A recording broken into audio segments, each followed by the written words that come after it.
Good morning. Today is Thursday, August 20th, and this is the time and place for the regularly scheduled Nevada Gaming Commission meeting for the month of August. If you would please rise and join us in the Pledge of Allegiance.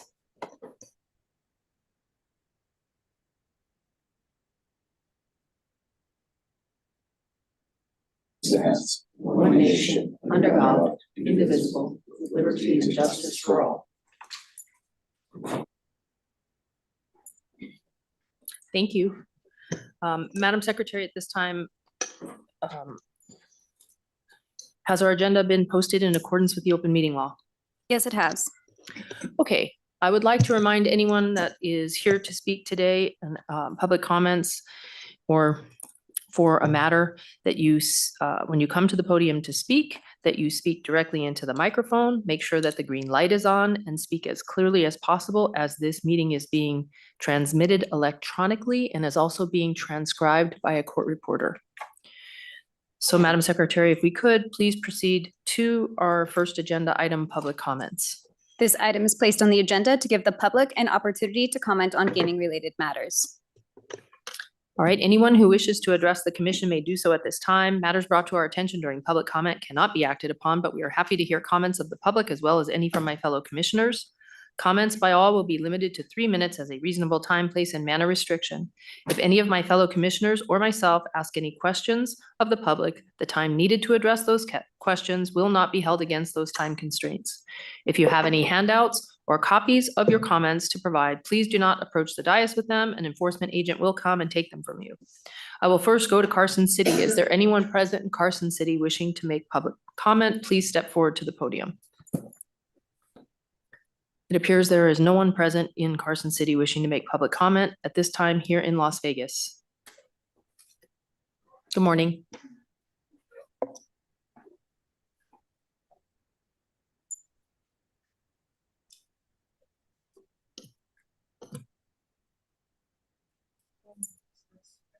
Yeah, push that button.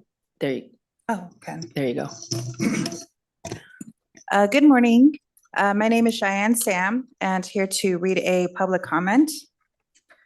Good morning. My name is Cheyenne Sam. I've been employed by Station Casinos Green Valley Ranch since August 2022 as a suite guest room attendant.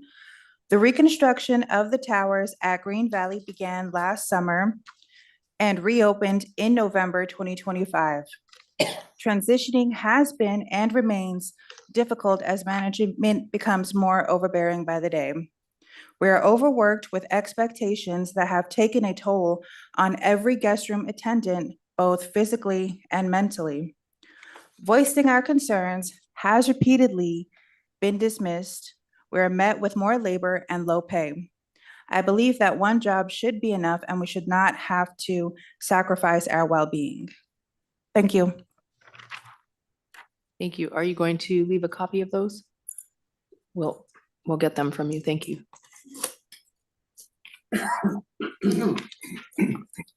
Next public comment. Good morning.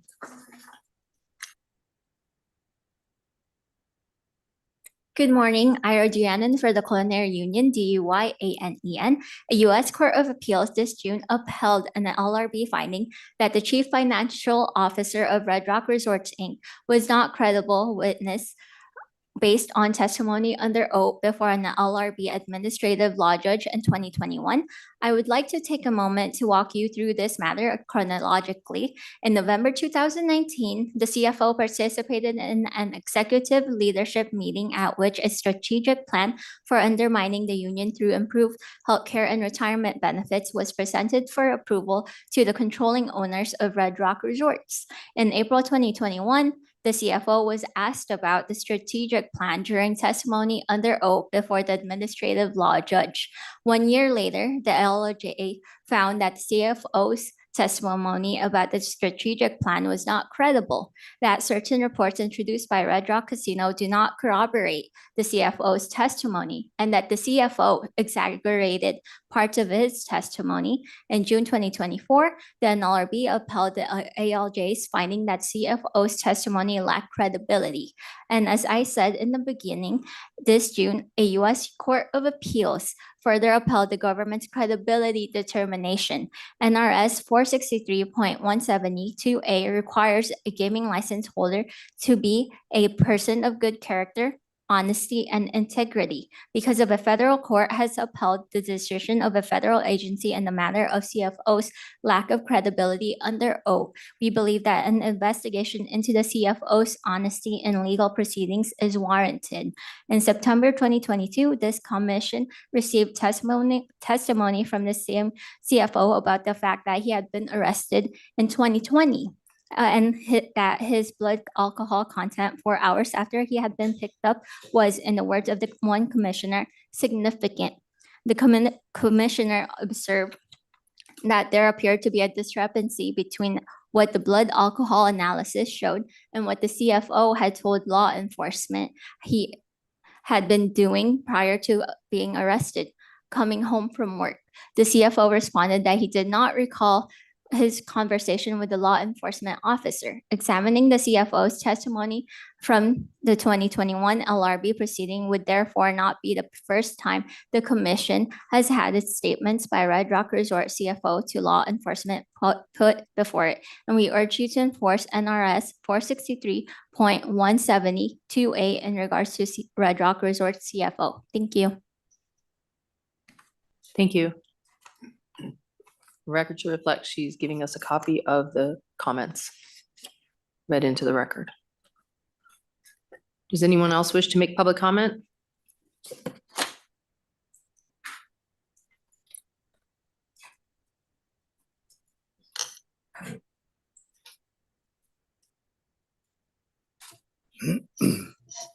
My name is Glenn Hunsucker, Hunsucker.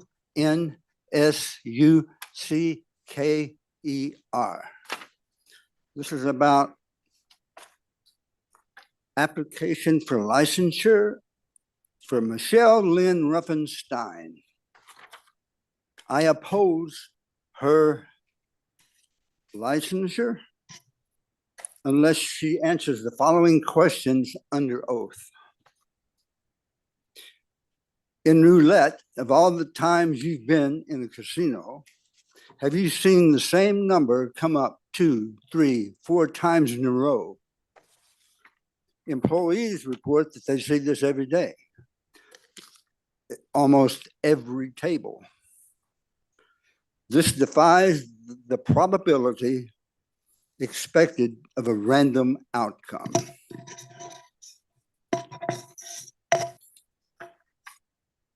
It's time for the commission and the board to stop covering up the casino fraud that's going on.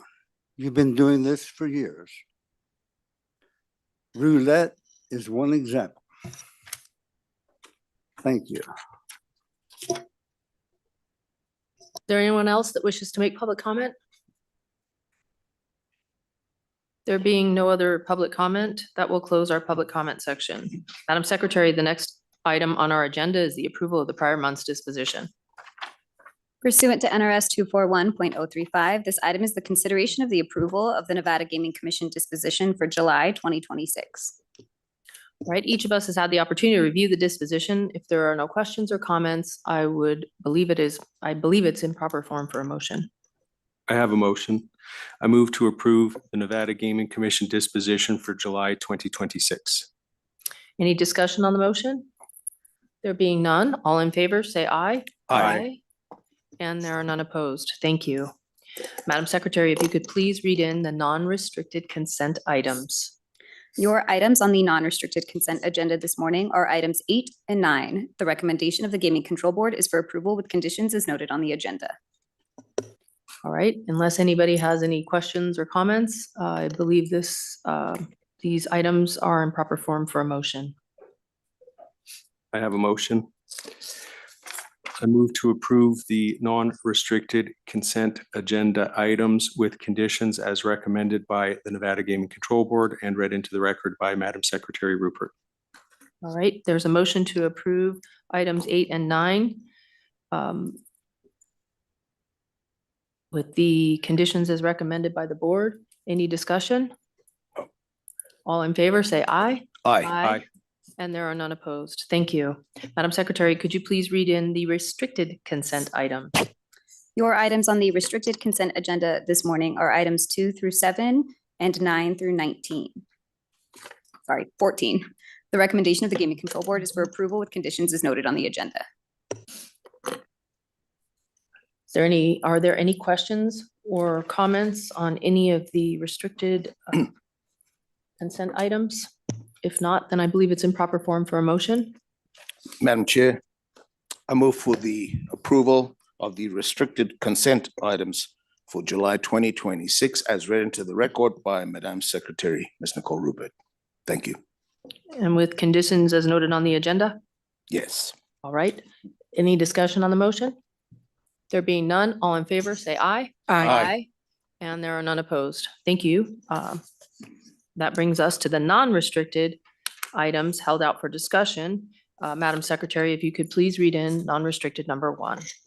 Non-restricted number 1 is the application of Robert Amarine for licensure as a key executive at Wynn Las Vegas LLC. The recommendation of the Gaming Control Board is for approval. I do have a disclosure on this item. May I proceed? Yes. Thank you. I have a disclosure to make. I'm a practicing attorney at the law offices of Chesnoff and Schoenfeld. My partner in the law practice is David Chesnoff. David Chesnoff holds a minority ownership interest in a vendor that provides services to the Wynn and the Encore. I have previously represented the business interest, but am no longer providing legal services to that vendor. I do not hold any ownership interest in the vendor. My associate, the law practice, serves as the resident agent for the vendor business, but does not receive compensation related to that service. In addition, my law firm and me either directly or indirectly represent individuals that are accused of owing money to Wynn or Encore Las Vegas, individuals charged with trespassing from Wynn or Encore Las Vegas, individuals trying to have trespass restrictions lifted at Wynn or Encore Las Vegas, and in one circumstance, an individual in response to an allegation of misdemeanor battery on an employee of Wynn Las Vegas. My law firm and me either directly or indirectly have also negotiated with representatives at Wynn to reduce debt and or for clients to get on payment plans related to their debt, and have also negotiated with the district attorney's office bad check unit in that regard. The law practice representation in those matters is not material to the matter before the commission. I conclude that the independence of judgment of a reasonable person in my situation would not be materially affected by this relationship, and this is not a clear case of disqualifying conflict of interest. I am going to be voting on this matter.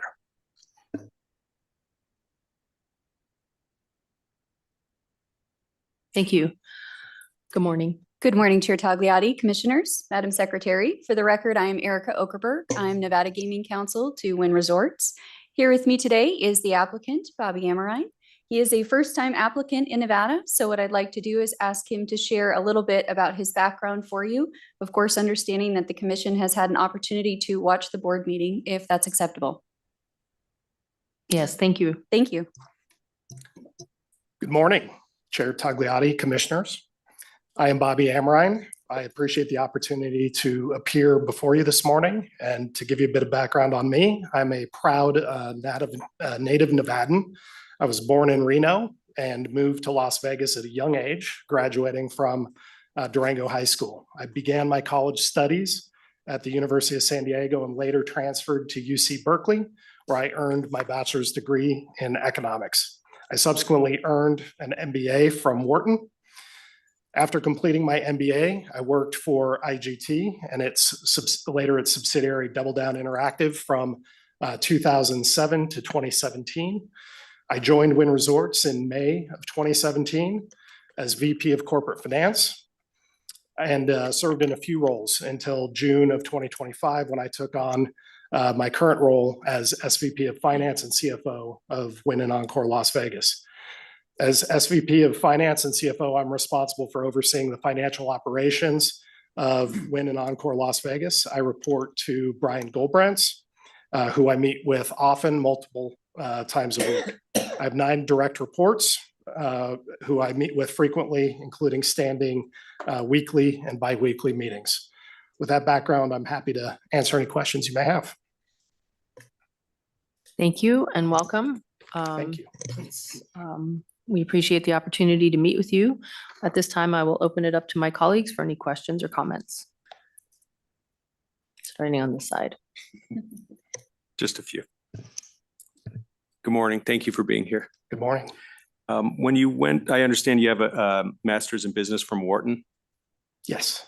Correct. When you went to Wharton, was it your plan to be in the gaming industry?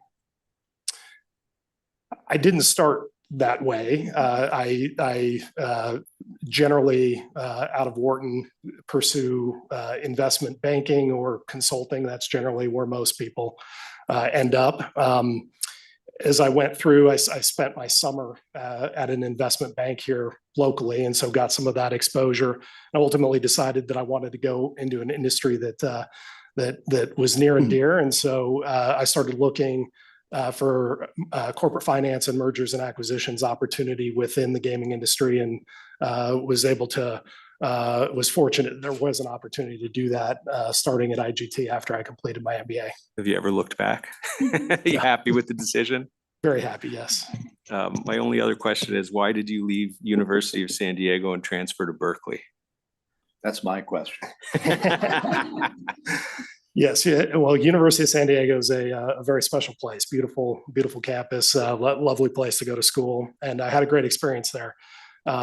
As I mentioned during the control board meeting, I was getting further engaged in my economic studies, and I started participating in some economic research during that time, and I was contemplating graduate school in economics. And so UC Berkeley has a really esteemed program for economics and economic research. And so wanted to pursue the program that they had there. And so I transferred for my junior year. Did you miss San Diego? I did, yes. All right, I support this application. I have no concerns. Thank you. Thank you. Thank you, Madam Chair. Mr. Amarin, welcome. It was a pleasure watching you in front of the Gaming Control Board. Ms. Ogerberg, always a pleasure to see you. My question was, you have this, Judge Assad loves to point out the educational, backgrounds and how stellar they are, which yours are, except that one Berkeley blemish, as we call it. Stanford Cardinal, how many times did you win the Axe in those 2 years you were an undergrad? I believe 0 times. That is an excellent answer. So far you're doing well with me. And there's another Cal Bear in this audience, at least one. So you're not the only one I get to pick on today with that. When people come in front of us, they come in different buckets, but the homegrown kid is always, to me, very endearing. I mean, we love talent from around the world, and it's fascinating who decides to come here. But the Northern Nevada route and Durango High School, I think it was, here in Las Vegas, you've got gaming in your bones. You talked about, you turned your back on the dismal science a little bit and pursued the gaming stuff. But your father, do you still have him? Yes. Okay, yes, good. I'm always nervous to ask. So he must be very proud of watching you become a licensee today. It's just a sweet story. Was he appointed by Governor Bryan or Governor Miller? Governor Bryan. Governor Bryan. Good. Yes, No, he is surely tuned in today. Good. Now it's again, the father-son aspect here is very sweet. Gaming Control Board was asking you, we take gratuitous advantage of you being here. We can ask you anything, even though you don't travel, except that one time, I think to London or whatever you did. But we ask questions that, are beyond your bandwidth, but you're here, so we get to do it. You talked about Al Marjan Island. You've talked about the business environment here, very, very interesting. But can you talk about Macau a little bit? And I think there's been a new tower approved, but just Wynn spending a lot of capital building things as they should. But could you talk, is it Cotai or Macau, the new tower for Wynn's coming in? Yes, so Macau is a very fundamental part of our Wynn Resorts business and organization. We've been operating out there for a long time. Yeah. We are investing in a new tower in Cotai, and so that'll be adjacent to the Wynn Palace operation that we have out there. It's a very dynamic gaming market, and our team out there has done a great job delivering the excellence in customer experience that Wynn Resorts is known for, and they've earned out a nice share of that market, and they're performing quite well. And the follow-up was your very last tag there. So Macau has picked back up, but Wynn as well. I mean, business is good. Yes, we've seen healthy demand across our resorts. Excellent. So one of the obscure factoids, if you go anywhere on the planet, Wynn Resorts have the same carpeting in all of their resorts. You always know it's when, you know, I had the pleasure in a past government job to be a regular visitor to Macau, but it always struck me as amusing that the carpeting, you know, is always the same. You must have gotten a great deal, you know, once upon a time. Is your brother still serving in the U.S. Navy? He is no longer, he ended his time in the reserves last year. Was he on a submarine? He was on an aircraft carrier. He was a surface warfare officer. Appreciate your family's dedication.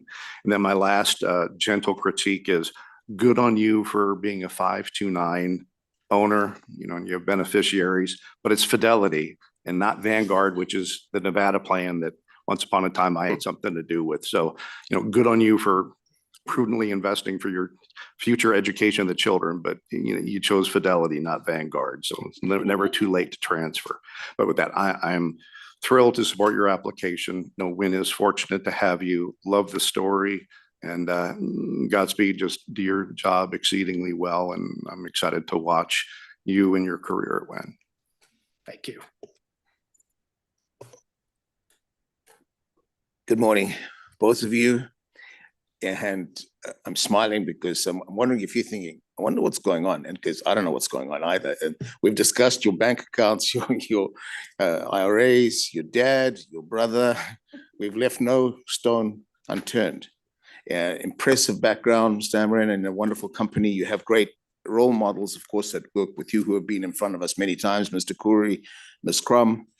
I have no hesitation in supporting your application to as well today. Congratulations, and to all of your organization, good luck with whatever is happening also in the Middle East, where, you know, gradually we hope that will resolve so that you eventually are able to open sooner than later, although I know it's been delayed already about a year or two. Any comments you want to make on that particular project at this point? Yeah, it's something that we're very excited about as an organization. I think it really contributes to the strong growth pipeline that we have ahead of us. Really excited to bring to that region the experience that Wynn Resorts is known for around the globe. And so we are, yes, modestly delayed in getting to that September 27 opening, but the team is well prepared, and we're really looking forward to it. Thank you for that. Thank you, Chair. Commissioner Krolicki has one other question, he says. I do. I'm sorry to step in again. I gotta ask you one thing. There was subsequent to your testimony with the Gaming Control Board, there was an AML and Compliance Committee question, and you know, council did a good job, and I'm understanding. But could you just clarify for the record? You said you were not. It was imprecise, so just for clarification. So you're not on the Gaming Compliance Committee at Wynn, but you are on the AML Committee at the properties of Wynn in Las Vegas. Is that correct? Yes, that's correct. So yes, I understood the question to be related to our Corporate Compliance Committee, of which I am not a member, but I am on the property level AML Committee, which is led by Mr. Khoury, who's here today. And so, yes, I do, we do get reporting, and we have discussions on matters of suspicious activity. And there are discussions in those meetings on those reports and any action that will be taken from restrictions and or seeking additional information. And how often does the AML committee meet? At least every month. And who's on that? So that is our AML officer, Eric Akiyama, Mr. Khoury, and then there are our head of casino marketing, Charlie Stone, and some other members on Mr. Khoury's team sit on it. So the marketing team is part of that. I mean, I know that's been a theme lately, but just pointing that out. So again, AML KYC is front and center and certainly highlighted today, but it's something we always need to discuss, we always need to be top of mind, the culture of compliance. You had that conversation with the Gaming Control Board, so I won't ask you to do it again, but thank you for the clarification on the committee assignments. Absolutely. Thank you. Commissioner Silver? Thank you for being here. Yeah, your resume is great. You've been licensed in New York before as well. And this is your first time in Nevada being licensed, so congratulations. I only had one follow-up from what everybody else had asked, and that was, it says that you have an investment as passive investor in Better Capital Fund, and that it's an online gaming type of investment. Can you tell me more about that a little bit? Yes, so the fund was established by a gentleman who was working as a consultant for us when we were looking to establish WinBet as a subsidiary and build that business for Wynn Resorts. He had experience with FanDuel, I believe, and so he was establishing a private equity fund to go make investments in the really focused on the B2B investments and companies serving the online gaming, the emerging online gaming industry. And so he invited me to participate as a small passive investor in it. And so that's the backdrop on how I got involved there. And I see you have a connection to Eden, Utah, which you don't see too often. I know I do too. And so I was like, oh, Eden, tell me about that. Yeah, so I grew up a skier, and so spent a lot of time in Utah. My uncle on my mom's side, actually both my uncles on my mom and my dad's side, spent time in Park City as they were getting older, and so my family would go visit them quite often, and so grew to really love the northern Utah ski industry. And as time went on, I was really interested in making a home purchase up there, and so had the opportunity to do that in 2021, and really love spending not just ski season up there now, but multiple seasons throughout the year. It's 4th of July. It's a lovely place. Yeah. Nice. Well, thank you. I have no hesitation supporting. Thank you. I concur in all of my colleague comments about your background being, impeccable. And again, having a Nevadan that went to high school here, it's to see you at this point at such an important high level and seeking a license here is our privilege to entertain it, and I support it. And so when one of my colleagues makes a motion, we will be congratulating you, I'm sure. Madam Chair, I move for approval of non-restricted item number 1 as read into record by Madam Secretary, Ms. Nicole Rupert, and as recommended by Nevada's Gaming Control Board. Thank you. Thank you. Any discussion on the motion? There being none, all in favor, say aye. Aye. And there are none opposed. Thank you both, and Congratulations. congratulations. Thank you. Thank you. Madam Secretary, that brings us to, if you would please read into the record non-restricted number 2. Non-restricted number 2 are the applications of the Derek J. Stevens Trust, the Gregory J. Stevens Trust, and Circa Hospitality Group LLC to pledge membership interests as noted on the agenda. The recommendation of the Gaming Control Board is for approval. Good morning. Good morning, Madam Chair, members of the Commission, Madam Secretary. For the record, my name is Kate Lowenhar Fisher, here on behalf of the applicant Circa Hospitality Group. I'd like to thank you first for waiving the appearance of Ms. Susan Hitch, the CFO at Circa. I'm sure she appreciates it. And I hope it's not out of line to also mention Cardinal Class of 1999. So I just want to make sure that we're represented well in the room, Mr. Commissioner. So this is a pretty straightforward application related to pledge approvals for refinancing of a credit facility. Specifically, there was an amended and restated credit and guarantee agreement entered into in December of 25 to refinance Circa's 2021 credit facility. So it involves $290 million of senior secured credit facilities consisting of a $120 million revolver, a $100 million term loan, and it's basically just to refinance existing indebtedness and for some other purposes outlined in the credit facility. For the most part, it's just because the original one was about 1 year from maturity, and this refinancing significantly reduces the principal payments, frees up some cash, and is better terms. So happy to answer any questions the commission might have. Otherwise, it's probably a pretty standard issue, refinancing. Thank you. I'll ask my colleagues if they have any questions or comments. I do have, if I may, Certainly. briefly, thank you for being here, Ms. Lohan Fisher. I just wanted to ask one question that arose in my mind, certainly Sure. from the Gaming Control Board presentation, and wasn't a big deal because this is a very straightforward discussion. But you mentioned that the hosts do not attend compliance meetings. The people that they report to attend. Yes. And I was going to ask, what are exactly the titles of the people that they report to? Who are those people? Ooh, I don't want to get that wrong, as Ms. Hitch answered that question. So if I might, let me get that confirmed, and then I'll send the commission a follow-up email, make sure I get the titles right. Whether it's the VP of Marketing, for example, but let me make sure I get it exactly right. That'll be good, because that Sure. is fairly important, but thank you for Certainly. that. Thank you, Chair. Commissioner Silver? No, I don't have anything. Thank you for coming today. Thank you. It's straightforward, so thank you. I don't have any questions, but I'll ask my colleagues on my right.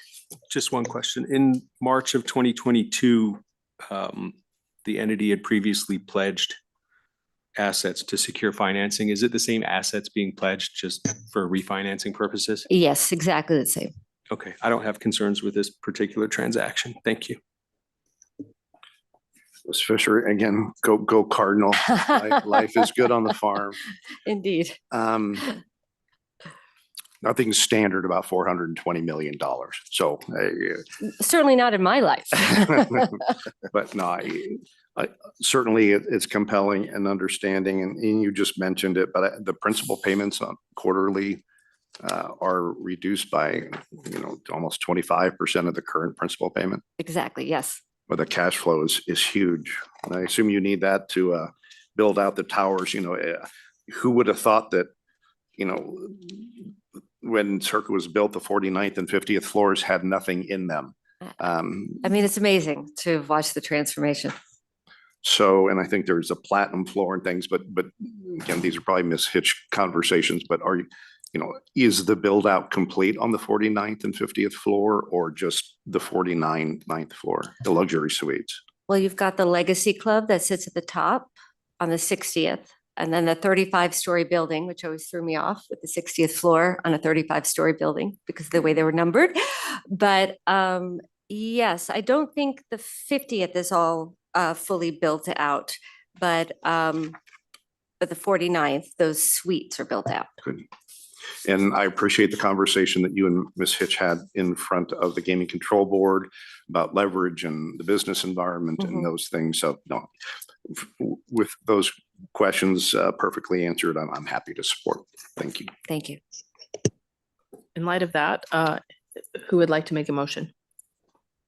I will move to approve non-restricted agenda item number 2 as recommended by the Nevada Gaming Control Board and read into the record by Madam Secretary Rupert. Any discussion on the motion? There being none, all in favor, say aye. Aye. And there are none opposed. Thank you Thank for you. being here. Thank Appreciate you. it. Madam Secretary, that brings us to non-restricted number 3. If you could please read that into the record. Non-restricted number 3 is the application of Michelle Ruffenstein for licensure as a key executive at Circus Circus LV LLC. The recommendation of the Gaming Control Board is for approval. Good morning. Hi, good morning, Madam Chair, members of the Commission, and Madam Secretary. My name is Erin Elliott. I'm with the law firm Brownstein Hyatt Farber Schreck, and I'm appearing today with the applicant, Michelle Ruffenstein, who has applied as a key executive, specifically vice president of the Circus Circus. This application was born out of estate planning purposes. a long-term plan. She has no immediate plans to leave Kansas, but she's here today to tell you more about that and answer any questions that you have. Thank you. Thank you. Good morning, Chair and Commissioners. Oh, I'm sorry. Good morning, Chair and Commissioners. So nice to be here with you today. My name is Michelle Ruffenstein. Thank you for the opportunity to appear before you today regarding my application for licensure as Vice President of Circus Circus LV LLC. I would like to begin by thanking the Nevada Gaming Control Board and its agents for their professionalism and guidance throughout the process. I'm especially grateful to Senior Agent Dave Hearn for his patience, assistance, and guidance. Hospitality has been my life's work. I studied communications at the University of Kansas, and for the past 32 years, I have had the privilege of building my career with Marriott. I began at the front desk, moved into sales and catering, and today serve as general manager of the Wichita Marriott Hotel in Wichita, Kansas. Throughout my career, I have learned that hospitality is ultimately about taking care of people. I believe strongly in leading with integrity, being accountable, and creating an environment where both our guests and our employees feel valued. As general manager, I'm responsible for the overall operation of the hotel, including financial performance, regulatory compliance, guest satisfaction, and the development of well-being of all of our associates. I would like to also note that my professional plans are not changing as a result of this application. I will continue living and working in Wichita as general manager of the Wichita Marriott, a position that I truly enjoy. I am not relocating to Las Vegas and will not have day-to-day operational role at the Circus Circus. My licensure is as Vice President of Circus Circus LV LLC is related to my family's long-term estate planning and governance. I have great respect for the responsibilities that accompany gaming licensure, and I sincerely appreciate the Commission's time and consideration of my application. Thank you very much. I'll be pleased to answer any questions you may have. Thank you. Thank you. Thank you for being here. It's very nice to meet you. Nice to meet you, Chair. At this time, I'm going to ask my colleagues if they have any questions or comments, and I'll start on my left here this time. Thank you both for being here, Ms. Ruffenstein. Thank A you. great background, starting from the Wichita Marriott. Yes. How many rooms does the Wichita Marriott have? 295, which I know is very small compared to the large hotels here, but 295.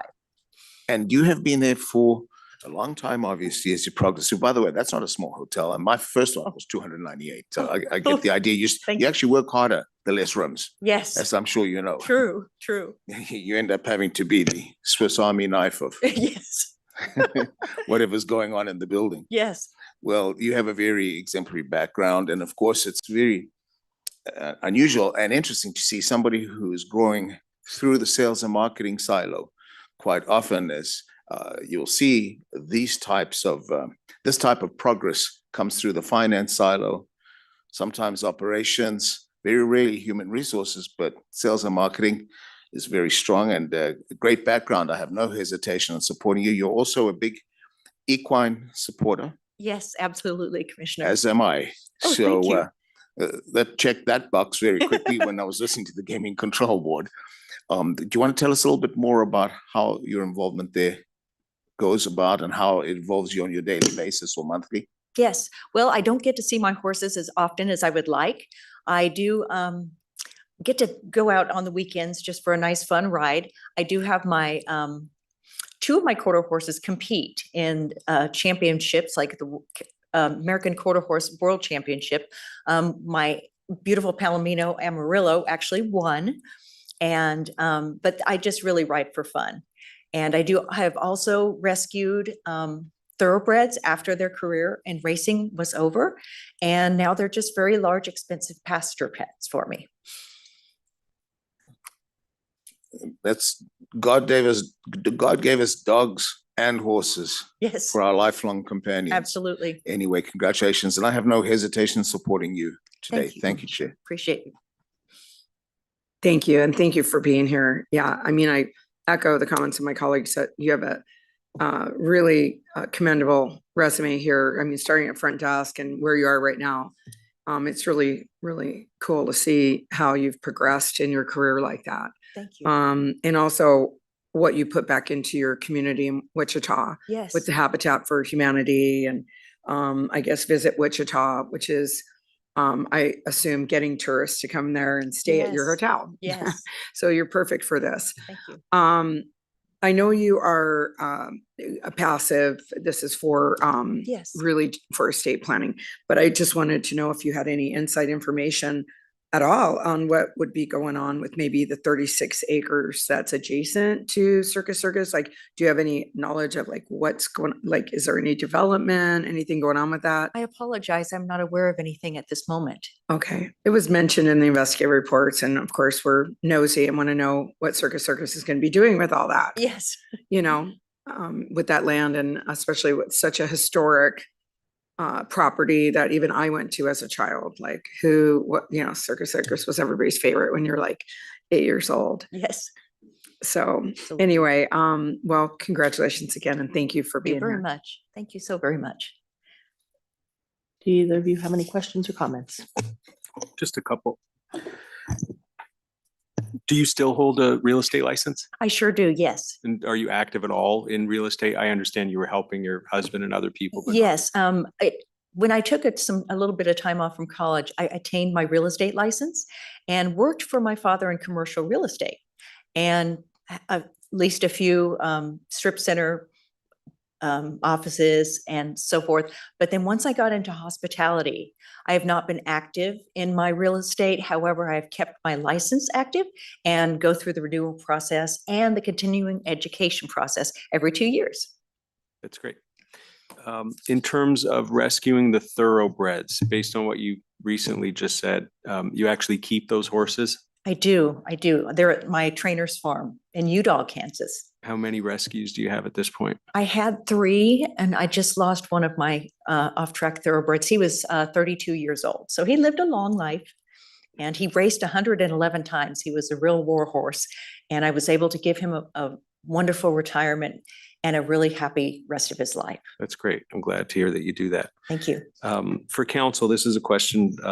Has Ms. Garrity's application been submitted? To my knowledge, yes, it has been submitted. I was briefed by my colleagues about that and sorry. To my knowledge, yes, it has been submitted. I was briefed by my colleagues on the conversation at the board meeting. And yes, I believe it has been Okay. submitted and we apologize again for that delay. Thank you. My pleasure. Thank you. Ms. Riefenstein, welcome. Very Thank nice you. to see you, and it was a pleasure watching you in front of the Gaming Control Board, and the question was asked, but Ms. Elliott, you believe it was filed? I mean, Yes, it was was it filed. filed? It was filed, yes. No, it's important. It has nothing I to do confirm. with our conversation today, but again, taking advantage of, proximity, we always have to do those things.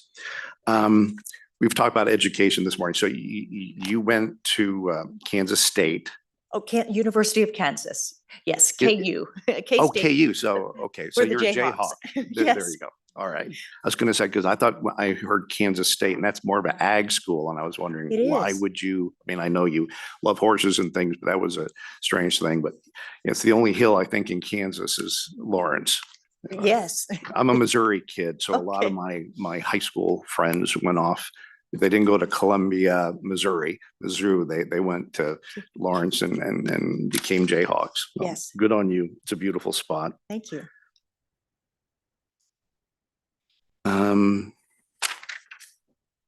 Forgive me and I appreciate the conversation you had about your father, another, legacy story here in Nevada. You're not the first today. It's a Thank you. theme today. But could you explain, and I think I don't want to be personal and, I understand life happens to families and those kind of things. But, to me, it's unusual.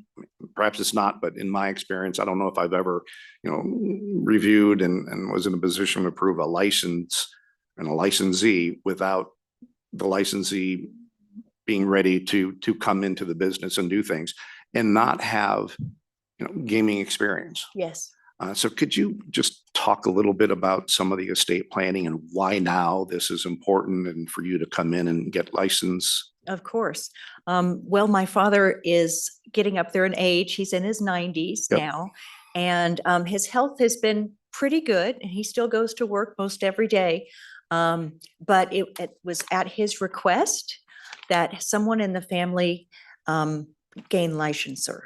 So So do you have siblings or I other do family have- members who yes. are licensed besides they your are not father? licensed. No, I've got two brothers.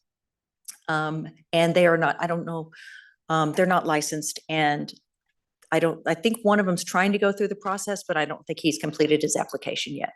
Okay. And this commission doesn't see that, so I have Yes. no idea whether that's happening or not.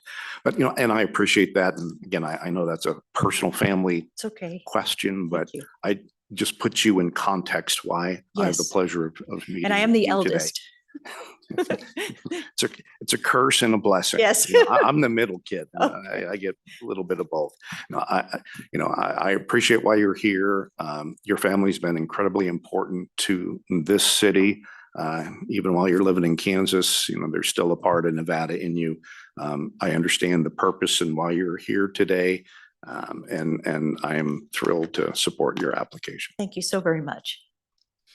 Just to follow up on the question and the comments about your brothers. So you have the Ruffin Family LLC.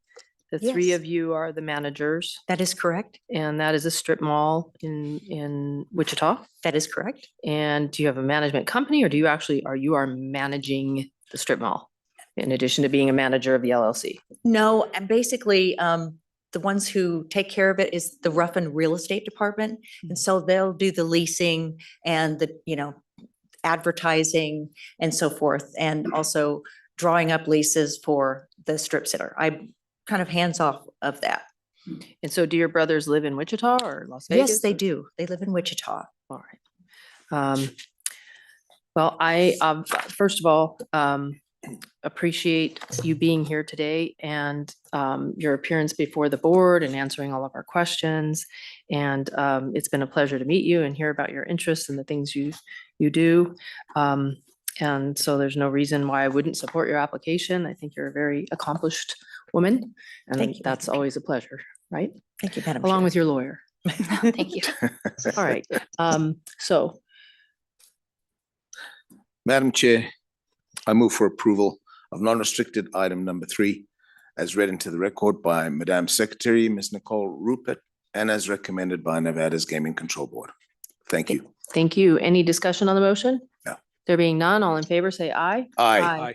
And there are none opposed. Thank you very much. Thank you. Congratulations. Appreciate it. Thank you, Chair. Thank you. Right, Madam Secretary, that brings us now to non-restricted number 4. Could you please read that into the record?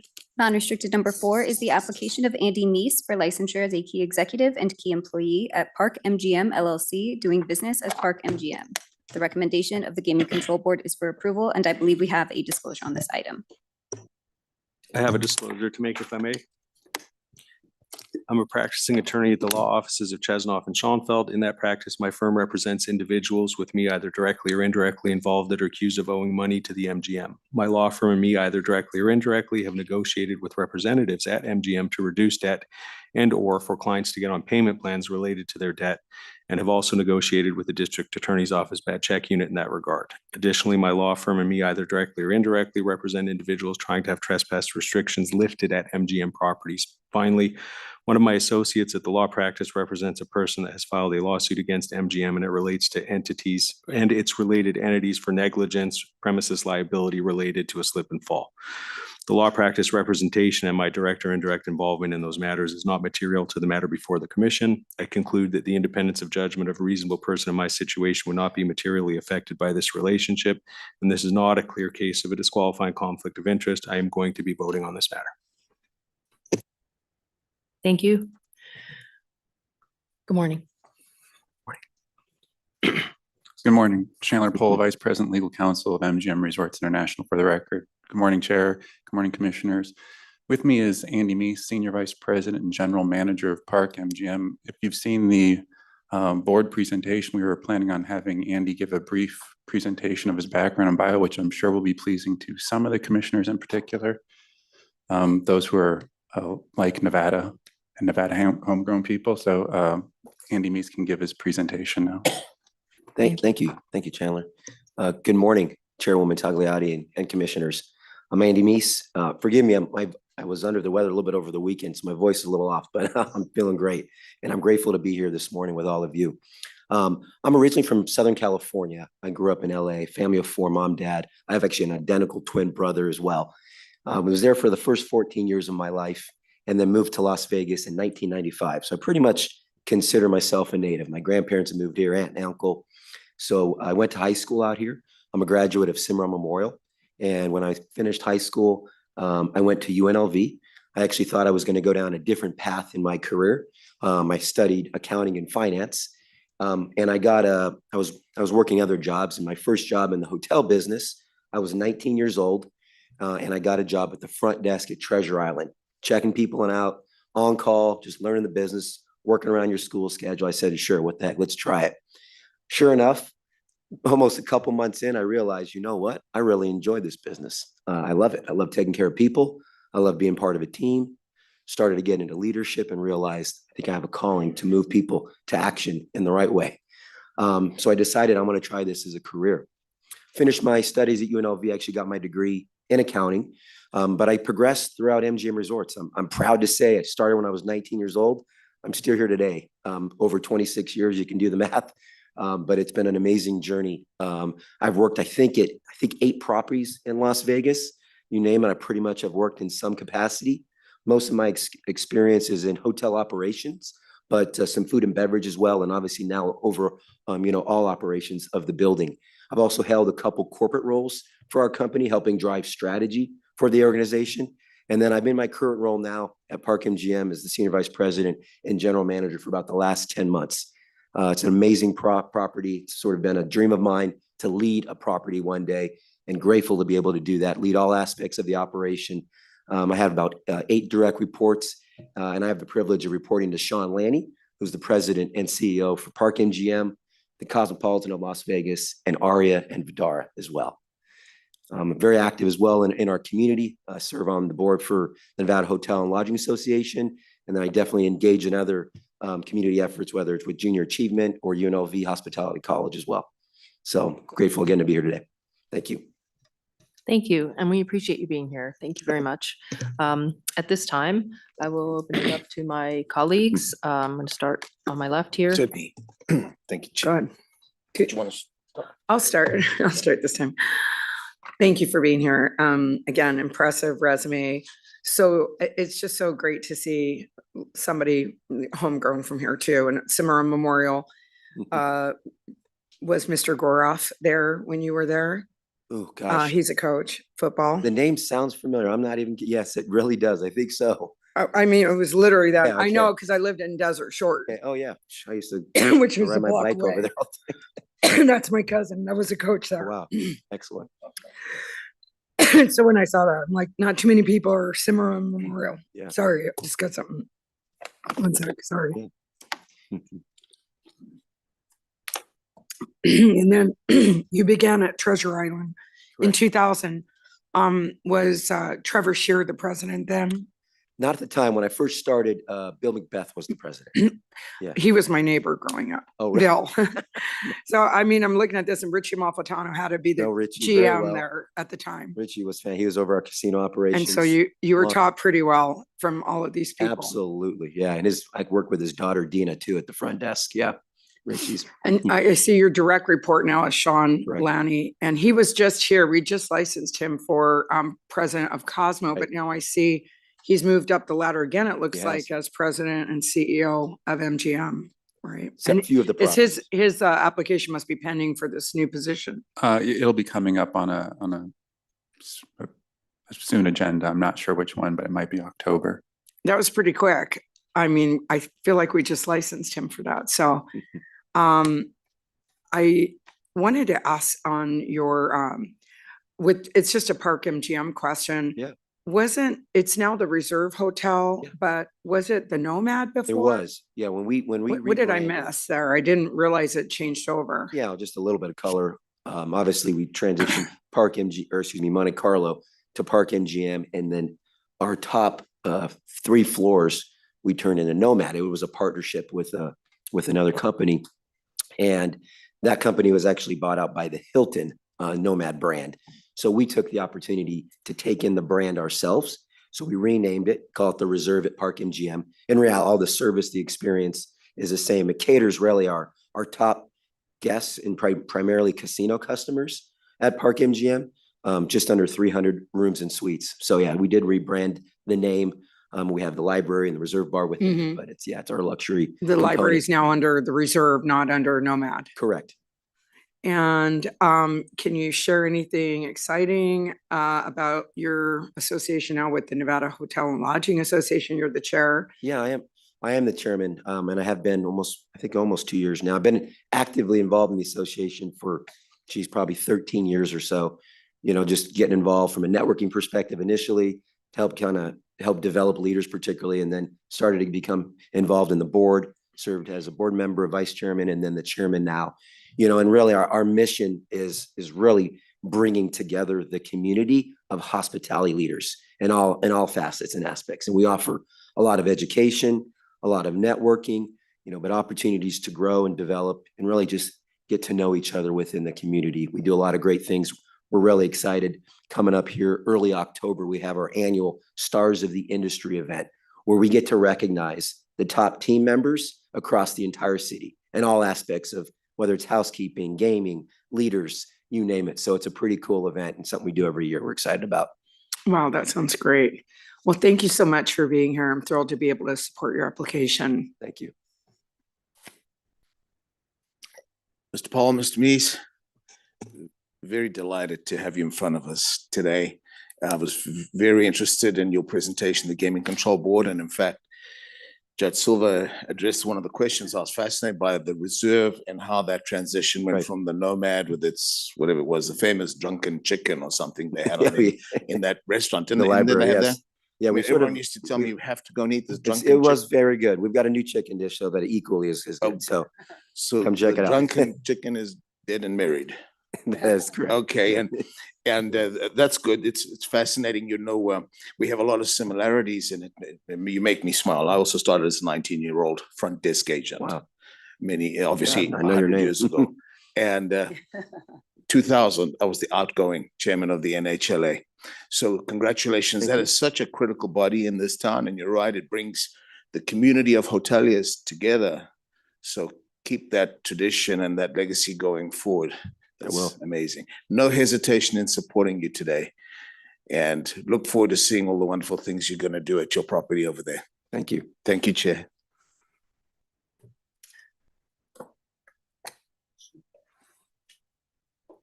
Commissioner Schoenfeld? Thank you. Thank you for being here, Mr. Meese. Thank you. Can you describe, I understand that you started at Treasure Island in hotel and convention services in the year 2000, but then you graduated UNLV in 2005. What I was going to ask you, and I am going to ask you, is describe the progression from being in hotels and convention services to your position now, and whether the education aspect and graduating in 2005 impacted it, and if so, in what degree? Absolutely. Yeah. I mean, again, I started in 2000 and I was going to college at the time, and was very fortunate because I was able to do, both school. I would work graveyard, go home, change, go to class, get a few hours of sleep and go back. But as I started to progress, I initially moved up to like a front desk manager and then an assistant hotel manager. Did that for a while again while I was going to school, and then had the opportunity to become a convention services manager at Treasure Island. So it was a good opportunity for me to kind of get a different aspect of the business. I actually worked for Ann Hoff, who's retired from our company now, but an amazing leader in our company. And I realized I did really like sales and conventions. And at that time, I think is when I graduated and got my degree in accounting. So I was kind of done with school, or at least with my bachelorette at the time. And I kind of realized, I think I have a passion for operations. There's only a few crazy people that actually have enough of a passion for operations to work the hours and have the intensity there. But I wanted to get back. And anyway, over time, had the opportunity to do that at New York. Actually, Ann Hoff went over there to be the VP of hotel operations. And there was an opportunity to be the hotel manager there, commissioner. And I went over there, unfortunately got that role. Spent quite a bit of time in hotel, leading front desk, bell services, valet, business center, all those front of house operations. And then from there, I moved to Vidara, was the director of guest services, and then got promoted director of hotel operations. So being able to oversee all front and heart of house of the property. It was a great experience. It was non-gaming, non-smoking at the time, but I really got to hone in my skills on luxury service, which really prepared me then for my next role as the executive director of hotel operations at Bellagio, which was an amazing opportunity and defining for my career. Spent a couple of years there, was the vice president of hotel operations at Luxor, and that was my first vice president role. Got to work with Nick Ritterstrom and several others, Mark Lefevre. And then I transitioned to a corporate role, leading hotel strategy for a little bit, did that, and then went back to Bellagio as the vice president of hotel operations. COVID happened, and I'll try to round this up quick. COVID happened, and they did some transition within the company, obviously. Fortunately, I was stayed within my same role and went to Aria and Vidar as the VP of hotel operations, and then had the opportunity about a year and a half later to lead hospitality. So all hotel, food and beverage retail for Mandalay Bay and the Luxor, and work under Chuck Bowling, which was fantastic. Did that. And then Corey Sanders and Ari Castrati asked me to go back into a corporate role to lead hospitality strategy in a more meaningful way across the entire organization, and did that, which ultimately led me to where I am today. And I mean, obviously the education, even graduating with accounting and finance, commission has really helped me just from a business acumen standpoint. So it's been invaluable in that sense, but that's sort of my career path and kind of how I transitioned from my education. So most of your positions up until this point in time have been hotel operations and Correct. hospitality? Correct. Describe now the transition to your responsibilities, also including gaming. Absolutely. It's been fantastic. You know, and ultimately my role now is leading the culture of the entire property. Culture, moving people action, driving the guest experience, which we are very passionate about. And then all aspects of the operation. So now, yeah, I have gaming, obviously facilities, security, entertainment. And it's been invaluable for me. And fortunately, I have so many great people within my property that I lean on, subject matter experts. Also within the company, we have, corporate departments that help drive strategy for a lot of our departments, including gaming, right? And whether I'm working closely with Doug Seidenberg and his group, but I've learned a ton. And I did a lot of work before I got to this role, Commissioner, to prepare me and learn at least at as much of a level as I can around gaming operations. And I'm probably spending about 50% of my time, on gaming now for the property to help drive, invigorate, our gaming floor, our marketing efforts, and very engaged in that aspect and enjoying it. Is Doug Seidenberg the director of casino operations? No, I'm sorry. Doug Seidenberg is our chief gaming officer for the company. Okay. So Who is the director of casino May- operations? May Kwong is my director of casino marketing. And then Victoria Smith is my director of casino operations. So I work very closely with both of them on property. And are you enjoying being more involved in the gaming side of things? I am. It's a very dynamic aspect of our business, very important aspect of our business. And so something I'm really enjoying. All right. Well, thank you. I support the application. Thank you, Commissioner. Mr. Meese, Mr. Pohl, welcome. It was fun watching you on the Gaming Control Board meeting. And despite that LA beginning of life part, I'm going to consider you a guy with Nevada DNA. Hopefully 30, yeah. You really have. Your twin brother, where is he? He's here in Las Vegas. He lives about 10 minutes away from me. He's in real estate, but we're very close. But you're not your twin brother. I'm not, yeah. I don't know if he'd be up here today wanting to do this. It'd always be interesting to be a twin. No, I appreciate very much. You've done it with elbow grease. You're charming. You've got passion, enthusiasm. I can see why you've thrived in the MGM Thank you. structure and these opportunities. And I think it's a splendid question of the operational transition to the gaming part, Right. because that's why you're here today, Right. Not the Yep, you're operational part. Couple questions.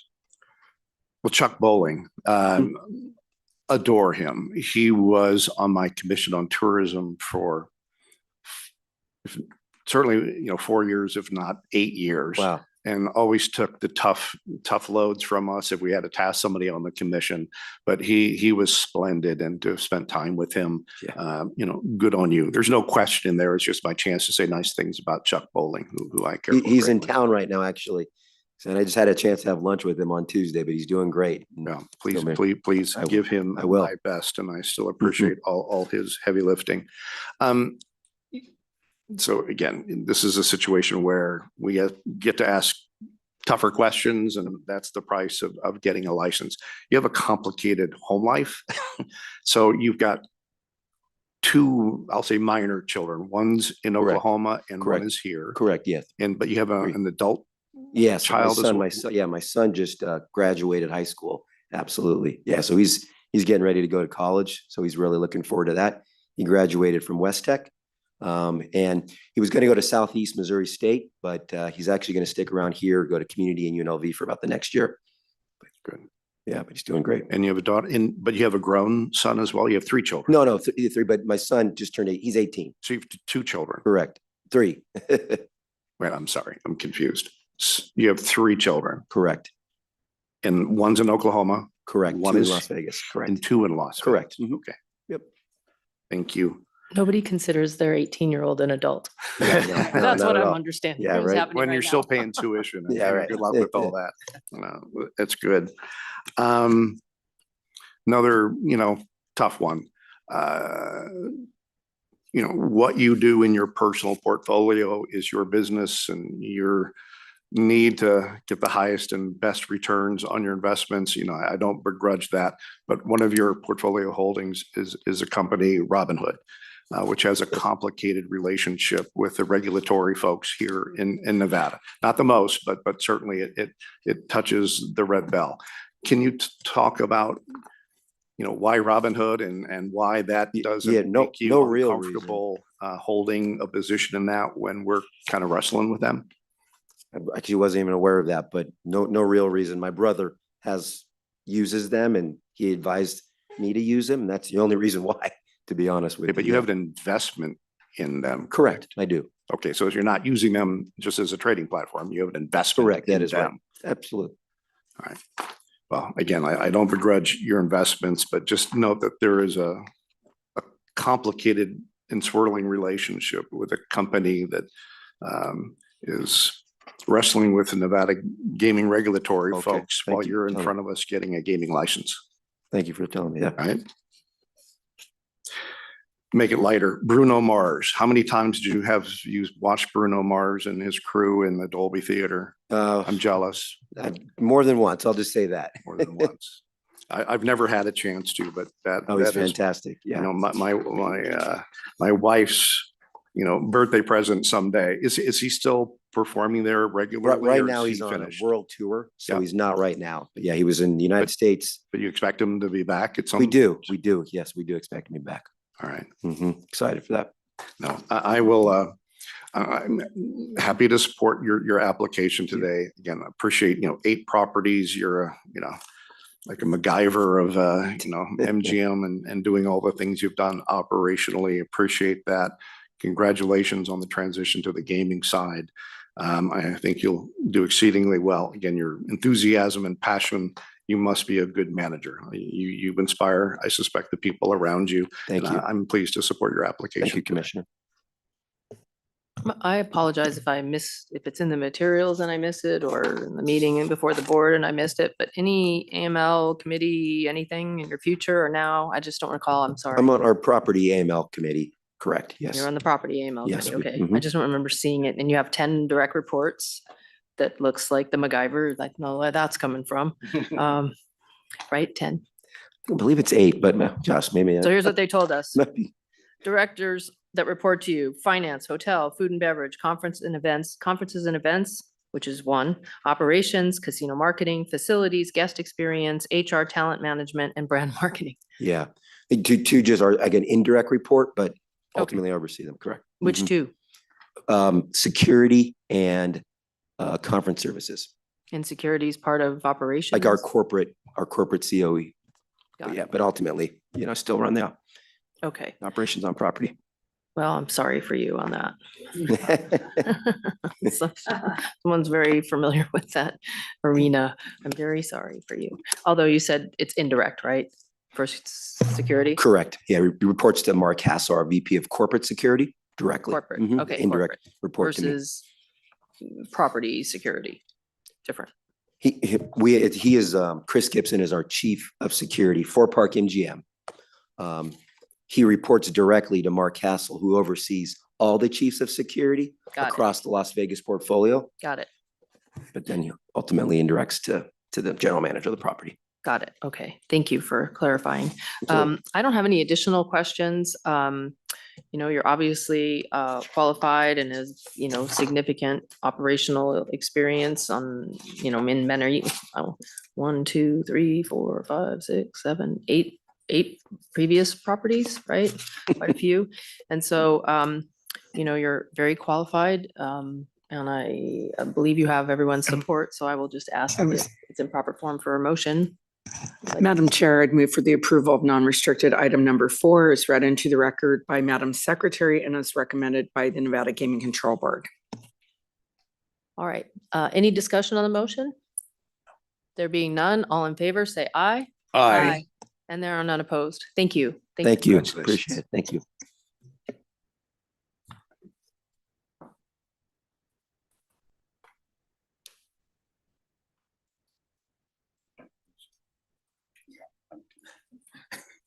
After the next one? After the next? Okay, just checking on the court reporter, make sure that she doesn't need a break. And I'm told we can go to another agenda item and she'll be okay. So Madam Secretary, if you could please read in non-restricted number 5 and 6 together.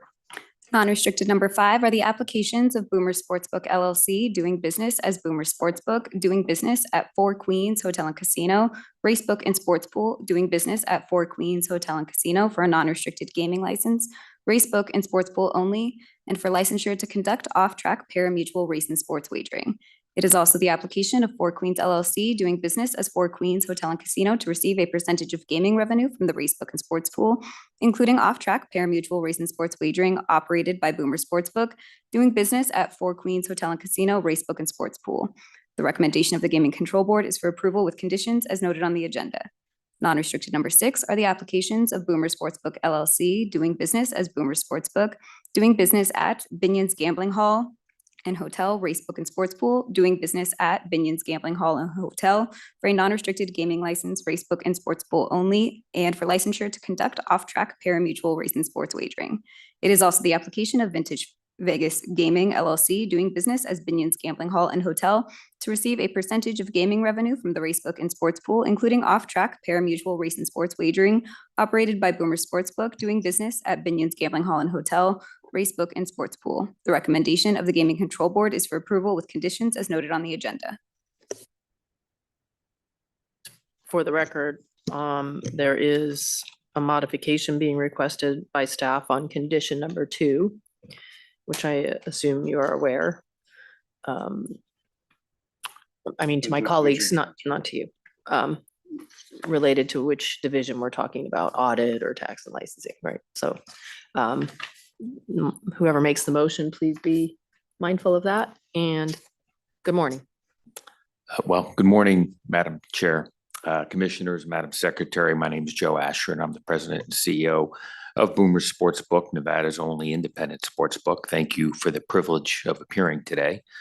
Joining me is our Vice President of Legal Compliance, Gina Cervone. Tim Lager, the General Manager of the 4 Queens and Binions, is to my immediate left, and Les Martin, the Chief Financial Officer for Binions and the 4 Queens, is to my far left, and they're appearing, of course, on behalf of our hopefully soon-to-be business partners.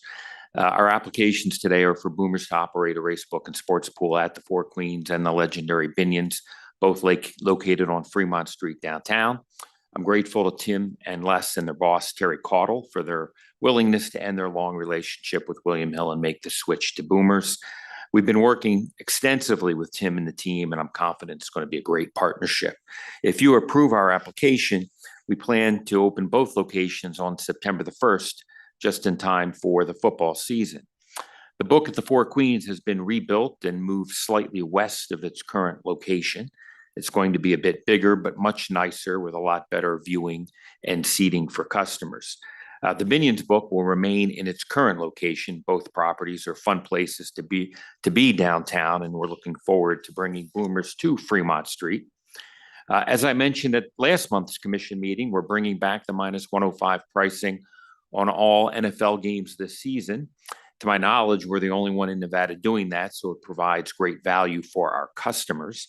In addition to being able to bet over the counter or on the kiosks at the Four Queens and Binions, customers will be able to sign up for the Boomers mobile app at the property and then bet anywhere in the state of Nevada. These would be the 17th and 18th Boomers locations approved, that we're still trying to get open by sorting out the fire inspection, at the Long Street and Amargosa Valley. That location is not yet open. We have another 3 applications currently pending with the board. So at a minimum, we hope to be at 20 locations open in the coming months. We continue to focus on offering a great product to our customers at a great price, and not just with the -105 on the NFL. We're constantly telling folks to check the price before they bet, and they will often find a bigger payout on the same wagers betting with Boomers than at the competition. Our sign-up offer for new mobile customers has been to match deposits with up to $250 in bonus bets. And now with our super bonus promotion that I mentioned at the last commission meeting, we are offering an extra $100 in bonus bets on top of the $250 for a limited time as the football season nears. We're also offering a lot of fun promotions to customers with a number of new ones teed up for the football season. And folks will be hearing more about those in the coming weeks. Once again, thank you for the opportunity to appear, and I'm happy to answer any questions that you may have. Okay, so based upon the question mark that was on your face when I made that earlier comment, just so you know, the audit division and the tax and license division has requested that, part of any approval of these 2 items, there be a change made to the condition number 2 that reads, prior to the commencement of racebook and sports pool and or pari-mutuel wagering pool operations, an executed reserve agreement must be received and approved by the Nevada Gaming Control Board Audit Division. It was tax and license. So it's really not a significant detail. Yeah, thank you for reminding me. Agent Jackson did tell me that. I couldn't remember what it was, but you've jogged my recollection. Okay, great. So with that said, I'll open it up to my colleagues for any questions or comments. Madam Chair, I'll begin. So, sorry. So Mr. Martin, Mr. Lager, and Mr. Asher, always a pleasure. Gina's on the front row, ready to jump up if she needs to. Mr. Asher, I just have to congratulate you. The way you advertise and commercialize your opportunity in front of the gaming commission is splendid. You're always on message and marketing, and you're very good at what you do. And I'm saying that teasingly, but you're very good on keeping the focus on the opportunities. I appreciate so much the conversation you always have, and gentlemen, you had in front of the Gaming Control Board. I think we take advantage of your institutional knowledge and just depth of knowledge broadly in the sports betting space, whether it's the brick and mortar or the online, Boomers app, those kind of things. I always learn from you, and I appreciate that. If you ever get tired of expanding the empire, you should do a quarterly newsletter, Coffee with Joe, or just something, to talk about, the topics du jour. But your perspective is, especially in this space, there's so much happening. It's always nice to hear, what you're doing. So gentlemen, I don't have any questions for you, but Mr. Asher, I do for you. We talk about, your impressive success. This is 17 and 18, and soon we'll be here in 19, 20, and 21. But we haven't really talked much about your business. And, could you just help me get a handle on, I'm looking at, your sources and uses and expenditures, and, your personnel costs seem light to me, and those kind of things. But, as you move forward, you've got, you're on your way to 24 operations. I know that these gentlemen help to do the general maintenance and other property improvements, but you still have to do some capital improvement. You still have to hire people, but you know, you're still a new company and you're growing exceptionally quickly. And again, good on you. But as a guy who sits on boards and watches these kind of things, there's always a question of capital. And I know there was a mention in each of these about using a convertible loan or convertible debt. But could you talk about that capital and where is a convertible debt coming from, if not from Brandywine or you? And just generally how well capitalized you are to keep chasing these success stories. Commissioner, first of all, thanks for the comments. Except for maybe Coffee the with one, Joe. well, except for maybe the one about payroll not being very much, because now everybody's going to ask for a raise. But well, you've got 59 employees now. Well, there's as of now? right now, there's 68, and then I think by September 1, it'll be up to 71. So it's, you know, it's obviously been growing, but you know, in setting up the business, we were, you know, obviously planning for some growth. Didn't know the timing of it. I originally hoped to have about 10 locations open after the first year, and you know, we're going to be close to double that. You know, look, we try to run a tight ship. We're very focused. A number of the senior executives, we have warrants in the business, so effectively trading off salary for equity, and that's of course been important. But you know, the business was set up to grow and to really build a sports betting operator of scale in Nevada. The financing, which of course you reviewed last summer when we set up the business and submitted all the information with where the capital was coming from, how much that my wife and I put in personally through a trust, and the other people. That was all in front of you, and it hasn't changed. You know, I think we've done, you know, reasonably well in terms of operating results. And certainly we're better off than we had originally forecasted in that regard. But the business is broadly on track with where we had hoped to be when we did the initial business plan. I actually had a conversation with the person who helped me draft the business plan, and we went through the original assumptions and where we were now. And it's remarkable, you know, as how close we were. Obviously, the upcoming football season is very important to us. These next 2 months, super important for us in terms of getting the word out about Boomers, getting customers to make the trip into one of the properties to sign up for the mobile account. You know, that's very, very important to the business.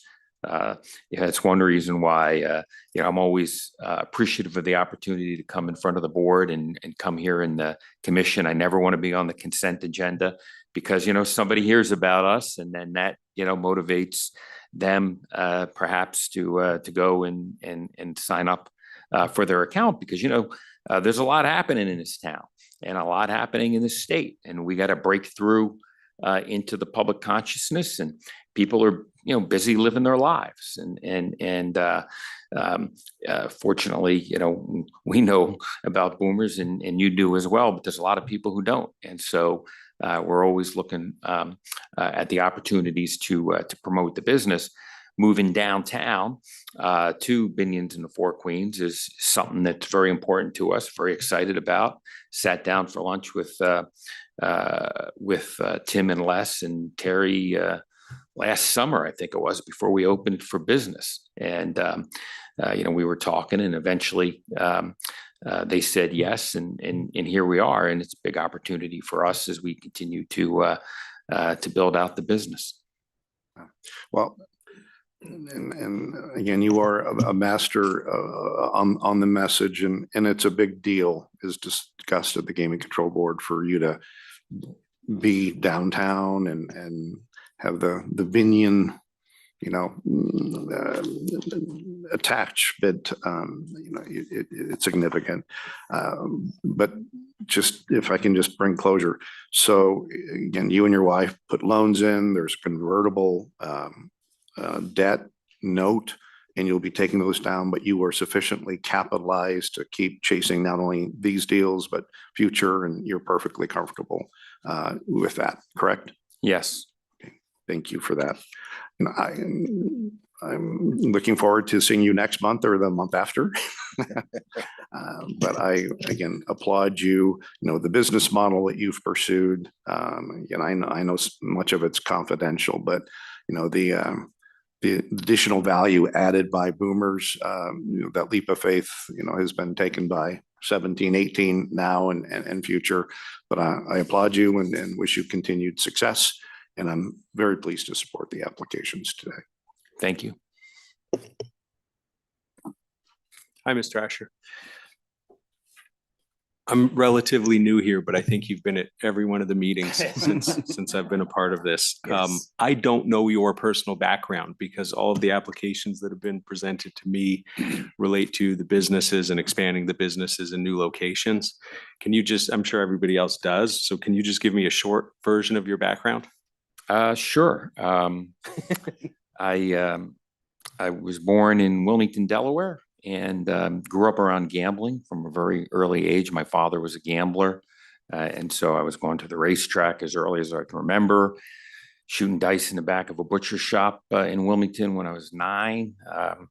Taught myself how to count cards in blackjack. Went to Atlantic City for the first time when I was 14. Got a big break in life by getting hired to work at Brandywine Raceway when I was 16 years old. Became the youngest racetrack announcer in North America. Not long thereafter, calling mostly harness races, a couple of thoroughbred races. I announced a race a day up at the Elko County Fair over Labor Day weekend. Something I've done for a number of years, and I go up there with my son, and it's our sort of weekend cowboy trip, and something I very much enjoy. When the guy who's the full-time announcer up there retires, I'm going to put in for the job.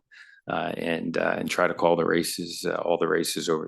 They race 6 days over the summer up in Elko, but I enjoy that very much. I went a little sideways and went to law school and graduated and practiced law for a number of years. I clerked for a judge first, and then practiced at a law firm called Skadden Arps, and first in Wilmington, then in New York City, and then just decided I didn't want to do that for the next 25 years or so, and wanted to try to get back into the gambling business. Wound up moving to Las Vegas from New York City 20 years ago, and started a company that was called Brandywine, but it was operating sports books for casinos here in Nevada. It was all retail at that point. There was no mobile betting when we started Brandywine. I'd opened for business in 2008. Sold that business to William Hill in 2012. William Hill bought 3 small businesses. Brandywine was one. Those businesses were rebranded as William Hill. I was asked to stay on as the CEO of that business, and was there from start to finish, June of 2012 until Caesars bought the business in April of 2021. Took a little bit of time off, then went to work for IGT as the president of sports betting for them. They have a hardware software platform that Boomers now uses. I was overseeing that business. Moved to part-time in that role in 2022 or 23 when President Biden appointed me to chair the board of the Woodrow Wilson Center. So I was spending a lot of time going back and forth to Washington, D.C. Served in that role until I got fired in February of 2025, along with all the other Biden appointees to that board and a number of other boards across the government. And that sort of timing worked out for me. I was kind of itching to get back into the business, thought that there was a commercial opportunity as well with a Nevada-focused sports betting business, and It was licensed by you last summer. Impressive background, and I made the assumption that you had some law in there based on the way you're able to make presentations. It's impressive. Thank you. So impressive background, and I wish you continued success. Thank you. Do either of you have any questions or comments? Sure. Oh, go ahead. We keep doing that. Go ahead. Sorry, Mr. Asher, good to see you again. You made the wires early this morning, as you may or may not know, about the magical reaching the 20 goal, which you apparently said 10 months or a year ago. What is the goal for total? What would be, and you don't have, if it's confidential, please feel free. I mean, what would be the ideal in your business plan for the amount of outlets that would give you the right upward trajectory that you're thinking about? Commissioner, thank you for the question. When I originally was before the board and commission last summer, I was thinking probably 24 to 30-ish. It's clear we're going to be we're going to be in excess of that. Hopefully by the end of 27. There's no specific number. What I would like to accomplish and we start obviously with Four Queens and Binions and some of the other ones we have as we move into the second year of operation. Now that we have an established track record and people can download the app, go sign up easily enough and try it out for themselves, I'd like to be able to go to bigger properties as we move forward as well. I think those are very much insights. It's the ability to have the really small locations you can put in a kiosk, and the biggest cost in really getting set up is the initial licensing investigative fee. After you're up and running, the OpEx is relatively small. So always interested in pursuing those because I really would like to build out a statewide footprint. We have a map in the conference room in our office that has little flags for the various cities. And there's still some white on that map that we'd like to fill in and bring the product out to those communities. Some of which there's one operator in the market. I mean, William Hill's got 100 retail locations across the state and so many towns, and we'd like to get into a number of those communities as well. So there's no specific number in mind, but just looking to continue to grow the business. Wouldn't want to have so many other questions, which quite frankly, I would not ask now, thinking about how many of your competitors may be watching every time you're on the agenda to see what you say next about, you've been mentioning this -105 for the football season for about 2 or 3 months now, which is very exciting, I'm sure, for people who game on the football and stuff. But it's a very competitive landscape in your silo for sure. And I know you're aware of that. So maybe as we talk in future days, it very fascinates me, the math behind these things. Thank you for taking our questions. I have nothing further today and happy to support, and congratulations on what you're all doing. Well done. Thank you, Chair. Thank you. Thank you. Great to see you again and welcome. Thank you. After your presentation, now I understand. I guess I missed that IGT connection because I see IGT Play Sports is in every single one of the applications. So now I get the connection. And I just really had one kind of question, which was for these two properties, what will happen to those William Hill employees? Will they come work for you, or do they just go to other places, or you hiring different people? Yeah, with respect to the specific individuals at the properties, I don't know. There are a number of former William Hill employees who are working with us now, but I don't know specifically if the folks they have down there now are going to move to other properties or not. And I guess that was really, the only other thing I do is just comment, what great properties. I've worked downtown for 35 years. And so Hugo Cellar is just, I mean, it's iconic. It's iconic. The sommelier there, John Simmons, he just retired.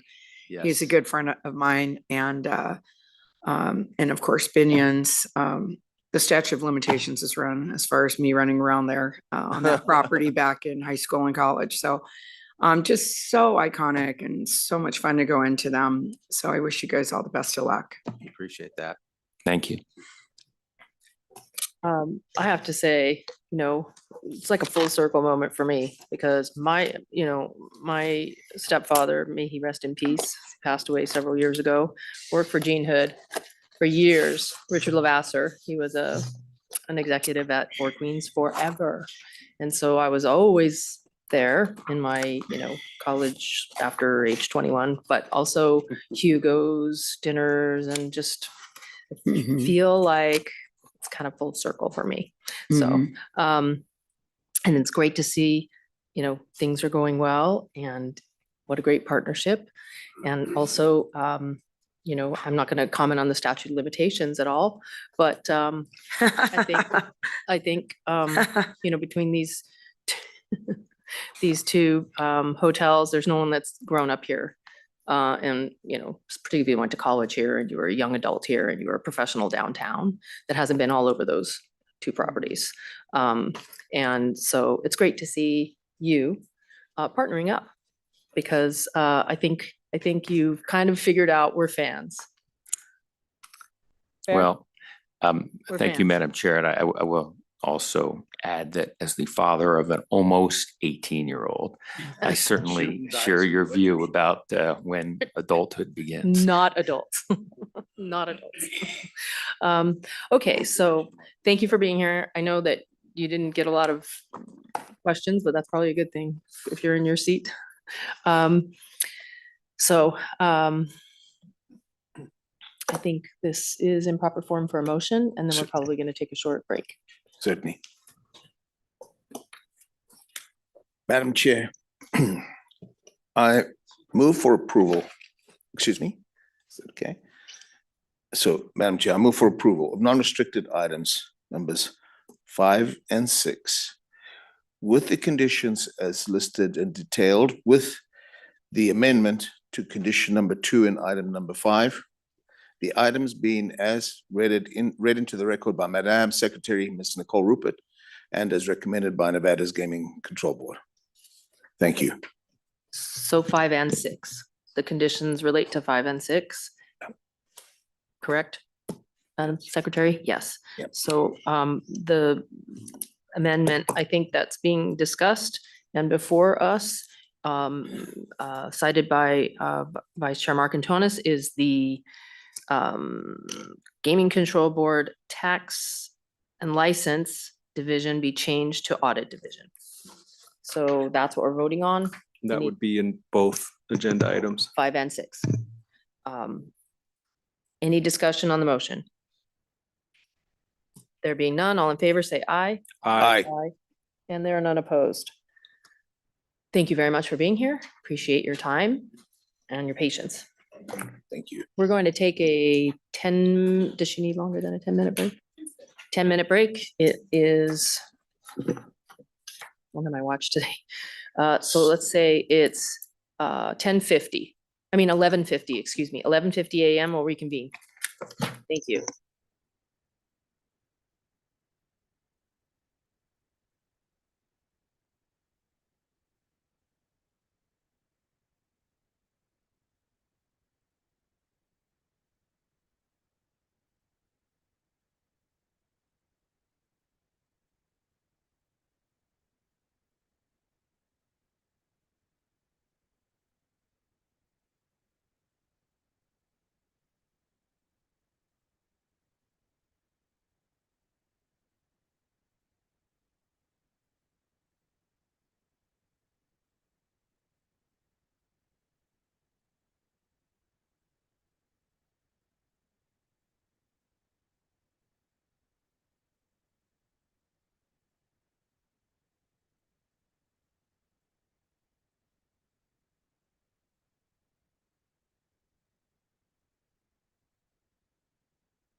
Okay, we're going to go back on the record as soon as I know the court reporter is available.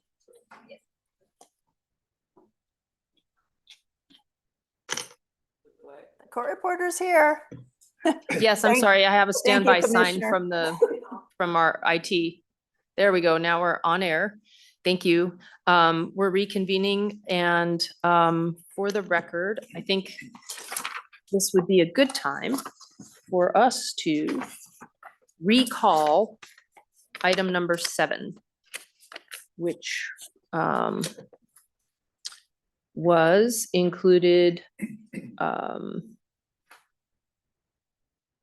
as a consent item and voted on. And the question is there anyone that was in error and an unfortunate error?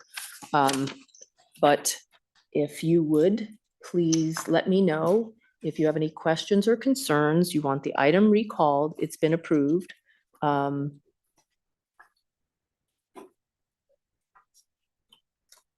not hearing any objections.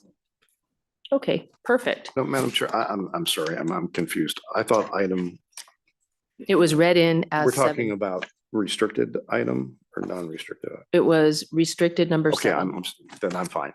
which would be next in order had it been, right? We just did 5 and 6. Now we'd be doing 7. I just want to make sure it wasn't non-restricted. Go ahead. We just finished the non-restricted. The restricted holdouts should be restricted 1 and 7. But the problem, Yes. I'm sorry, I meant non-restricted. The problem is we put it on consent. If there was someone here, they would have potentially left. So I'm calling it now just to yes. make sure. It is restricted number 7 though. So we voted on it. And what I'm saying is before some poor soul sits here and we roll around to it in the restricted after we had already heard it on the consent, maybe they're here, maybe they're not here. And they said, oh, consent, this is the best day of my life. And they ran to the parking lot. So that's my question. I just don't want, I don't know if they're still sitting here because it wasn't original. Oh, you are still sitting here. Okay, so thank you for not saying that's the best day of your life and running out to the parking lot. But so here's my question. When should we have them stay so that we can recall it? And would you mind staying so we can recall it? You know, what I hate to have happen is you stay, we recall it, and then we didn't have any questions for you. So that's why I'm doing just a quick little, thoughts. I mean, I can say that I did not have questions after having reviewed the space plans and having heard that the other locations have a similar setup and there haven't been any issues. I too am all right. I didn't have material conversation or questions, but I was going to ask about the control room where you had screens of all several hundred of 600 of your stores. So, but I'm okay. I kind of wasn't, okay, to be honest. Okay, here's the thing. I'll But just that's recall it. okay. You don't have to recall it. I just had concerns, but I'll go along with the rest of the commission. I don't love it. Okay. Okay, then, so do you, would you like to hear it? We can hear it and you can explore and make whatever comments you like. I just, it was an error. So they should be Yeah. here. They should be talking to us. And I just didn't know Yeah. if they had left or, or wondering what the heck is going on when they were on consent. So it's our error Right. and I'm just trying to, so we can call it. It was originally supposed to be called, to be honest with you. Yeah, I think so, because I really do have concerns with it. Please stay. Okay. I assume there is no one here for restricted number 8, which we will address in order. So I will call, when I get to 7, I will also call 8 after that. And we will go from there. So does anyone have any questions about where we are now? Even though we voted on 7, we are going to call it and rehear it. And if need be, take a second vote or not. I don't know yet. Okay, so now we're going to go to the next agenda item in order. Madam Secretary. Restricted number 1 is the application of Casa Diamore LLC for a transfer of interest as noted on the agenda. The recommendation of the Gaming Control Board is for approval.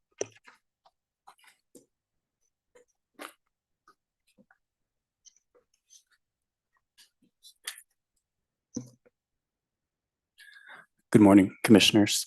Good afternoon. I think it's afternoon. No, is it afternoon yet? Did I talk? Did We I have talk 5 for- minutes. I didn't talk for 10 minutes just now. Good afternoon or morning, afternoon. It's nice to see you. Thank you. Did I let you state your appearances today?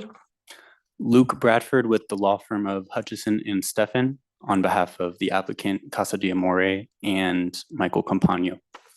Thank you. Welcome.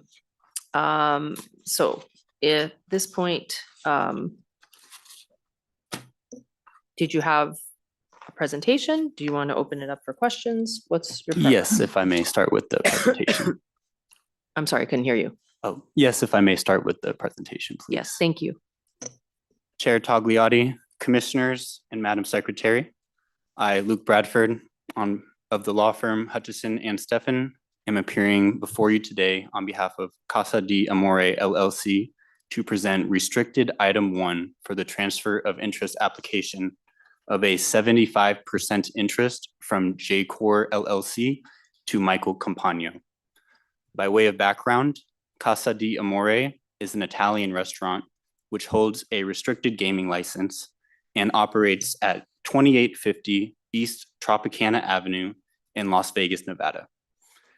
Casa de Amore has an exclusive participation agreement with slot route operator Sartini Gaming LLC.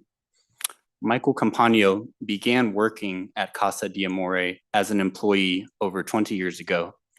In February 2018, the Nevada Gaming Commission approved a transfer of interest application under which Mr. Campagno received a 25% membership interest in Casa de Amore from J-Core LLC, which was controlled by Jeffrey Schwartz and which, up until that point, owned 100% of Casa de Amore LLC. On January 17, 2024, Mr. Campagno and Mr. Schwartz hired a local attorney to draft a membership interest purchase agreement under which Mr. Campagno was set to acquire the remaining 75% membership interest in Casa de Amore. Simultaneously, Mr. Campagno and Mr. Schwartz executed a membership interest purchase agreement drafted by the same attorney to transfer all the remaining 81% interest in J. Byrne LLC, which held the underlying real estate of Casa de Amore, from Mr. Schwartz and his wife to Mr. Campagno. As the commissioners may be aware, there were some issues with the transfer of the gaming interest in Casa de Amore. First, J-Core LLC was in revoked status at the time. With our firm's assistance, it was reinstated on December 23rd, 2025. After June 30th, 2025, J-Core LLC was in default status due to non-payment of the annual fee with the Secretary of State, which Mr. Campagno promptly paid after realizing this. Secondly, the Casa de Amore contract incorrectly listed Mr. Schwartz as the seller when in reality, J-Core LLC is the entity which held the gaming interests. Our firm drafted an amendment to clarify that J-Core LLC was the seller of the 75% interest purported to be sold. Under Nevada contract principles, the seller name error would not, standing alone, render the agreement void. The parties addressed that documentation issue by amendment, naming J-Core LLC as the correct seller. Thirdly, and more importantly, NGC Regulation 8.010 and 8.030 subsection 3 and Nevada Revised Statutes 463.5733 require all transfers of interest of this size to be approved by the Nevada Gaming Commission to be effective. Here, no transfer of interest application was filed with the Nevada Gaming Control Board at the time of the transfer, despite money changing hands. The local attorney who drafted the contract did not advise Mr. Campagno and Mr. Schwartz about any gaming related requirements for the transaction to be effective, including that the transfer would be void without the commission's approval. Our firm was engaged by Mr. Campagno for unrelated legal work and found out that no transfer of interest application had been filed for Casa de Amore.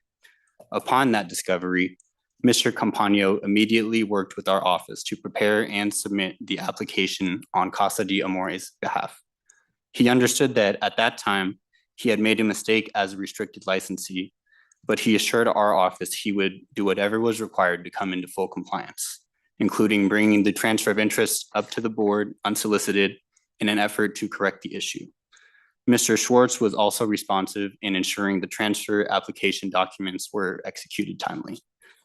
Another issue that arose was the filing of NGC-09 forms in 2025 and 2026, which still reflected 75% ownership by J-Core LLC and 25% ownership by Mr. Campagno.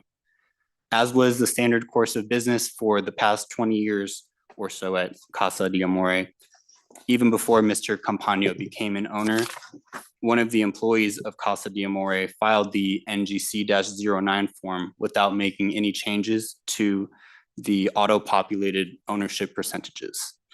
Our clients now understand this is an important form which keeps the board and commission apprised of ownership changes and which could have prevented delays in filing the transfer of interest application. And he has spoken with his team about not automatically filing forms of this sort with the Gaming Control Board or Commission without his review as the responsible restricted gaming licensee. Our clients understand that they committed a serious violation by not submitting a transfer of interest application. They understand that gaming licensees like themselves are responsible for knowing this information, even if the attorney who drafted their contract does not advise them of gaming related requirements. They understand this mistake will likely result in disciplinary action, including but not limited to a fine and referral to the Attorney General's office. Our clients would like to offer their sincerest apologies for not living up to the standards of a restricted licensee, and they want to assure the board and commission that they understand the seriousness of their obligations as gaming licensees.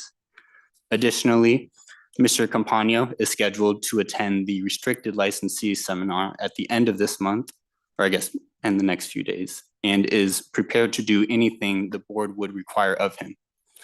I would like to thank the staff and leadership of the Nevada Gaming Control Board, as well as the Nevada Gaming Commission, particularly Agent Heather Parchi, for the time and effort they have spent on this application. With that, I would like to turn the microphone over to Mr. Campagno for his statement about his background, which will include further detail on his background and story, unless you would like to ask questions first. Thank you. Well, before he does that, do we have Mr. Schwartz on Zoom? Supposed to be on Zoom. He was on Zoom. Maybe He was provided with the link and we did receive confirmation that he received it, but he is not currently connected. He was on. He said he was on that before the break. Okay, well, we can hear from you, and then if we need to for any questions or comments, we can wait and see if you could get a hold of him. But for now, why don't you proceed, please? Okay. Well, thank you, Madam Chair and the Commission for hearing us today. I started working at Casa de Amore in 2003. I've been there ever since. About 2017, I was approved by gaming and took a share of the percentage. The entity that held the gaming shares was dissolved way back in, I believe, 2005. I wasn't privy to that, so I didn't even know that. And then my attorney didn't give me any information as to how we need to go before the commission for Can I interrupt you? transfer. Can I interrupt you just? Sure. So when you're talking, are we talking about the attorney that was referenced in front of the board and now referenced today, the same attorney? Correct. Okay, so did you sign the retainer agreement for that attorney? I did. You did?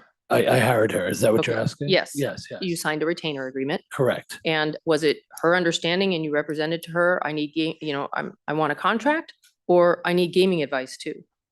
Because there was kind of a lot of piling on to Ms. Gordon that I thought was interesting for who knows what was represented to her as the scope of representation. So do you know? I don't know the exact scope of the representation. I didn't receive the contract from that.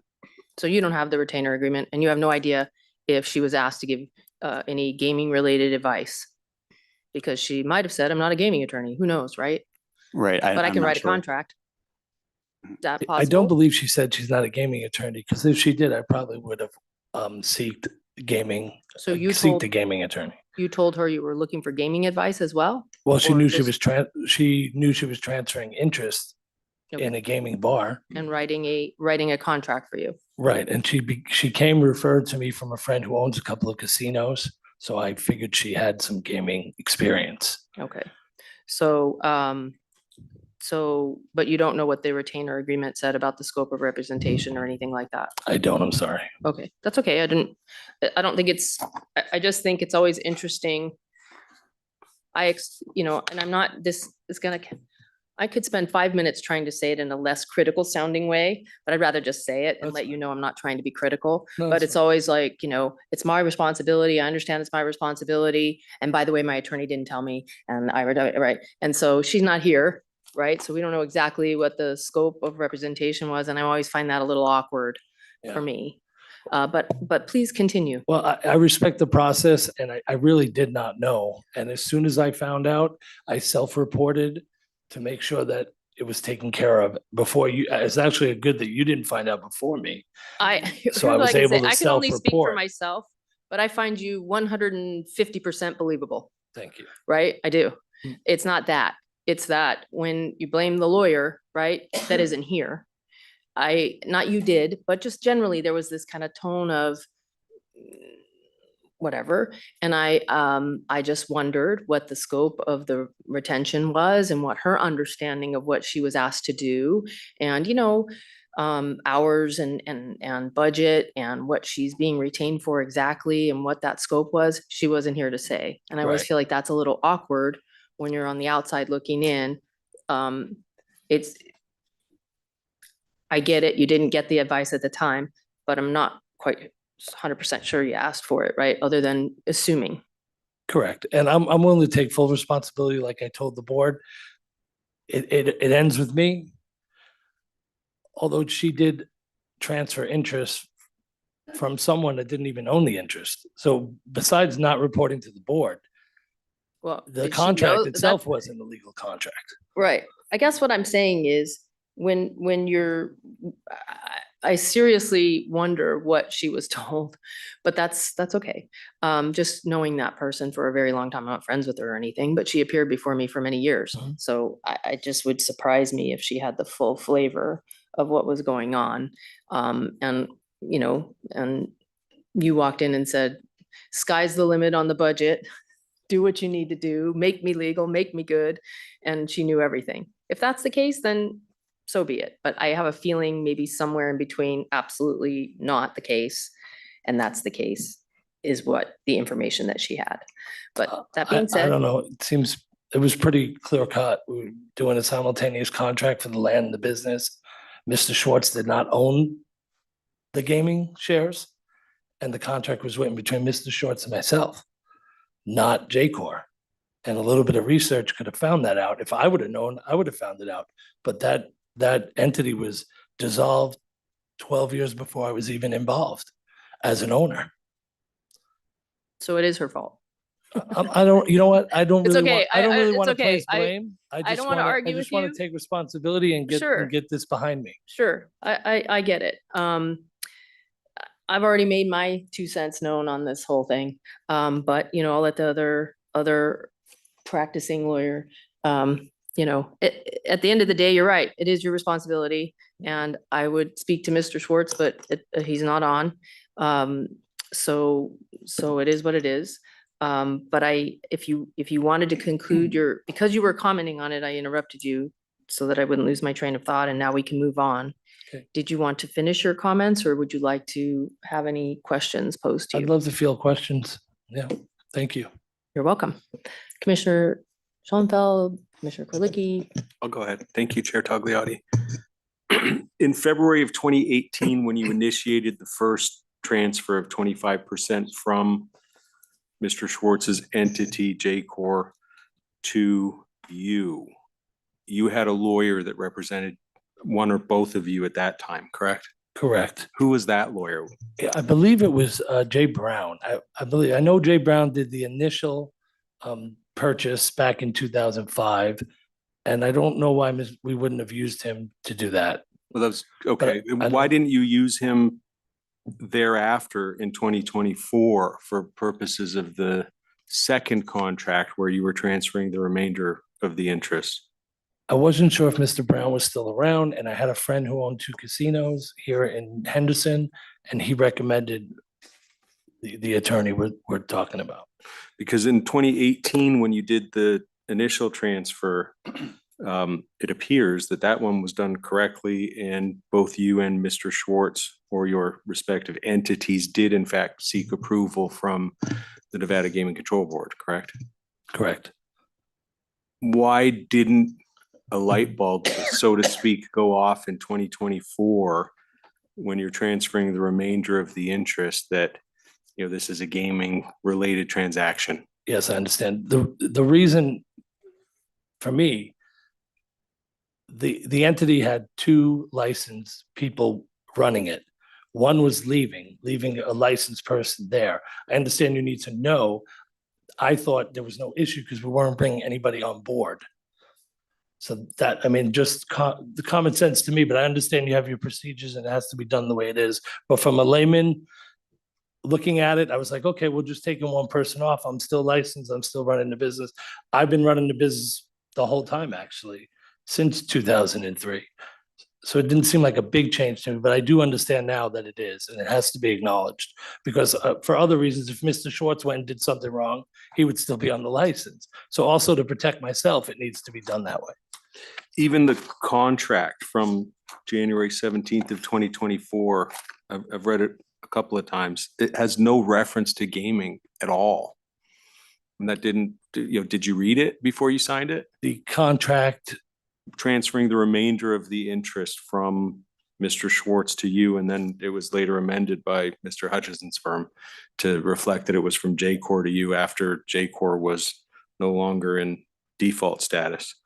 So it didn't say shares went from Mr. Schwartz It to said me? shares, but it doesn't really reference gaming. Gaming? Okay. Yeah. I must have missed that then. And then obviously it's concerning that J-Corps was in revoked status when, well, it was concerning that it started with Schwartz individually and then had to be modified to J-Corps and it was in revoked status. You know, I appreciate your response that you had an attorney, so you relied upon that. You know, it gives you some layer of insulation, but obviously there's a lot of concern here in terms of the procedural history and non-compliance. When you received your 25% interest in 2018, was it still 10 slot machines at that time? Yes, And it remains 10 slot machines now? correct. The promissory note that you have with J-Corps, have you been compliant in terms of the payment plan? The payments to Mr. Schwartz, yes, Okay. And then also you have an SBA loan, is that correct? that is correct. Have you been in compliance with the terms of the SBA loan? Yes,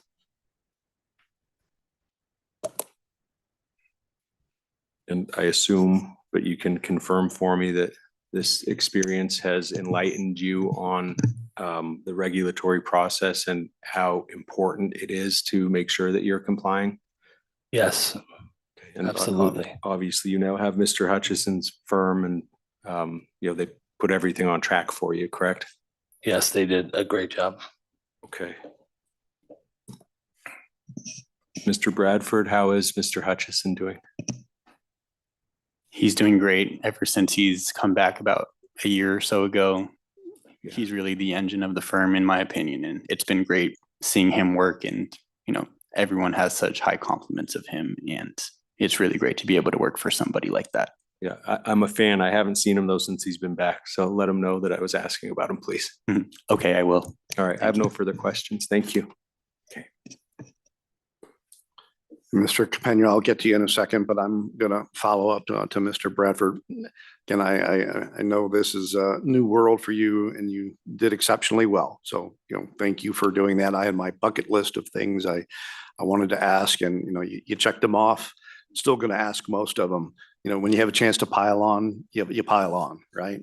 But Mr. Hutchinson, Governor Hutchinson, dear friend, I actually visited him in Virginia when he was there for several years. But he and his family are indeed most special to spend time in his firm. He's chosen some interesting litigation recently. Well, I don't know details, but waters for fighting and liquors for drinking in Nevada. So, another complicated situation, but we'll leave that. But please give my best to Governor Hutchinson.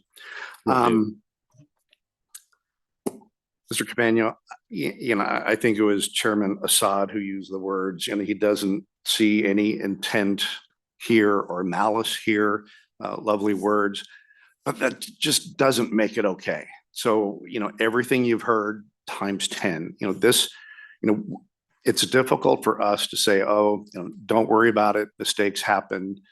This is a privilege, and the precision of being a regulated person in Nevada is perfect. You can't stray, or you don't have the privilege of a restricted license.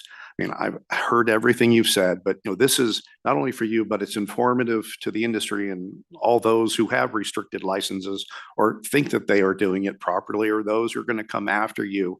It's got to be done well. And it's not an attorney employment act. It's just, you got to be informed. If you're not reading your own contracts and things like that, shame on you. It's too important not to. I appreciate you're going to the seminar. I think it's the 25th. So that is in a few days, but even that doesn't get into some of the details. You have a responsibility. Anybody who's sitting there, anyone going to gaming control, they have that responsibility to be informed, not as well as an attorney, but certainly as an individual who's putting capital and career and time and all of those into these situations. So I am, again, this isn't about getting a pound of flesh. It's just making sure you do it right and everyone around you and who's watching this do it right. But is it appropriate? And I think I need to ask either council or the Gaming Control Board chair. Are we moving forward with fine and referral to the Attorney General's office? Yes, I can confirm that we are very much in process in that regard. Okay, and that's certainly, and Chair Dreitzer, thank you for that. So, that's important. So part of this, that's the informative stuff. If you do not do X, then Y happens and Y is no fun. I will support your application today. Again, to quote the chair, no malice or intent here, but you just got to do it better. And for all of those listening and, the chatter out there among restricted licensees, the precision is not an option. It's mandatory, or we have more conversations like this. I'll support the application today. I understand what you're doing. I'm disappointed that Mr. Schwartz is not here today. So It's not essential. I didn't have questions for him, but it's a respect for the process and what's going on and why we're here. He was a restricted licensee. He sold his business to you. He still has equity in this game and a responsibility. And for him not to be here today is, in my judgment, poor form. Maybe he has an absolutely wonderful reason, but we don't know what that is today. But with that, I'll leave it. I will support it. But with all the flags and whistles and admonitions that I can give to you, and having wise counsel is always better than sitting and listening to these lectures. Thank you. Thank you. It might be an overstatement for me to make, but when I watched the video, he seemed to struggle a little bit with the technology. Yes, And we were that's hearing what it someone was. in the kitchen and, there was. He was Any- on 10 minutes ago before the break. I don't know. what Okay, so he happened. was on. Yeah, on. he was on today. Yeah, my guess is not intentional. Yeah. In any event, just based upon watching that video. Thank you. Hearing it all, in the background there, he was. Yeah. With us then, and I think you're saying he was with us earlier, correct? Correct. Okay. Sorry to interrupt. Go ahead, Commissioner Marcantonis. Mr. Bradford, Mr. Campagno, good to see you again. Thank Mr. you. Bradford, I have to say that the presentation that you made to the Gaming Control Board was extremely lucid, detailed enough. And I think overall, as I listen to you, there is regret for the circumstances. There is an acceptance of accountability by all of you. And I understand that that's not necessarily an excuse how to get out of it, but there's also an acceptance of the penalty phase that may be coming from the Gaming Control Board or otherwise. But I found all of your conversations and explanations, all of you is sincere. And so I will be supporting your application. Actually, I will be supporting the Gaming Control Board's recommendation in our voting process today. Thank you. That's all that I have for you. Thank you. Thank you, Chair. Thank you. Thank you. Thank you for being here. I don't need to pile on by any stretch. And I'm satisfied from watching both the board meeting and also what's taken place today. I am convinced that you're sincere with everything that you've put forth today. And if you had to do it all over again, it would be done, I'm sure, very differently. Yes. And I appreciate all your comments. So having said that, again, not having to pile on, I'm very, very glad that you have excellent counsel. You couldn't get a more reputable firm than Hutchison and Steffen. And I'd be remiss if I didn't add on to what Commissioner Karlicki said as far as Mr. Hutchison, who I know he's my dear friend from college. We were poli-sci majors together. We sat in class together for 4 years. I mean, 4 years. And he, of course, is he's tied for my favorite lieutenant governor.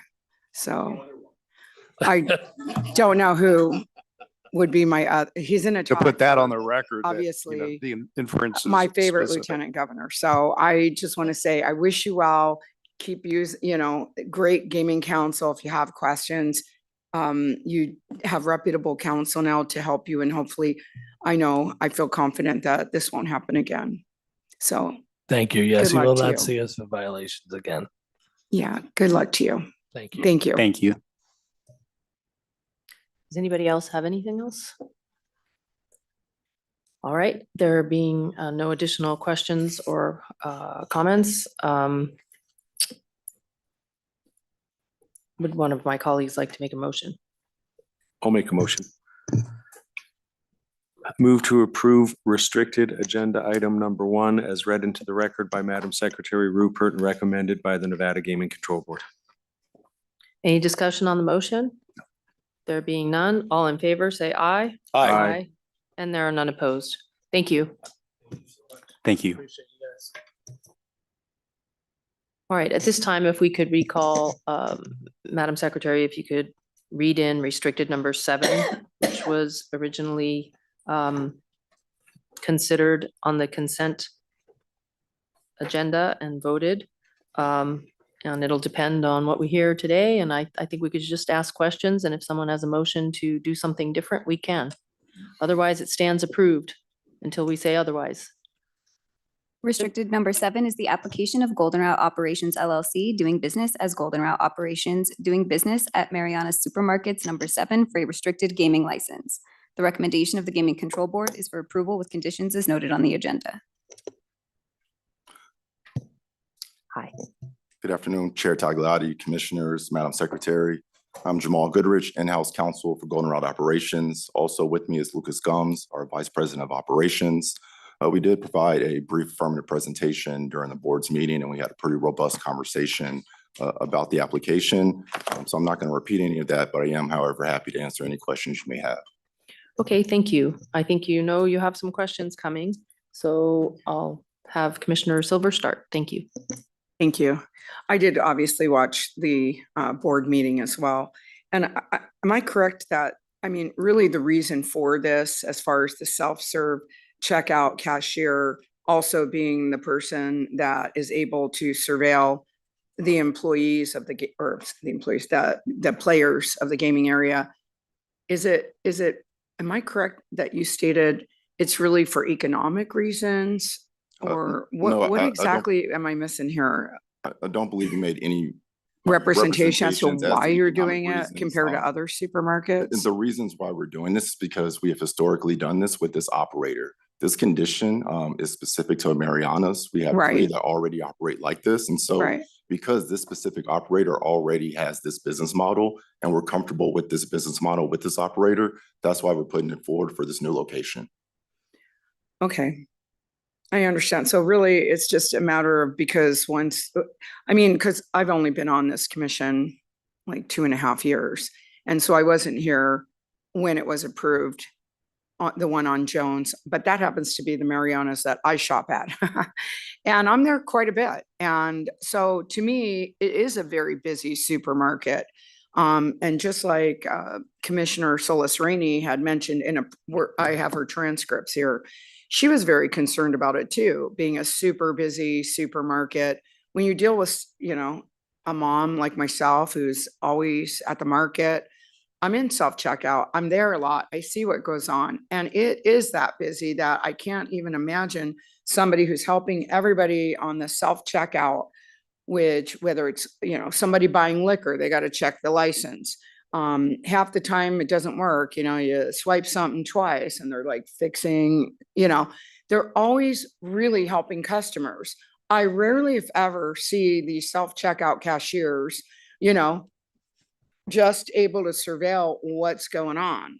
So I have huge concerns about it because if it's just a matter of economics and we're going to do it here and we did it at the Mariana's on Jones, so why not the one on Flamingo, which by the way, that location is so busy, Flamingo, and it's like Sand Hill or something. I just have a hard time believing that it's going to be surveilled properly considering how well Mariana's does and how much traffic. I mean, there are very few times I'll go in there and it's real early in the morning or something, not a lot of people, but that's pretty rare. There's usually a ton of people. And so I just want to voice my concerns because I didn't understand, why are we doing this? Why are we setting precedent like what Commissioner Solis Rainey said? It's different when you have the rurals, because I saw you had the Rayleighs and it's in the rurals, and I get it. The rurals, you're going to have trouble getting employees maybe up there to come work, and maybe they can do both because it's not that busy. But a Mariana's on Flamingo and Sand Hill, it's kind of mind blowing to think that they can do both. That's how I feel. So I want to voice my concerns because I don't get it. Understood. And a couple points as to the representations about the economics. We employ over 275 service hosts at grocery stores throughout the state of Nevada. We employ over 190 service hosts in Southern Nevada and another 70 in Northern Nevada. And so one service host isn't making or breaking our company. So it's not an issue about economics. Well, then why are we bending the rules and there's an NRS on point, we got regulations on point. Then tell me, why are we making an exception and violating the rules and regulations for this particular supermarket? Because I don't understand that then. And I'm not aware of understanding any violations or rules that we are violating. This is a condition that is already operating with this operator. And we hear and understand and appreciate the concerns you're raising. I think what you're articulating is risk. And I think there's risk inherent in any form of gaming. How do we essentially solve for those risks? By having a robust set of internal controls, by having training, by having surveillance, and for the fact that we're experienced operators here in the state of Nevada. And so again, risk is inherent in any form of gaming. We understand and appreciate your concerns. This is not an economic conversation. This is— Well, what about Smith's Food King? Smith's comes in and they want to do the same thing. Now they don't want to have somebody who's they want their self-checkout clerk or Albertsons. I think that's a great example. We operate every Smith's grocery store in the state of Nevada. And the self-checkout people? We have never put forward at a Smith's location, a self-checkout does not have a service host. In fact, the last time I was in front of this commission for the new Smith's in Henderson, we actually put forward a Smith's application with the service host. And so— With what? With a service host actually— A designated host. Gaming alcove.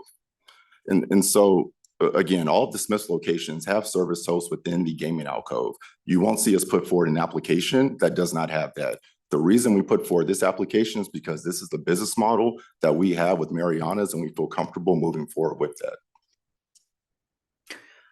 I just want to voice my concerns because I think it's very busy for a self-checkout clerk to be watching gaming as well, making sure minors aren't there or just something that shouldn't be going on.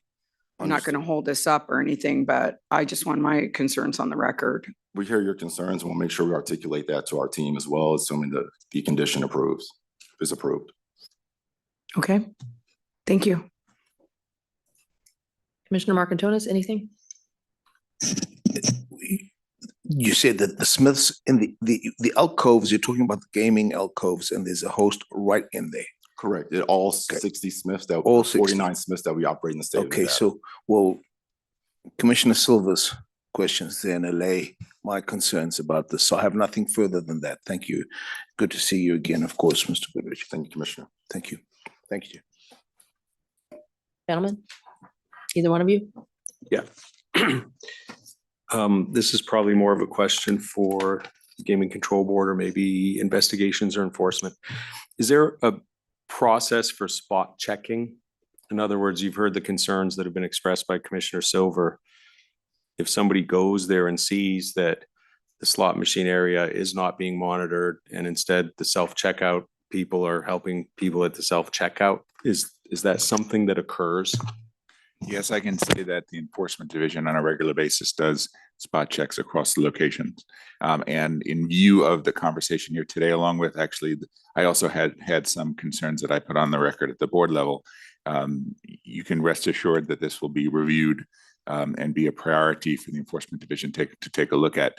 The other thing I'll say is that Mr. Goodrich offered in the interim the opportunity for myself and the Enforcement Chief Torgerson and perhaps others to go visit and see the surveillance room, which we intend to look at. That's not an experience that I've had. I'd invite commissioners to come as well if they like to see what they do there as compared to other surveillance rooms. That's a piece of information we need to have. But yes, we will be doing spot checking. So let me just add on to that, because if they're, surveilling, and we've all seen surveillance rooms, it's hard to certainly see really clearly maybe what a person, super clear what a person looks like. And if there was somebody monitoring it better, somebody that is 19 or 20 or 21 who looks very, you don't know if they're really a minor. I have 2 college students. They look older than college. If they're sitting there, I'm still having a problem with a surveillance room somewhere else across town being able to do anything about a minor. If it is a minor gambling, a 19 or 20-year-old versus somebody who's physically there who can say, I want to ID you, how old are you, to make Understood. sure that they're properly gambling. You just don't have that. But we do have the people there that are on site. And so I want to kind of set the table for our surveillance, right? This isn't surveillance at the Venetian or Palazzo per se, where, they're actively monitoring, high limit gambling rooms, high limit tables. These are slot machines in a grocery store, and we have 600 locations that we do monitor. And so, again, relying on the fact that our internal controls, our training, the fact that we're experienced in doing this, hopefully those will assuage some of your concerns. But I do understand, Commissioner Silver, I think there's a number of different situations that we could game for. I would say personally for our grocery stores, the biggest issue that we have are slip and falls, which are always interesting to me because all of our grocery store locations are carpeted.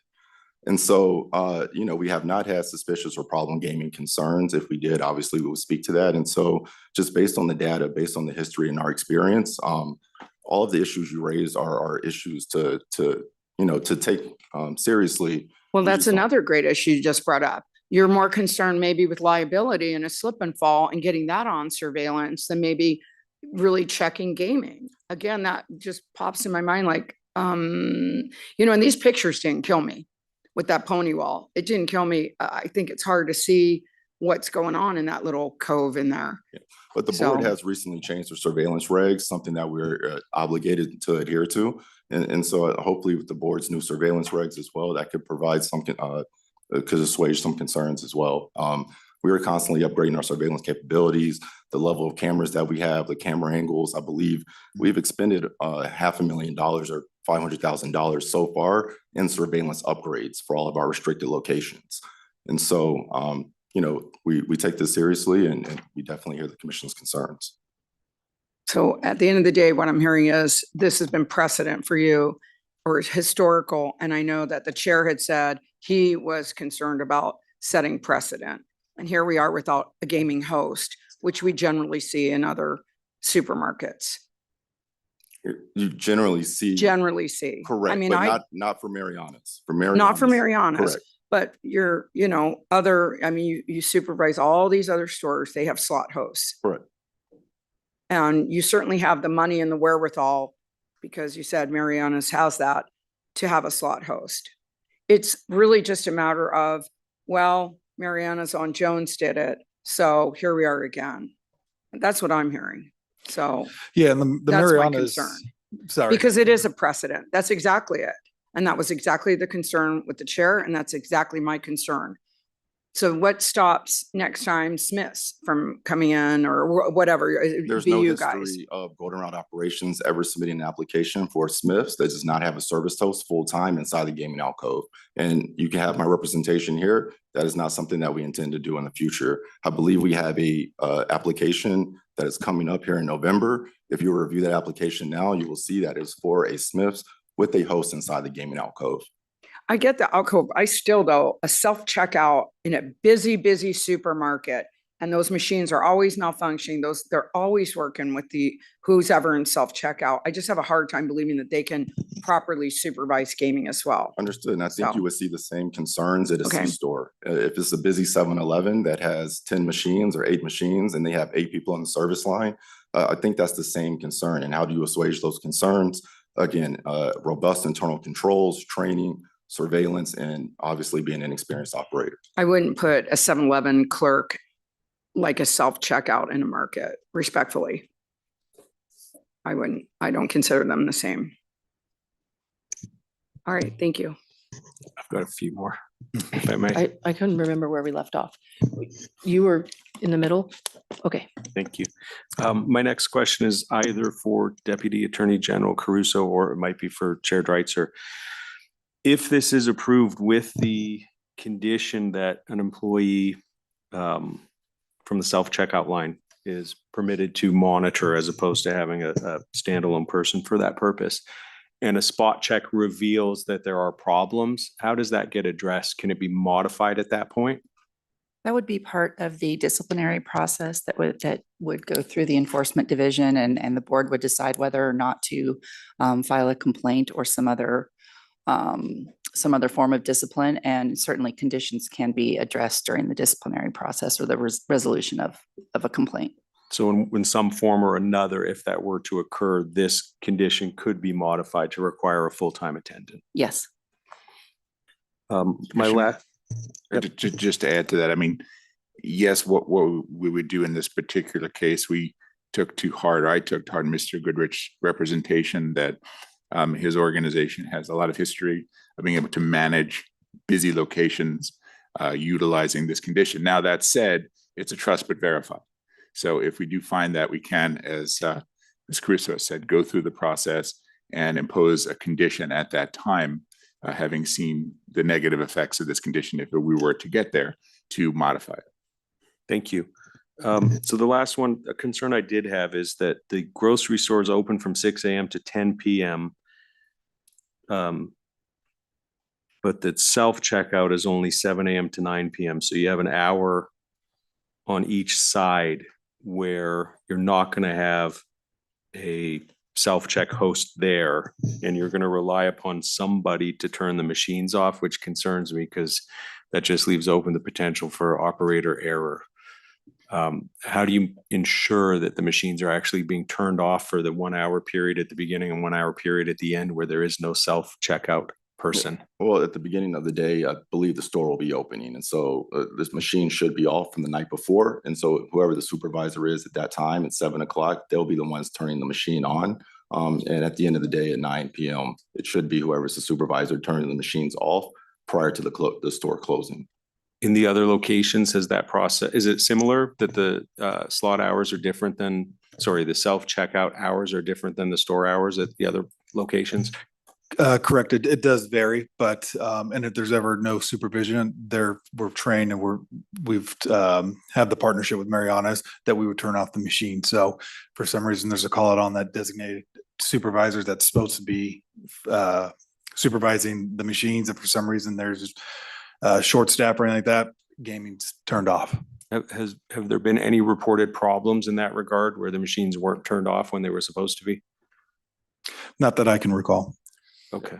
Aware of one instance. My understanding is that the service host went to the restroom, had a bathroom emergency at the time. They were away for less than 5 minutes or so. And so that's the only instance I'm aware of. That's a good question. What happens when I guess if the self-checkout host is taking a break, someone takes that person's spot? We train them to turn the machines off. Okay. And a lot of that instance, a supervisor, an actual store manager, they'll come and cover those times where a general self-service clerk or whatever, if they're gone away, or again, they call out or something, the supervisors and store managers and even ownership, they're trained and understands the importance of that, of the supervision. All right. All right. I have no further questions. Thank you. Gentlemen, welcome. So much for the consent calendar part, huh? You know, I live in Douglas County. I don't have a Mariana's grocery store, and I'm not sure that I've ever been in one when I've lived down here or recently. But it's a standard, I mean, it would, except for the name in front of the building, it's kind of the same format as a Smith's, I mean, in terms of size and things like that. Is that correct? Not as many machines. In our Smiths, we typically put 15 machines. We do expect the gaming volume here to not reach the level of some of our partners. And so there will only be 10 machines. So that's the distinction making the difference here. You know, because I look, you know, it's a tax, you know, we're asking for, you know, a capability that costs money to make sure that gaming is occurring properly in the state of Nevada. So you're making this distinction that Mariana's can have this separate view. I mean, you don't have to have a dedicated slot host because it's only got 10 machines as opposed to the Smith's 15. Correct, 10, and we don't expect all 10 to be busy for a majority of the time. Obviously. And the proximity of where the gaming is and relationship with the service or where the checkout stands are, where if you look at most of our Smiths, when you come in, you don't even see the slot machines. A lot of times they're down by the deli or something in an actual closed room for the most part. I mean, you have pony wall stuff, but that's why they're away from line of sight. They're a lot bigger gaming rooms as well, where these are a lot smaller rooms and more similar to, you know, what you see at a convenience store, something like that. So as follow-up to that, so that's not the only difference between Mariana's and Smith, right? You have a family-owned business, and the way they run it, my guess, is going to be a lot different than the way Smith's Corporation runs anything. Absolutely. Is that part of the decision-making? Correct. Because they're smaller, family, tight-knit type, limited numbers with the less of that national corporate feel? And my Absolutely. guess is the staffing is probably different ratio-wise, yes or no? Yes. Okay, meaning Mariana's has more staff, Yes, I believe so. just overall, Mhm. as a general course, because we're talking about corporate America and then family-owned Mariana's. More staff, less bureaucracy, easy to get our points across to the operator in the event there are You- any issues. You call a manager, and the person that you speak to that minute is the person who has the authority to do things in that store. Correct. And the ownership too. I'm sorry. That's a culture of compliance. It's different. You know, I hear you. I think you've heard us. You know, the gaming control board started the conversation, the sun, you know, the lines, you know, the sight lines and all, you know, and it merits watching. I think you'll have visits and people doing spot checks. You get our sensitivity, you understand why we're sensitive to it. I see the cutoff, but it just has, I mean, I've used the word too many times today, precise, you know, there is no wiggle room. It's either monitored or it's not, and it's monitored well. It's monitored perfectly. So as long as Commissioner Silver's comments are well taken. These concerns are real, and going forward, should this be approved,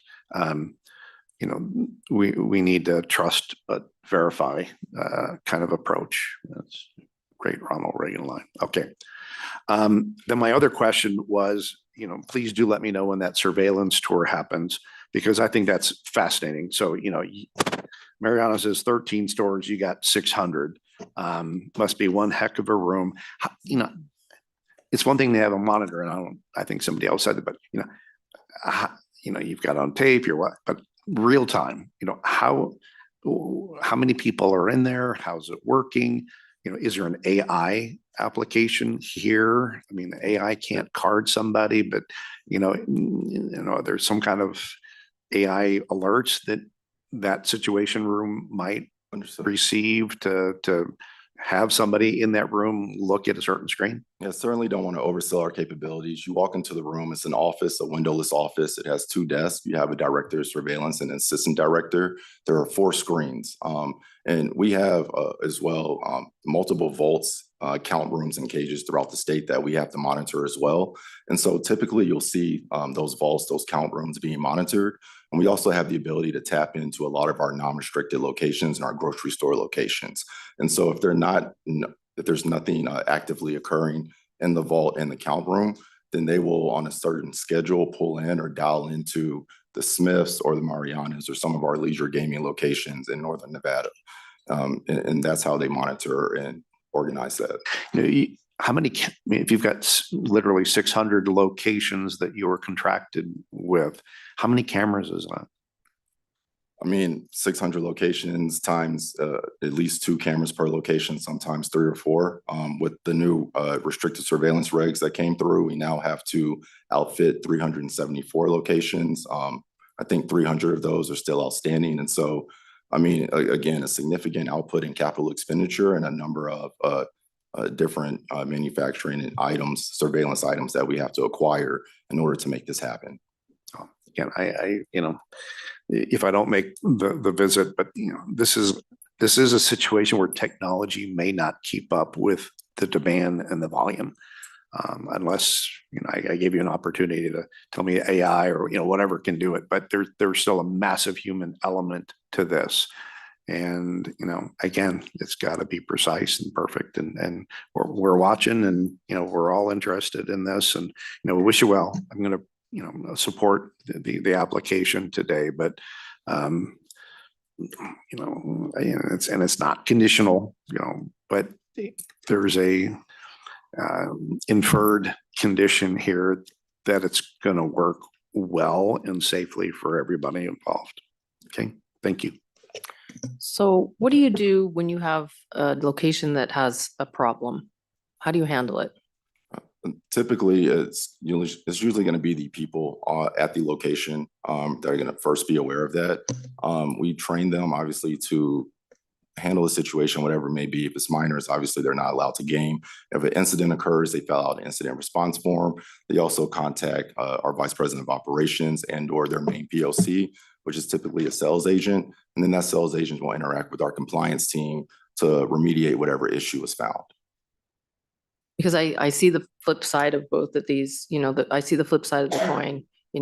You have 600 locations, each individual owner, each individual property, what they're capable of, what they do, what their businesses are like, and each, and all the layout and the number of machines, and you rely on your expertise to make these, applications and to get the position that you've taken and to try to get our support. I totally get that for the reasons that have been stated. But I also get Commissioner Silver's, private equity comes in and now it's Smith's. Right? Or not private equity, but private equity, or now it's Smith's. They sell to, and now we've got these two stores that are outliers, right? That are now owned by somebody else. So I get exactly what she's saying. And I do see the difference though, right? Because it's got to be a completely different experience doing business with Mariana's than Smith's. I can only imagine. And so, not that they're not a wonderful company, I have no opinion. I'm just saying it's large corporation compared to a family owned, even though they have a lot of locations. So So that's the rub. If you're wondering why, I feel like I'm going to support this because of the circumstances we have today, and because we have the chair of the board telling us he's kind of told you, be careful what you wish for, because if we find a violation or any kind of trouble, they'll act on it. But I do have those concerns going forward. If ownership changed, right, there'd still only be 10 as opposed to 15, but that's not, it makes it concerning for me as well. So I don't know how anybody feels about if they had any additional questions since I went last. I'm happy if you have follow-up to go ahead and ask. But in the meantime, we had a vote on consent. If anyone wanted to either change their vote or, just let this portion of the, is there a way, and is it proper to incorporate, if I don't have an appetite to revisit the vote, to incorporate by reference this conversation into the consent agenda?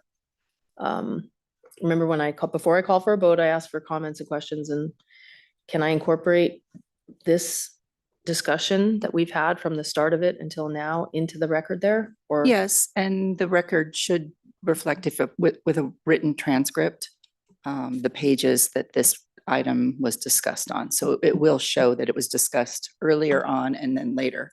The issue will be with the YouTube video, but that's not the official transcript necessarily. So we will have the transcripts that will show the separate locations of the discussion. Okay, thank you. So obviously that's not my decision to make, that's this body, but it does give us an option to make these comments part of the record and have the transcript refer to these pages. If we want to leave the vote as it stands, if you don't, then we would need a motion to set aside the earlier vote and then a new motion to do whatever. Chair, I would make a motion to recall the prior vote because I'm not in support of it. So it would need to be revoted on. Okay, do we vote on the motion to recall the prior vote? Or I didn't realize that. I assume that so. number was in the consent agenda when it was called. If you wanted to redo the vote, you would do a motion for reconsideration first and then vote on that. Okay, so Commissioner Silver has made a motion to reconsider the vote on item number 7 that was previously made during the consent agenda by us. So any discussion on the motion? There being none, all in favor, say aye. Aye. So there's a unanimous vote to reconsider, and then now there would need to be a new motion of whatever that will be. So those in favor of support, if one of you wants to make a motion in support, against, one of you wants to make a motion against, whatever you. I'll make a motion in support. I'm going to move to approve restricted agenda item number 7 as read into the record by Madam Secretary Rupert and recommended by the Nevada Gaming Control Board with conditions. Okay, thank you. Discussion on the item? There being none, all in favor, I'll just say, Commissioner Schoenfeld, what's your vote? Aye. That was Commissioner Krolicki. He voted aye. I vote aye. Commissioner Aye. Contonis and Commissioner Silver. Nay. Okay. I think it goes without saying that this was a struggle, and so I would look at these very carefully before you go. Understood. Thank you. Thanks, Commissioners.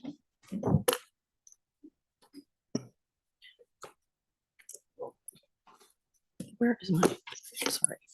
Okay. That.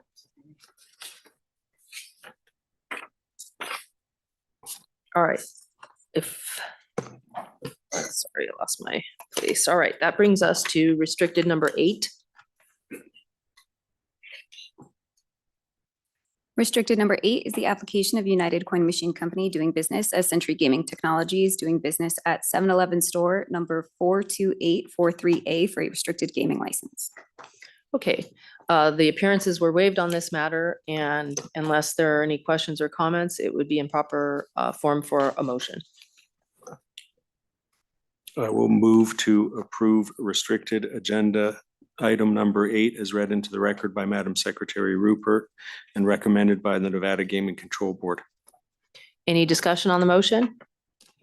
There being none, all in favor, say aye. Aye.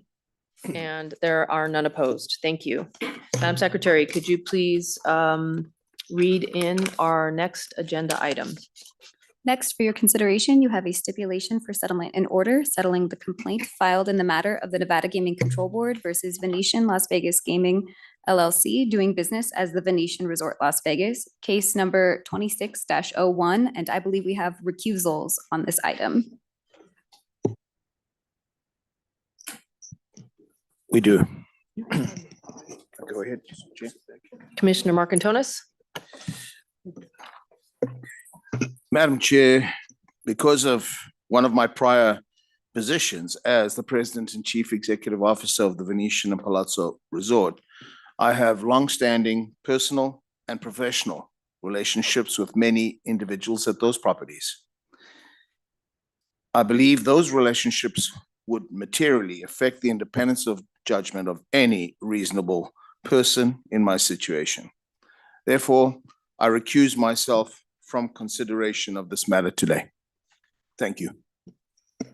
Thank you. Commissioner Schoenfeld? Thank you.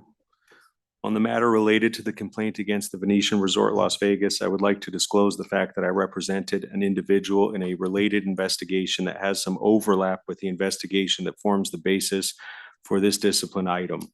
That has caused a conflict for me, and I do not intend to participate. I am recusing myself from this item.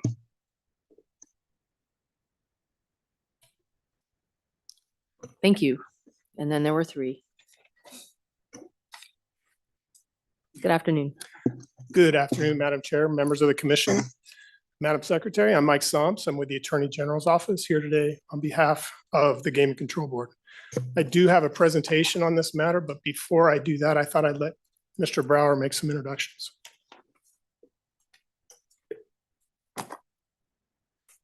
Thank you very much, Council. For the record, Greg Brower, Counselor for the Venetian Las Vegas.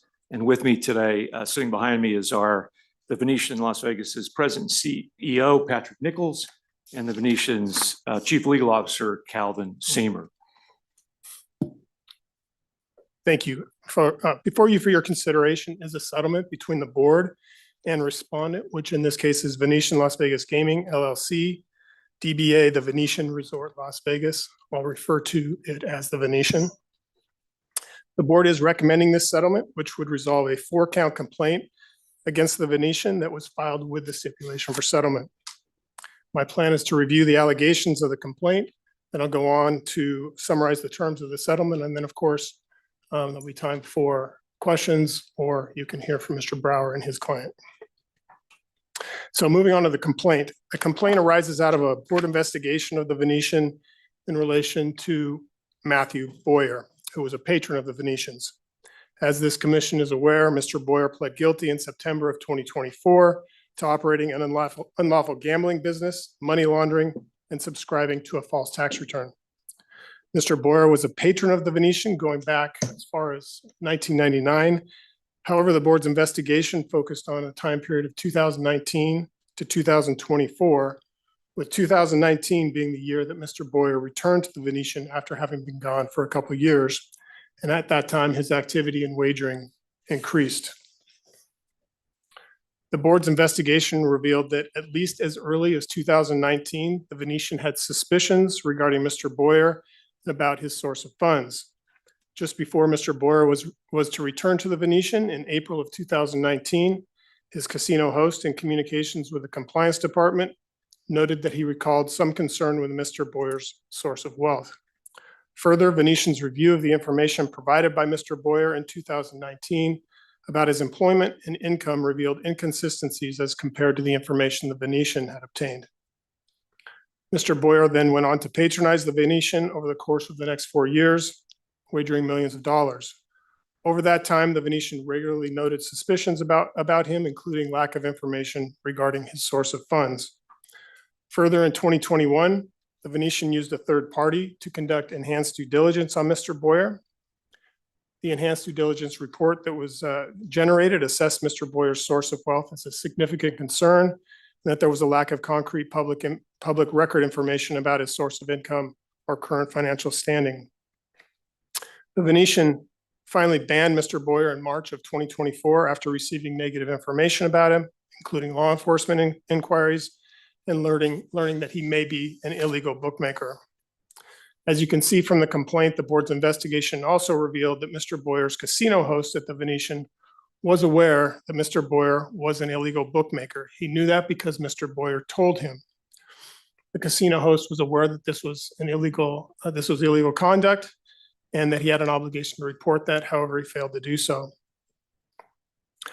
Ultimately, Mr. Boyer was allowed to wager millions of dollars at the Venetian, and the Venetian won at least $3.6 million from him over the course of approximately 30 separate trips, during which time the Venetian did not adequately substantiate his source of funds and did not ban him. So these allegations, of course, form the basis for the 4 counts that you see in the complaint, with count 1 addressing the failure to establish Mr. Boyer's source of funds, count 2 addressing the failure to ban Mr. Boyer, count 3 addressing the casino host failures, and then count 4 addresses the failure to conduct an appropriate investigation following the banning of Mr. Boyer. Moving on to the proposed settlement, the Venetian has agreed to the following, subject to this commission's approval. First, the Venetian has agreed to pay a fine of $7.2 million. That reflects approximately 2 times the profit or the win for Mr. Boyer. In addition, the Venetian has agreed to a number of conditions, which I'll go through and summarize. First, the Venetian must maintain its current AML program to be revised and enhanced as necessary to comply with applicable laws. It must maintain or increase AML compliance staffing levels, and there shall be annual reviews and updates to the AML program. Second, at a board member's request, the Venetian's Vice President of Compliance shall meet with the board to review and discuss AML BSA compliance. Third, the Venetian's AML program must provide for participation in the FinCEN's 314B information sharing program. Fourth, within 60 days and annually, the Venetian shall conduct comprehensive in-person training for independent agents, hosts, player development executives, marketing department staff, and those with credit authority exceeding $50,000 focused on AML BSA compliance obligations. Fifth, within 60 days, the Venetian shall designate a person with primary responsibility for the company's AML program, and that person is required to file an application for licensing. Sixth, within 60 days and annually, the Venetian shall do an awareness campaign designed to encourage suspicious activity reporting, including suspicions regarding a customer's source of funds. And then seventh, in 2 years, the Venetian shall retain an independent person with AML BSA experience in the gaming industry to review and evaluate Venetian's compliance with its AML program. Now, before finishing up, and I believe Chair Dreitzer has a few words as well, when I'm done, I do have some additional comments regarding the fine amount. As this commission knows, it has approved 3 prior settlements for complaints that involve Mr. Boyer and his activities. While all of these complaints are not exactly the same as the Venetian, they do involve similar types of allegations. And the board considered those prior complaints in arriving at what it believes is an appropriate fine against the Venetian, which is entirely in line with the commission's guidelines for imposing discipline in Reg 7.240. In the end, the fine amount reflects the board's view that the Venetian's violations measured against those other complaints, while serious and warranting a significant fine, are not as egregious. Now, each of the board members, of course, have their own calculations and making the decision to put their signature on this settlement, but I would ask the commission to consider some differences from those prior complaints. First, with the Venetian, the board did not find that, and there is no allegation of a culture of non-compliance or ignoring the presence of illegal bookmakers.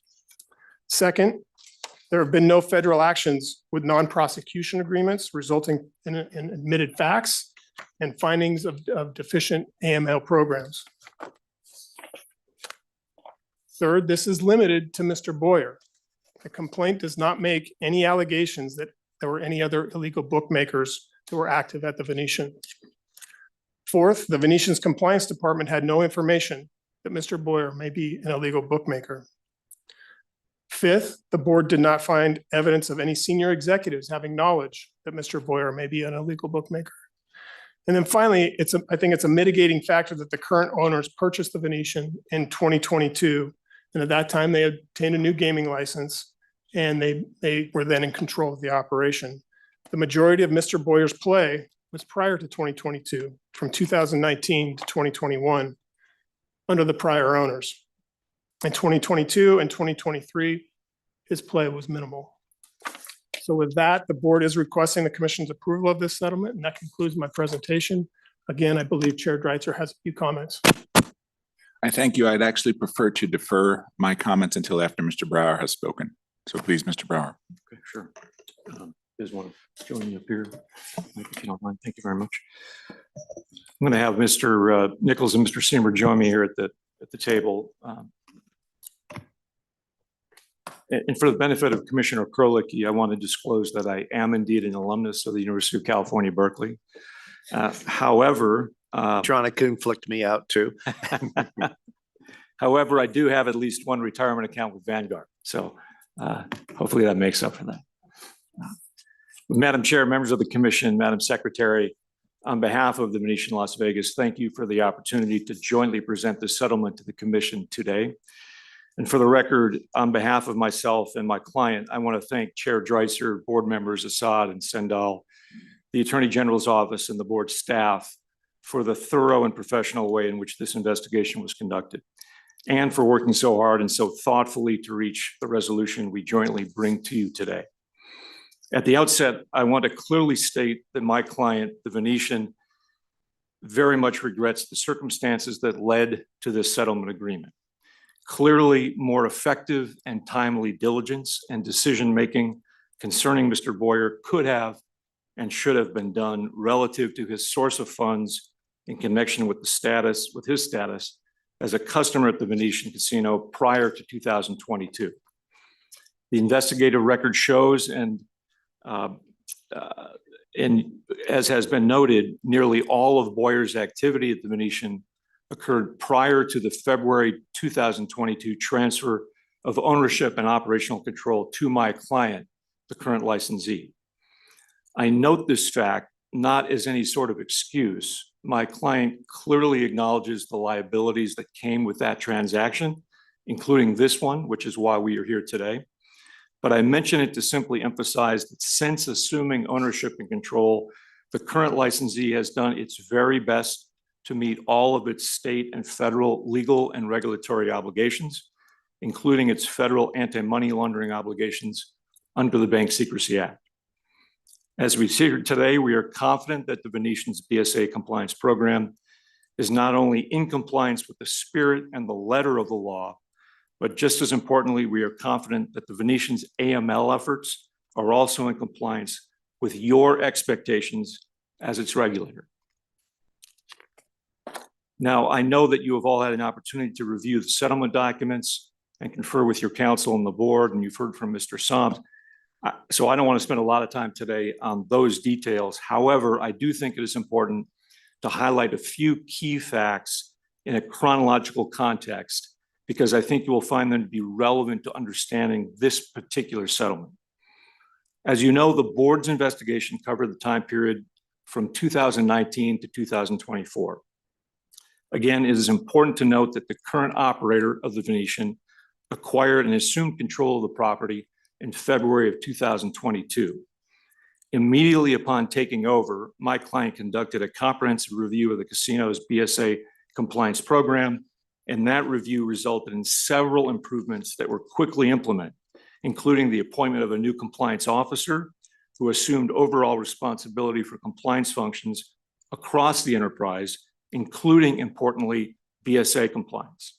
The new compliance officer immediately conducted a comprehensive review of the Venetian's BSA compliance program, and that review was primarily focused on 7 things. First, a review of the organization and staffing of the BSA compliance program, which would result in the transition of the BSA compliance function from the corporate level to the property level in the form of the new Venetian Property Compliance Officer.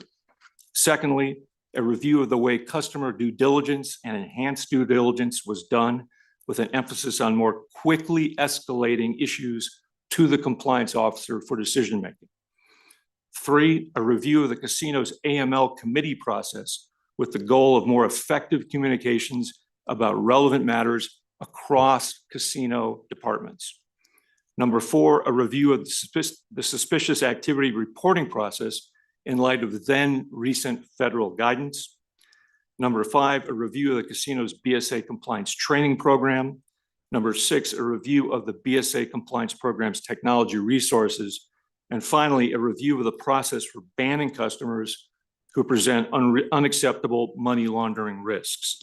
That review in 2022 led to organizational and procedural changes, which resulted in a more centralized BSA compliance structure with an increased emphasis on more thorough customer risk reviews, quicker escalation of money laundering concerns, and more timely banning decisions. In the wake of these improvements, in 2023, the Venetian underwent and passed a BSA examination by the IRS with only minor findings and recommendations. Again, it is important to note that the vast majority of Boyer's play at the Venetian occurred prior to the Venetian's acquisition of the property. In fact, of the approximately $3.6 million that Boyer lost at the Venetian between 19 and 24, only $88,000 was lost after the current licensee took over.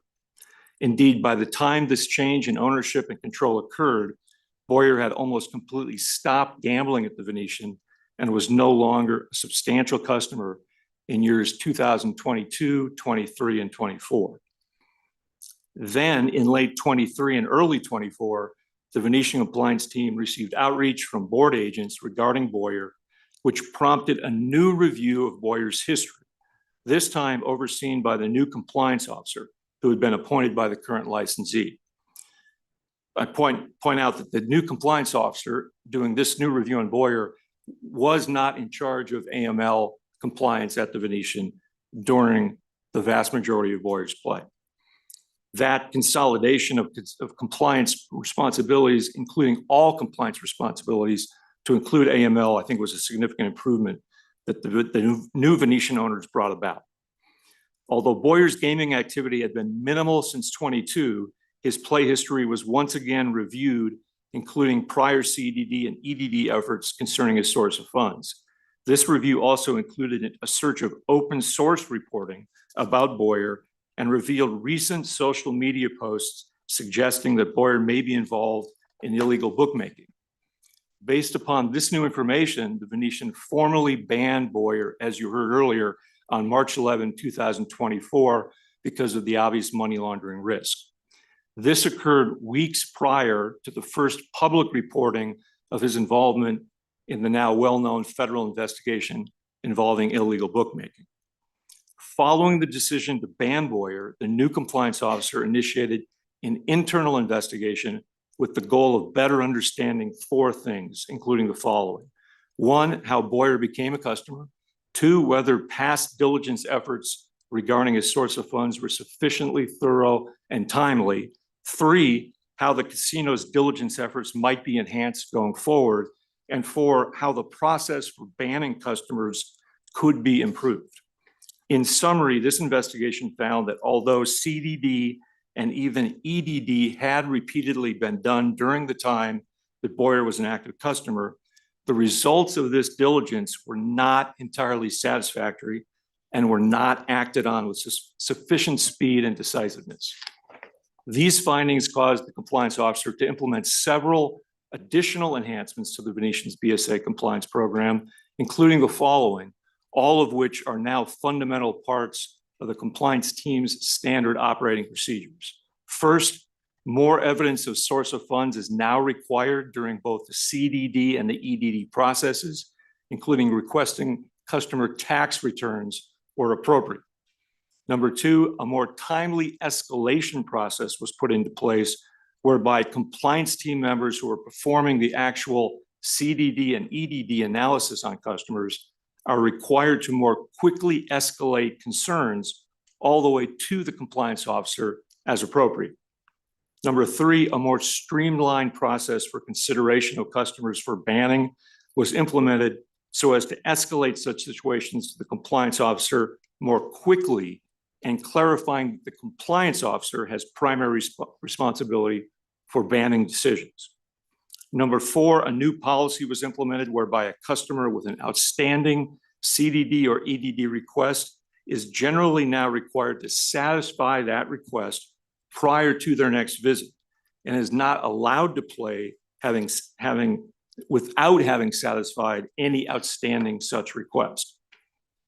Number five, enhanced information sharing has been implemented to improve communications between casinos concerning large cash or chip transactions by high-risk customers. As you know, a working group led by Chair Dreitzer was instrumental in bringing that about, and the Venetian played an active role in that effort. And I will tell you, as a former chief compliance officer of a different property and a former law enforcement official, that should pay significant dividends for the industry going forward. Number six, training at the Venetian has been enhanced to specifically address issues related to casino hosts and marketing department generally. And number seven, a regular back of the house AML awareness campaign was instituted with relevant content delivered to all employees with an emphasis on see something, say something. These program enhancements appear to have been effective, as demonstrated by two successive independent reviews that were conducted by a third party in 2025 and 2026. These reviews were conducted by Grant Thornton and examined the program's principal components, including training, KYC, CDD, EDD, SAR filings, CTR filings, transaction monitoring, governance, and overall compliance oversight. Following each review, Grant Thornton found that the Venetian's program, quote, met the components of an effective program as defined by the BSA, end quote. In keeping with best practices and pursuant to the Venetian's commitment to continuous improvement, similar independent testing will be conducted on an annual basis going forward. In summary, while my client recognizes its responsibility even for those failures that predated its ownership and control of the Venetian, it, like the gaming industry generally, I think, has learned from this experience. Indeed, I can confidently say that because of these several recent enforcement actions, because of the board's insistence on better communication between licensees, and because of a new overall commitment to BSA compliance across the industry, Nevada licensees are doing BSA compliance better today than ever before. Nevertheless, I will tell you again, as a former federal law enforcement official, the money laundering threat continues to be very real. It is constantly evolving, and financial institutions of all types, including casinos, must remain vigilant to combat this threat. And the fact that this money laundering threat confronts every casino is something that the Venetian takes and understands. It takes seriously and understands. Strict compliance is an absolute non-negotiable priority for the entire Venetian team, from the C-suite, as demonstrated by the presence of Mr. Nichols and Mr. Seamer here today, to the wide range of employees, including casino cage clerks, casino hosts, floor supervisors, and of course, the BSA compliance team, all of whom are working every day around the clock on the front lines of the Venetian's AML efforts. And because of this commitment to excellence in BSA compliance, we are confident that the right policies, procedures, training, protocols, escalation processes, personnel, and oversight mechanisms are currently in place to reduce the risk to the maximum extent possible of similar problems occurring in the future. So all things considered, and I know there's a lot here to consider, we believe this settlement to be a fair resolution of this matter based upon the facts that this investigation found, and as Mr. Somps highlighted, also those facts that this investigation did not find with respect to the Venetian. And we join the board in respectfully requesting your approval. Thank you again for your time and attention. Mr. Nichols, Mr. Seamer, and I would be happy to answer any questions the commissioners may have. Do you want to makes your statement now, or do you want to wait until if there's any questions? Well, Chair, with your permission, I'd like to offer the statement now. Thank you. Thank you. So yes, I wanted to offer directly from the board our perspective on this matter and how we reached this settlement. First of all, the amount won by the licensee from Mr. Boyer has accurately been presented as 3.6 million. The fine represents twice this amount. We felt that 2 times multiple was appropriate given the facts of this case. While it's important for the Venetian to be held accountable for the actions of the prior owner without question, it's notable that in 2022, February 22, when the new owner purchased the property, the compliance structure was immediately overhauled on their own initiative without prompting from the board to be largely where it's at today. The program and structure have proven over the course of the last several years to be quite effective. Also, as noted by Mr. Soms and Mr. Brower, Mr. Boyer had very little play once the ownership change took place, and that is worth considering, not dispositive, but certainly worth considering.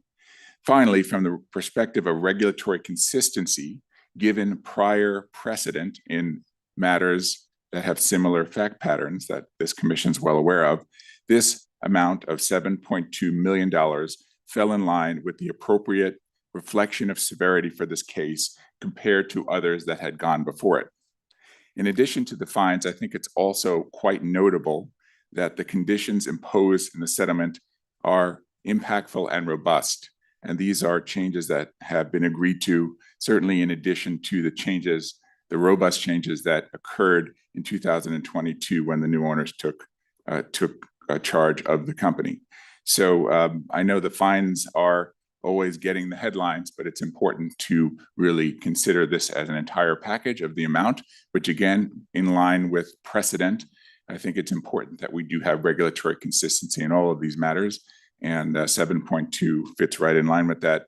Plus, of course, the conditions that Mr. Soms already outlined earlier are rather significant and quite impactful, relevant to their ability to continue to comply going forward and to avoid significant matters such as this. So with all of that under consideration, that's how the board agreed to this amount, all board members joining in on $7.2 million plus the conditions as noted. Thank you.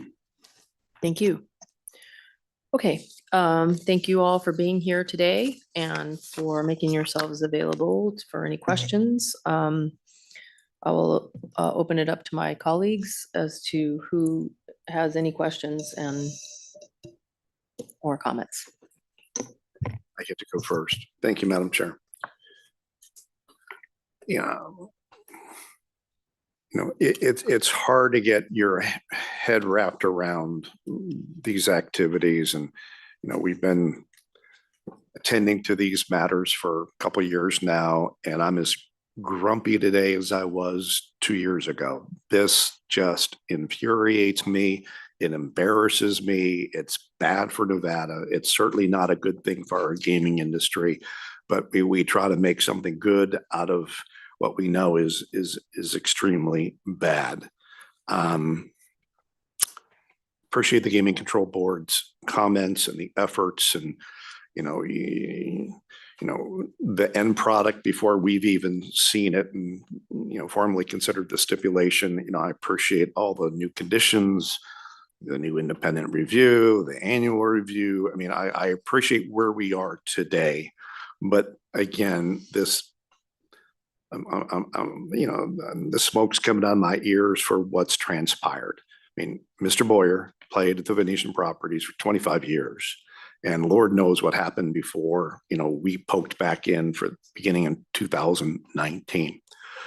I suspect the folks who I really want to have in front of me are not in front of me today. So Mr. Nichols, thank you for being here. Mr. Seymour, Mr. Brower, despite your college blemish.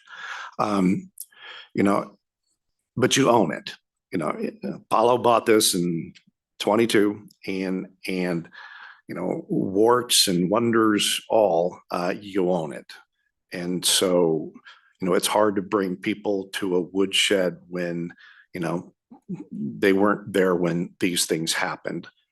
But that's not mitigating to me. I mean, I get it. I appreciate the things that Apollo and the new management of Venetian did after the purchase, all wonderful. But, stepping back and why, I don't have the benefit, nor do my colleagues, of the binders of research and background that the Gaming Control Board had before they generated these, 22 pages of documents, the complaint, the stipulation. I can only imagine what happened. But what I do read, in the four corners of these documents is different than previous stipulation matters. I see a gentleman going up and down the strip who, had duffel bags of cash, had bad actors in management at those properties indulging certain actions. I've seen rogue marketing teams and, wrapped in language and other things, but the compliance of the Venetian or the Las Vegas Sands Corporation, throughout this actually appears to be really robust and strong.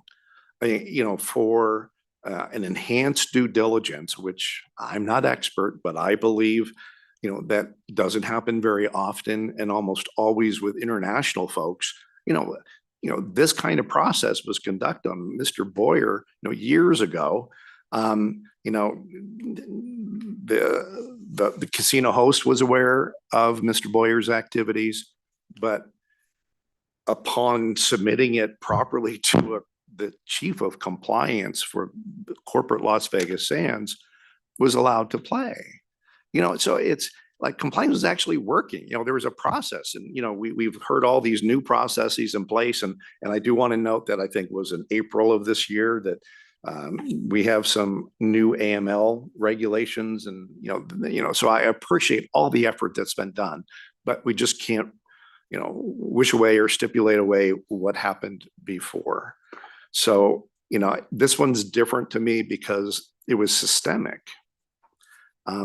Could Mr. Nichols or Mr. Seamer or Mr. Brower, but I'd love to hear from the Venetian folks, describe some of the silo. There was the federal, was it 2013, 2014, $47 million. That'll get your attention. Post that, the Las Vegas Sands Corporation put all of its AML, KYC, BSA, due diligence, remotely in a mothership as opposed to property. But could you talk to me about that, please?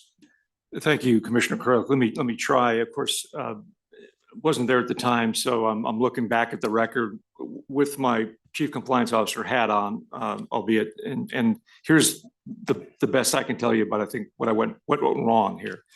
First, you hit on the structural problem that appeared to exist with the prior regime, whereby for example, the Venetian compliance officer didn't have AML compliance responsibilities. So there was some siloing. And so on the property in Las Vegas, until the acquisition, if you will, that's right, no one on site in the C-suite on the street down here was responsible for these types of things. It was done, it was managed at the corporate level, which when the new ownership team came in and took a look at, decided that's not the most effective way. They had no idea of the Boyer problem, of course, but they just thought structurally that's not the way to run this. And that's when everything was changed to adopt a structure that I think is a state of the art currently. And it seems to be working very effectively. I still want to understand the separation. The corporate level, where was this corporate level? New York? No, it was in Las Vegas, but it was the Las Vegas Sands kind of corporate as opposed to the Venetian property. And that was, I just think. So the operators of the property that were not part of the corporate team, the larger team, the other properties, the Macau, they were separated from these decisions. In part, that's true. And certainly the siloing, as you suggested, was such that it to me, looking back, it allowed for a situation like this to potentially happen. That's right. And the other thing I will just say, in kind of looking back at this, with an autopsy type review, is, as has been mentioned, and as the record shows, significant concerns about Boyer's source of funds had developed early on and had been talked about repeatedly, and more information was requested from him. And even to your point, when a third party was contracted to do external enhanced due diligence, that report came back. It wasn't quite candidly a satisfactory report. And even then, it just wasn't escalated. The problem wasn't escalated to a sufficiently senior decision maker to execute a banning decision in a timely way. The ball was just sort of dropped. And then coincidentally, Boyer just disappeared. So that confluence of issues and events led to this failure, in my view. Do we know what Mr. Boyer was doing in 17 and 18? Because there are 2 years where he was not a patron of the Venetian. Do we know what was going on? We don't. That was not part of the investigation, and we simply don't know. But again, I'm hearing all the right words, and that's your job, and you're doing it exceedingly well. But these red flags were coming out all the time. Every day, every month. He had 30 visits in 3 years. Once a month, and many millions. So again, I know this isn't post 22 when he lost 83, but no one did anything. Yeah, and that systemic lack of enforcement or care or due diligence or doing what was right is what really has me grumpy, and where I'm at. The control board has suggested the $7.2 million, which, in the scheme of things, I don't know if it's right or wrong. I mean, I do, and I'll talk about it. I didn't mean it to sound that way, but it's, we pinned the tail on that donkey a long time ago, setting where fines should be for these kind of things. And I'm not one, as a former custodian of the general fund, this isn't, it's not about money. It's about making sure that after these past few lovely years of these conversations, that absolutely this kind of compliance and AML and, all of the things that we're at a new level and in a new awareness. I never, ever want to see this again, because if there's a phase 2 of these conversations, I think you'll get a very different reaction from me, this commissioner, and you're going to get a tail pinned on the donkey a lot higher of where these things are. But, that was pinned, and we need to reflect off that. And I know there's been, Chair Dreitzer and certainly you've already gave defense as to why that's an appropriate number. But it's got to be sufficient enough that the C-suites currently on the street, absolutely get it. It's just, we've been scolding, restricted licensees today about precision and perfection, and there's just no error, margin error here. And there is just a big, wide, fat one that again, I know you don't, you weren't there, but you own it.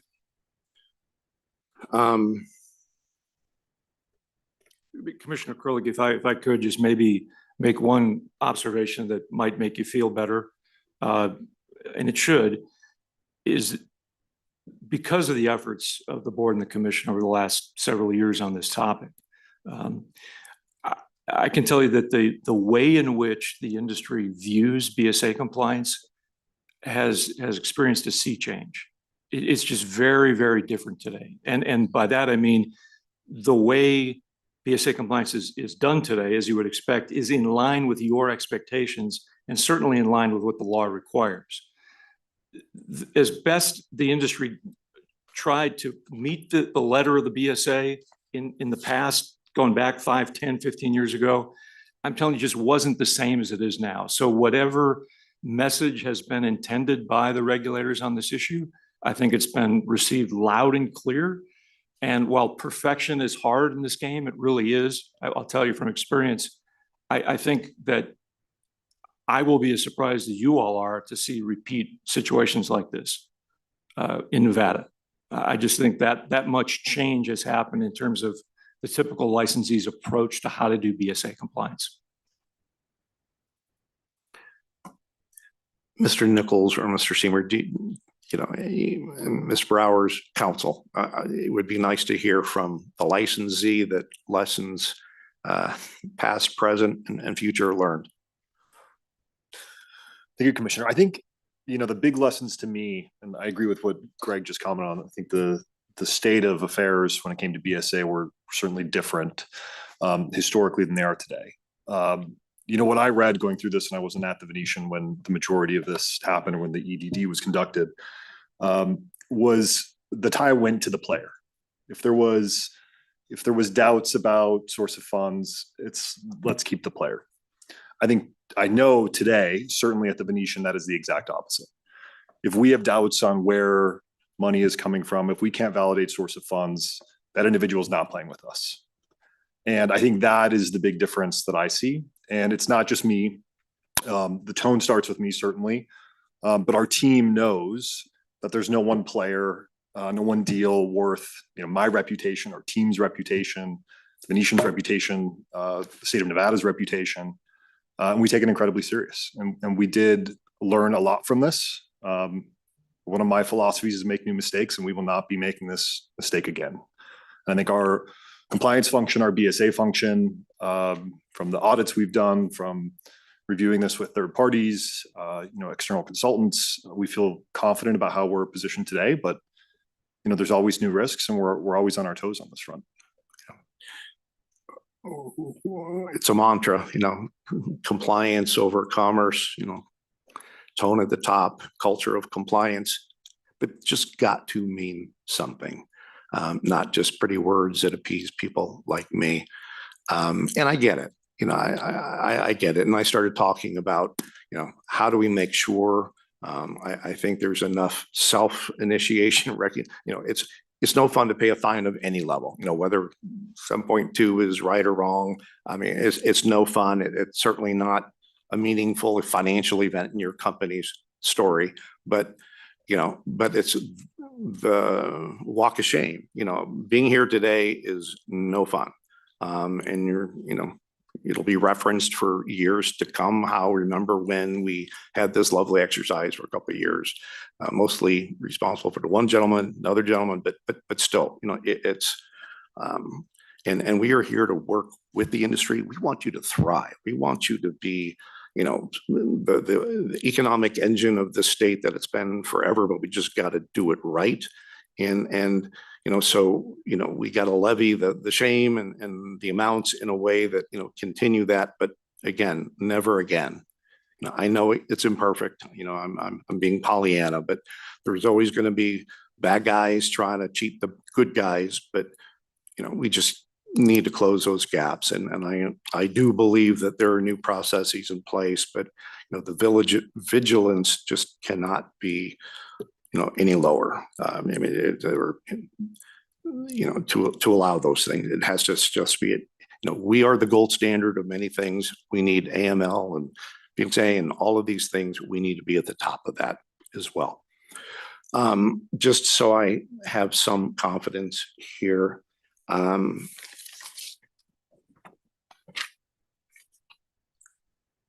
So Mr. Boyer's activity, and I know you weren't there at the time, and the play after 22 was de minimis, so it probably wouldn't have reached your attention. But Mr. Boyer was not known by any employee, as far as we're aware, other than the host, that he was a bookie. Is that correct? That's correct. There was never laundering of money. It was always just looking into credit check. There was no cash at the cage, correct? Well, in terms of Boyer's transactions? Yes. Oh, there would have been transactions that were, he would have brought chips in, cash in, those transactions all would have been documented in the proper way. I'm not, then maybe I'm going into a room I'm unaware. To me, this has always been, where does his gaming capital come from? How is he here? I don't, there were just doubts about the source. That's right. Not about the process of him coming to the property and. Oh, correct. That's right. This is not a situation, as was alluded to earlier, that we've seen in other situations where we have, duffel bags or suitcases full of 20s being deposited at the cage, maybe reeking of marijuana or something like that. Nothing like that here. No. And again, I'm not looking for a pound of flesh. I've used that term twice today. But an AML compliance officer for corporate made a horrible decision. This host made a horrible decision. Are they still in the gaming industry? Well, they do not work for the Venetian. We know that for sure. Mr. Seymour, and you need to turn on your microphone. Yes, I do know that neither one are in the gaming industry currently.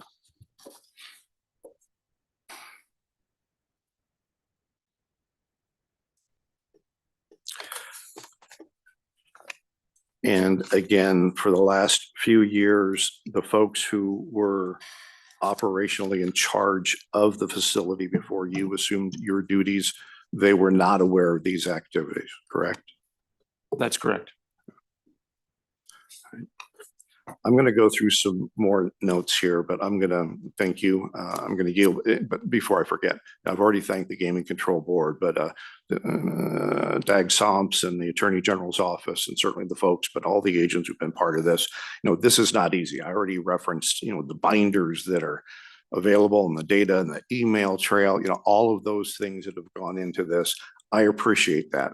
I know how hard it is to synthesize a very lengthy, voluminous process into 15 and another 7 pages. But thank you for that. But Madam Chair, I'll yield to my colleagues here. So as I sit here, it strikes me how remarkably similar these discipline proceedings are to criminal matters. And what I mean by that is there'll be a lot of discovery, exchange between the parties. And when the judge comes in and makes a final decision, they're either trying a case or they're getting a summary that's a few pages, a pre-sentence investigation report. Here's the crime and a summary. You don't know what all the evidence is. You don't know what they could prove or not prove. You don't know what the questions were at the time. You don't know what, and it's just kind of a summary of mitigation and facts and those kinds of things. And, I spent my entire career being very careful not to step on a deal, because I know there's a lot that goes into a deal. And part of that, when you're a judge at least, which I see some analogies here, is turn right and then turn left. Where are we going with this? You're here. En route. It's okay. But my point is, I see some analogies in that, when you're in my old days and my other life, the deal was as, you could always have your opinions about everything in the case, but at the end of the day, it kind of came down to, do you trust the prosecutors, to know their case, to do a deal that they think is appropriate, the defense to have presented all the mitigation that they have and everything that they want the court to know. And I see some analogies and it's very interesting to me how similar it is here. And so I'm sure that, my comments here will bode, well for you as far as support, because I'm not going to step on the deal. If I thought things were different, do I echo everything that's been said by my colleague? Yes.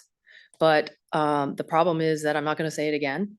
And I have no doubt that you understand how the board and the commission feels about all of this, because you've been, listening to it for as long as this has been. I don't know how long did this take?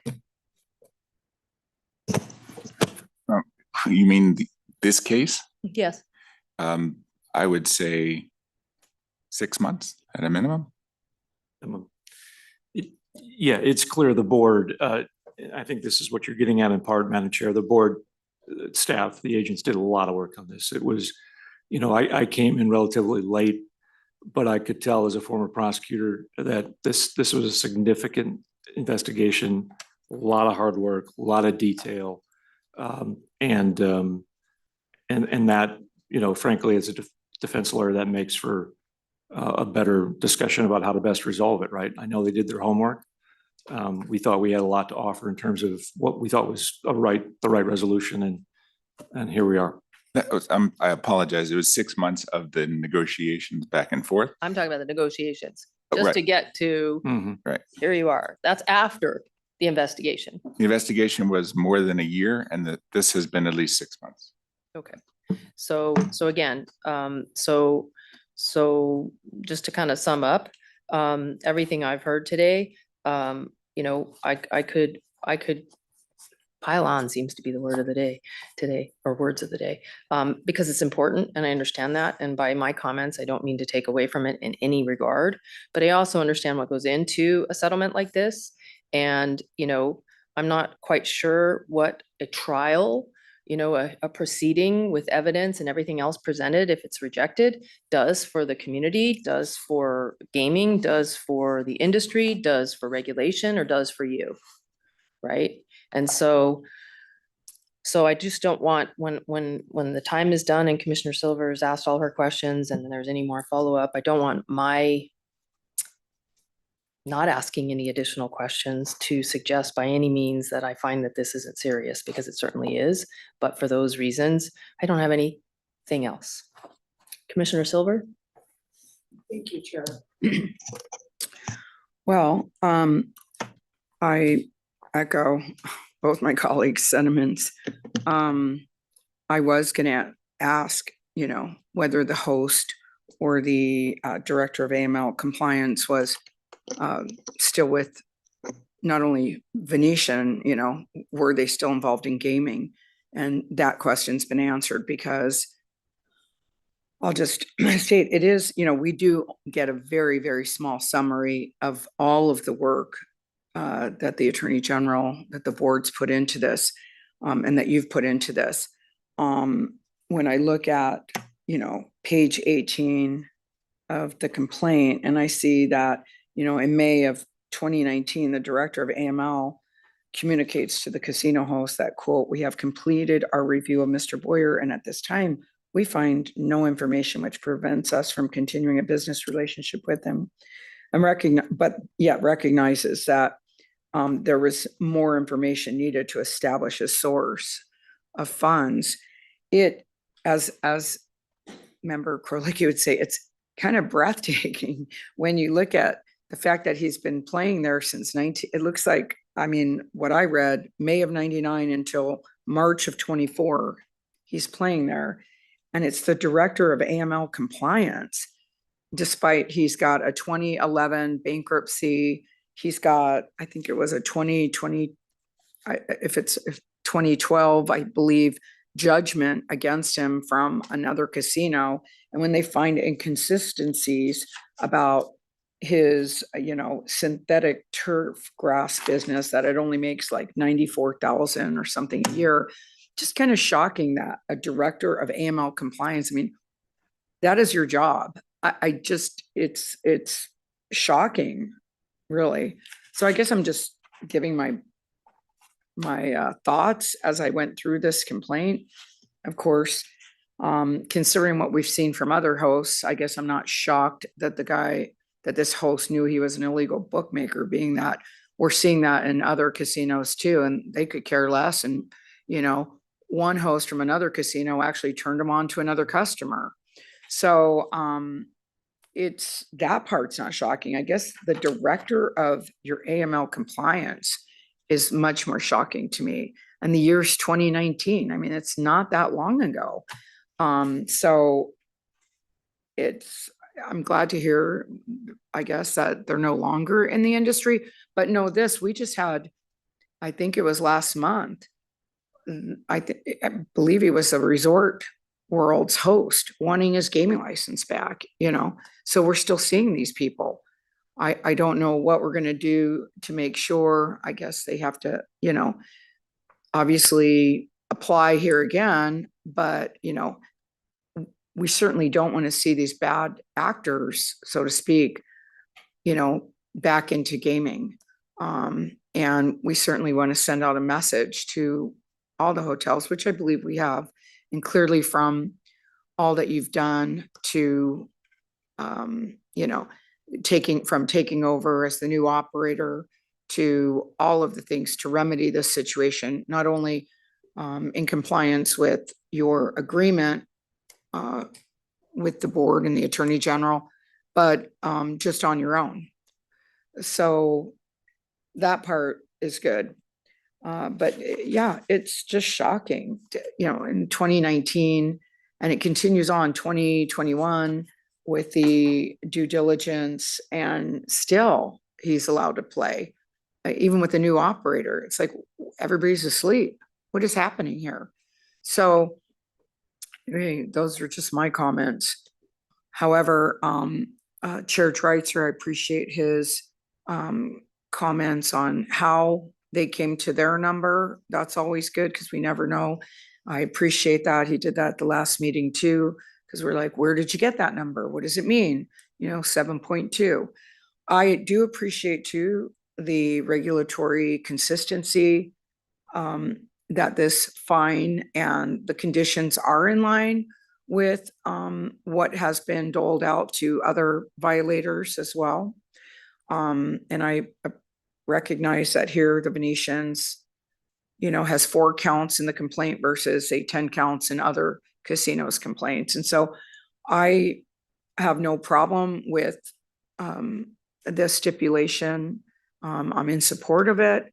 I guess I just had to say a couple of the comments and just agree with. It's still shocking that so recently this could go down like this with such a bad player. And that's really all I guess I had to say. I do think that the conditions appear to be satisfactory here, and we'll see how it works out. I know that you are all taking it very serious, and I appreciate your presentation today. Do you have anything else? Again, I don't want, because we've been having these conversations now with several of the largest companies, here in Las Vegas. I don't want to be numb. I'm still as agitated in this issue as I have in the past. And Chair Tagliati, I agree with you. I mean, we need to fully address this. We need to do it transparently. We're not happy about it, but we don't want to make it even bigger than it needs to be, if lessons are learned. But if the, we do have the option to have there's a right to a public hearing for the charges, set forth in a complaint. I don't think that does anyone any good at this point, but if previous management might be here, I may have a different opinion about that. I don't think it's fair to subject you to those things, but this is one of those situations where I'm not sure if a stipulation would have been sufficient, given that compliance really worked throughout those years until inaction on the compliance product. And that's my great rub here. But I will, I want to be consistent and fair. One of my great issues with government and regulations and things, is discretion. And I just want it to be clear why things are done. And so I appreciate the art form and the formulaic that's applied here. The mitigating factors of being, unaware and, C-suite folks didn't have certain information, all of the things that have already been placed on the record and the 2 times damages. I'm comfortable where that number fits in comparison to other stipulated amounts we've approved in the past, year, 2 years, however long it's been. But with that, I will support the stipulation. Appreciate everyone's efforts that have gone into this, but oh my goodness, and there's, for what it's worth, I use the term clarion call to that street about the importance and absolute necessity of perfect compliance and AML and KYC and Bank Secrecy Act. But come full circle, that's where I still am at. I hope, you're in front of us today, but I know others are listening and taking their own notes and direction, that unacceptable. So let's move on. Let's do the stipulation. Madam Chair, I'm happy to make a motion if you don't have any additional comments, or Commissioner Silver. But, you know, I'm proud of our state. I'm proud of our gaming industry. I'm proud of our operators. I'm proud of our licensees. I'm proud of our regulators and the Attorney General's office. But collectively, we just need to make sure we will do this much better going forward. All right, no mistakes. I would hazard a guess that this wouldn't be the fine amount if we had the old guard here. But I don't mean to speak for the chair. And that would be a speculation, right? I only have what I have before us. I do want to point out that for the first time in approximately 20 years, this commission passed a very significant package of regulatory reform when it came to anti-money laundering. I do want to point that out. In addition to that, as has been talked about, we're utilizing the 314B program for information sharing that is producing great results, more in terms of banning, more in terms of identifying suspicious activity, all these things. And in fact, by way of preview, we're going to be back before this commission before the end of the year, seeking to make that a regulation for participation amongst our licensees. So I just want to be clear, in addition to all these fines and all of the conditions, not only here, but in all the other ones, plus a very robust set of regulatory reform, we've done quite a bit. Now, does that mean it's perfect? Doesn't, right? There will always need to be more. As my predecessor used to say, this is something that it's a constant improvement project. But I do think it's important at this moment for the commission to recognize the great work that they've done and the regulatory scheme in Nevada has done to pass the regulations that we passed, along with the appropriate level of enforcement that has been undergone by this body. And we receive a fair amount of discussion and criticism about, is it enough? Do they do enough? Is their head in the sand? That's not the case. We have done quite a bit as a group, and I think it's important that that be recognized. Doesn't mean it's over. This isn't a pat on the back. This is a very difficult moment, but a lot of really effective regulatory changes have been done, which will support the activity going forward, and not to mention the licensees having improved their cultural compliance across the board. Yeah. And I believe that to be the case. And I've already mentioned the April revision. So I mean, I get that. I want to, you know, I spend a lot of time outside this jurisdiction with other regulators and things I do beyond this commission. And, you know, we are that gold standard. We are Nevada. I mean, it's special. It means something. And then, you know, these are difficult moments, but we are doing our job in concert with the industry to make sure that we remain that gold standard and people can learn from us as we've learned from these incidents and disciplinary matters. So, you know, I just want to make that clear. Let's make this a positive going forward. And I believe we've got the foundation to do that. Madam Chair, would you like a motion? Sure. I would move that the commission approve the stipulation for settlement in order resolving the complaint in the case of number 26-01, Nevada Gaming Control Board versus Venetian Las Vegas Gaming LLC, doing business as a Venetian Resort, Las Vegas. Thank you. Any discussion on the motion? There being none, all in favor, say aye. Aye. And so there's 3 ayes and none opposed because we have 2 recusals. So they did not participate in the vote. The record should reflect. Thank you for being here today. We appreciate your time and attention. Thank you. We'll see you next time under better circumstances, right? Thank you very much. Thank you. Madam Secretary. I'm told that the court reporter would like to take a brief recess, and then we have a matter with an interpreter that we need to call right when we get back. It is, how long did she say? Okay, let's do 2:10. Come back at 2:10. Thank you.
Okay, we're back on the record. We have Ms. Reporter, yes? Okay, great. Madam Secretary, could you please read in our next item? Next for your consideration are 3 gaming employee registration appeals pursuant to Nevada Revised Statute 463.335 subsection 13. The first item is Jalila Alamu, case number 25LV00844.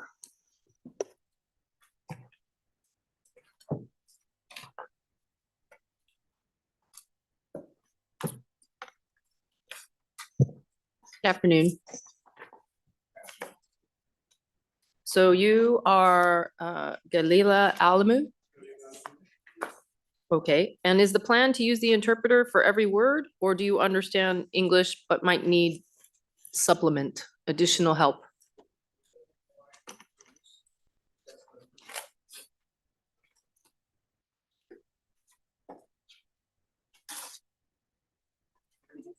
The microphones aren't on, I'm sorry. I do understand English, but I'd rather have an interpreter throughout. Okay, Mr. Interpreter, could you state your appearance and spell your name for the record? Yes, Your Honor. My name is Girma, Girma. Last name Zaid, Zaid. Language Amharic, Amharic. I'm a Nevada Supreme Court registered interpreter, license number NVZG 599. Do you remember interpreting for me in the 8th Judicial District? I'm sorry? Do you remember interpreting for me as a judge in the 8th Judicial District? Say yes. All these judges look alike. Yeah. It's okay. I've You don't been- have to say yes. I remember you. I've been doing it for 23 years. Yeah. The only court certified interpreter here. Yep. Well, I remember. Thank you. Okay, so I'm going to explain the rules. ህጉን ልንገርሽ። The rules are that we are limited to the record before us. እኛ ያለው ሬካርድ በሱ ላይ ብቻ ነው የምንገመግመው። You cannot present new evidence or new information. አዲስ የመጣ ወይም አዲስ ኢንፎርሜሽን ካለ You'll be given the opportunity to make a statement or present your case. በዚህ ባለሽ ኬስ ማቅረብ ካለብሽ የምታቀርቢውን ታቀርቢያለሽ ስቴትመንት። Then there will be an opportunity for the commissioners, the 5 of us. ስለዚህ 5ቱ ኮሚሽነሮች If anyone has- ይሰጣቸዋል እና ውሳኔ ይሰጣል። I'm rusty. If anyone has any questions for you, ጥያቄ አለን ካለን ጠይቃለን so they would ask the questions. እና አንቺ መጠየቅ ቻለሽ። Then before there's a motion for a decision by one of the commissioners, ውሳኔ ከመስጠታችን በፊት ከኮሚሽነሮቹ you would be given the opportunity to make a summary statement. የመጨረሻ መደምደሚያ ስቴትመንት መስጠት ቻለሽ፣ ቃል መስጠት ቻለሽ። In case there was something that came up during the questioning that you wanted to address. በመሀሉ አንዳንድ ጥያቄዎች ከመጣ ስለ ጥያቄው መልስ መመለስ ቻለሽ። But you cannot address or present new evidence. አዲስ የመጣ ኤቪደንስ ወይም ደግሞ የምታመለክተው አዲስ ነገር የለም፣ አይፈቀድም። And just so you know, we have the documents that include a transcript of your hearing. እንድታውቅ የምፈልገው እኛ ጋር ዶኪመንት አለ፣ ትራንስክሪፕት ተደርጎ ተጽፎ እኛ ጋር አለ። So we have your hearing word for word. በቃል በሰጠሽው ቃል በቃል በሙሉ እኛ ጋር አለ። And we have the, excuse me, the hearing examiner's order. እነዛ ደግሞ ያደነገጉት ኤግዛሚነሮቹ ፈታሾቹ አለ፣ የእነሱ ወርድ አለ። It's actually called a recommendation. እነሱ የሰጡት ሬኮሜንዴሽኑ ደግሞ ምን ማድረግ እንዳለባቸው። And then the order by the board member that's on the back of the ከዛ ደግሞ እነሱ last page. የወሰኑት ኦርደር ቦርድ ሜምበሮቹ አለ። So we have እሱ those ሁሉ አለ። things.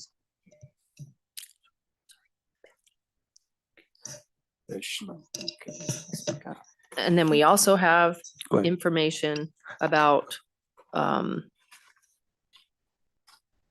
incident information.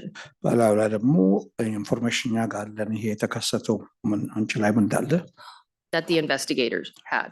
ኢንቨስቲጌተሩ አለ። That's what we have and we look at it before you get here. እዚህ ከመምጣታችሁ በፊት እኛ ጋር አለ That's where the Yeah. questions might come from. እና ያ ጥያቄ ካለ Does that make sense? If somebody asks you a question, እና it's coming from ጥያቄ those things. ባገኘ ነው ጥያቄዎች ልንጠይቅ እንችላለን። Because that's all we have is paper. ወረቀት ላይ አለ። Do you have any questions before we begin? ከመጠየቃችን በፊት ከመጀመራችን በፊት ጥያቄ አለች? None, but I have a written statement that I'd like to mention. Okay, do you want your interpreter to read it for you if it's written out or? እያስተረጎምሽ እንዲያደርግልሽ ትፈልጋለሽ? Yeah, I would read it in my language and it would be interpreted. Okay. እሺ። ይህ ጉዳይ የቀረበው የዲለርነት ላይሰንሲን በማድስበት ማመልከቻ ላይ ከዚህ በፊት በጌሚንግ ቁጥጥር ቦርድ በ2019 ውስጥ መታሰሬን ባለመግለጽ ምክንያት ላይሰንስ ሳይታደስ በመቅረቱ ምክንያት ነው። This issue today that brought me here was with respect of a dealership license that was not provided, was not permitted as a result of failure to report of an incident of arrest. ይህን ያደረኩበት ምክንያት ፍርድ ቤቱ ተወስኖ የነበረውን ውሳኔ ለውጭ አካላት እንዳይታይ የሚል ትዕዛዝ ስለሰጠ ጠበቃዬን ሳማክረው ሁሉ ለሱም ሆነ ለምኑም ኮንፊደንሻል እንደነበር ስላዘዘኝ ነው ሲል ሲደረግ The reason that I did not disclose my record was based on my attorney. He did disclose to me that the arrest record was sealed, and I was advised by him that it was confidential, that I did not have to reveal the incident.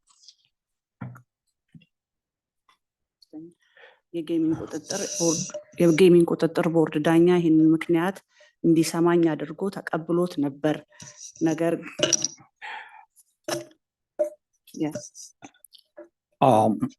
the gaming control board judge had read and understood this reason. ነገር ግን እኔ ጥፋተኛ ነኝ እንዳልተቀበልኩና አሁንም ጥፋተኛ አይደለሁም ብዬ እንዳላመንኩ ተጠቅሷል። At that time, I did mention that I was not at fault of not revealing, and that was reported at that time. ቦርዱ ጉዳይን በመስማት ጊዜ እኔ አስተርጓሚ በመጥፋቱ ምክንያት በራሴም መካከል ነበረ የቀረብኩት እና ጉዳዩም ስላልገባኝ ነበር አንደርስታንድ ስላላደረኩኝ ነበረ። At the time of the report to the board, I was by myself. I did not have an interpreter. So in response to that, I did not understand the questions or the issues at that time.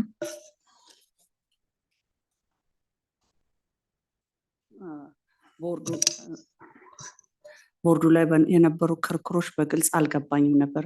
ከታላቅ ይቅርታ ጋር ለኮሚሽኑ የሚገልጸው ጥፋተኛነቴን አምኜበት እንደተቀበልኩና ከዛው ጥፋት በመማር የዛውም አይነት ሆነ ሌላ የወንጀል ጥፋት ውስጥ እንዳልገባ መጠንቀቅ እንዳለብኝ ተምሬያለሁ። ከሴፕቴምበር 2019 እስከ ኦክቶበር 2023 ድረስ ወደ ስራዬ ሳልመለስ ቆየው።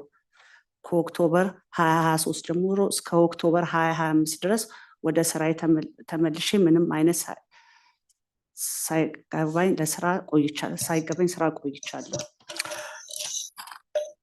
I want to profoundly apologize to this board. And with that, I am 100% or completely aware of the mistake. And I have learned from that mistake. And from September 2019 until September 2023, I was not able to get back to work. But from 2023 until October 2025, I was able to go back to work with no other issues.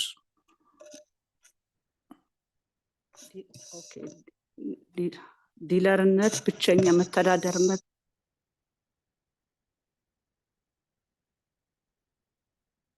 የለም። አንኢምፕሎይመንትም እንዲሰጠኝ በጠየቅ በሳውዝ ፖይንት ምክንያት ሳይሰጠኝ ቀርቷል። Dealership is the only job that I know, and that's my livelihood. As a result, I even asked for unemployment at the time that I was not working, but South Point Casino opposed to it, and as a result, I was not able to get unemployment.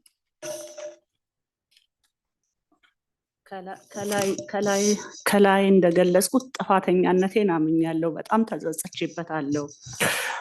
As I stated before, I am aware I am guilty for what happened, and I believe that 100%. ኮሚሽኑ ይህንን ተመልክቶ ይቅርታ እንዲያደርግልኝና እስካሁን ከስራ ውጭ ሆኜ የቀረሁበት እንደ በቂ ቅጣት ታስቦ አድርጎ ወደ ስራ መመለስ እንድችል ፈቃዴን እንዲያድስልኝ በአክብሮት እጠይቃለሁ። I again profoundly apologize to the board, and understanding that the penalty needs to be considered, or I'm asking to be considered by the fact that I was not able to work was penalty by itself. And I'm humbly requesting the board to reconsider, and so that I can get my license and start working.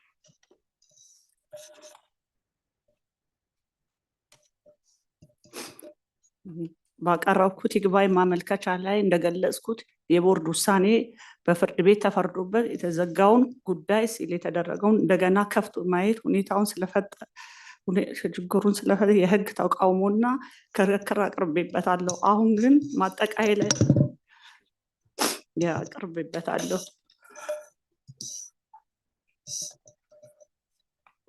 Before I did put an appeal on that denial, because at that time, since the incident was sealed, I'm still saying that once the incident or the arrest is sealed, it should not have come as an open record. አሁን ግን በማጠቃለያ ላይ የምጠይቀው ነገር ኮሚሽኑ ከልብ የሆነ ይቅርታ ተቀብሎና ለብዙ ዓመታት የኑሮ መተዳደሪያ መሆኑ ተገንዝበው ላይሰንስ እንዲታደስ እንዲፈቅድልኝ በአክብሮት እጠይቃለሁ። ምንም አይነት ስራ የለኝም። ልጆቼን የማስተዳደርበት ነገር ስለሌለኝ ይቅርታ እንዲያደርግልኝ ቦርዱን በጣም እጠይቃለሁ። Conclusively, I'm humbly asking the board to consider and allow me to get my license so I can raise my children and have some kind of income and move on. For the record, oh, I'm sorry. I thought you were done. I'm so ምንም አይነት ስራ የለኝም። ምንም ቁጭ ብዬ ነው ያለሁት። ልጆቼን እንዳስተዳደር በቃ የመጨረሻ ይቅርታ እንዲያደርጉልኝ ከልቤ ማጸናለሁ። I am humbly requesting again for what happened, and I'm asking that I be reconsidered and get my job back so I can raise my children and have a life. ላስሊ እኔ ላታልል ፈልጌ ወይም ብዬ አይደለም። ጠበቃው እንደዛ ስለተነገረብኝ ኬዝሽ እንደ በፊቱ ተመልሷል ስላለኝ ነው እንጂ እኔ ላታልል ፈልጌ አይደለም፣ ለዋሽ ፈልጌም አይደለም። ለዛ ነው እንደዛ። Finally, I just want to tell the board that I'm not here to fraudulently or conceal my information. My attorney advised me, and that was sealed. And at that point, I followed the attorney's advice. And this is my final humble request, and I apologize. Okay, thank you. I think you've done a very good job of making your points ፖይንት repeatedly. ጥሩ ፖይንትሽን አቅርበሻል። The record should also reflect, I neglected to mention that in addition to the transcript and the investigation materials and the order and hearing master order and board order, I'll let you do that. In addition to the transcript and the investigation materials and the order, እነዚህ ነገር ግን እኛ ጋር ያለው ትራንስክሪፕቱ ኢንቨስቲጌሽን ሲደረጉ ያ ሁሉ ሪፖርት እኛ ጋር ስላለ we also have Travis Studdard, STUDDARD, Nevada bar number 16454's memorandum of points and authorities in support of overruling the objections to the petitioner's gaming employment registration. So it is I'm sorry, how many pages? It is a 11-page document filed by our lawyer. We also have that and read it. ነገር ግን ሮበርት ሰራ የሚባለው የእሱ ኢንቨስቲጌሽን 11 ገጽ ያለ እኛ ጋር አለ። እሱንም እየተመለከትን ነው። Okay, so, and that obviously says, additional information and makes the same arguments that she's making today. Sorry. So with that said, do any of my colleagues have any questions for ይህን ከተናገርኩ በኋላ የቀሩት ደግሞ ባልደረቦቼ ጥያቄ ካላቸው who would like to start? I would, if that's okay, Chair Tagliati. Sure. A lot of what I have are more comments than questions, but the arrest was in September of 2019. እስር ቤት የታሰርሽው በሴፕቴምበር በ9ኛ ወር 2019 ነው። ልክ ነው? Correct. And this is more of a comment than a question. The ኮመንት ነው የምሰጠው። investigation was conducted by the Nevada Gaming Control Board. የኔቫዳ ጌሚንግ ኮንትሮል ቦርዱ መርምሮታል፣ ኢንቨስቲጌት አድርጎታል። And then you ended up pleading guilty to a petty larceny. እና መጨረሻ የተደመደመው ፔሪ ላርሰኒ ማለት የስርቆት ሰርቀሻል ተብለሽ ነው የተወነጀልሽው። ልክ ነው? Yes, that's correct. You had a lawyer at the time? Yeah. And it was his advice to you to plead guilty to that misdemeanor Exactly. offense? Please take that away. Yeah. Were you, It's kind of hard to half use the interpreter and half not to. You're not letting the question get interpreted. Thank you, Your Honor, for mentioning that because I can't vacillate from Amharic to English and it's ወይ በአማርኛ ትናገሪያለሽ ወይ በእንግሊዝኛ ትናገሪያለሽ እና ሁለቱን ልታረጊያችም እና ወደ አማርኛ ተናገሪ አስተረጉማለሁ። were you ever informed that pleading guilty could have a consequence on your ability to work in the gaming industry? ይህንን ጥፋተኛ ነው ብለሽ ስታምኚ ለጥፋቱ ደግሞ አንዳንድ ነገር የሚያስቀጣ መሆኑን ታውቂ ነበር ወይ? Yeah. Yes. Your attorney did inform you of that? እና አተርኒው ነግሮሻል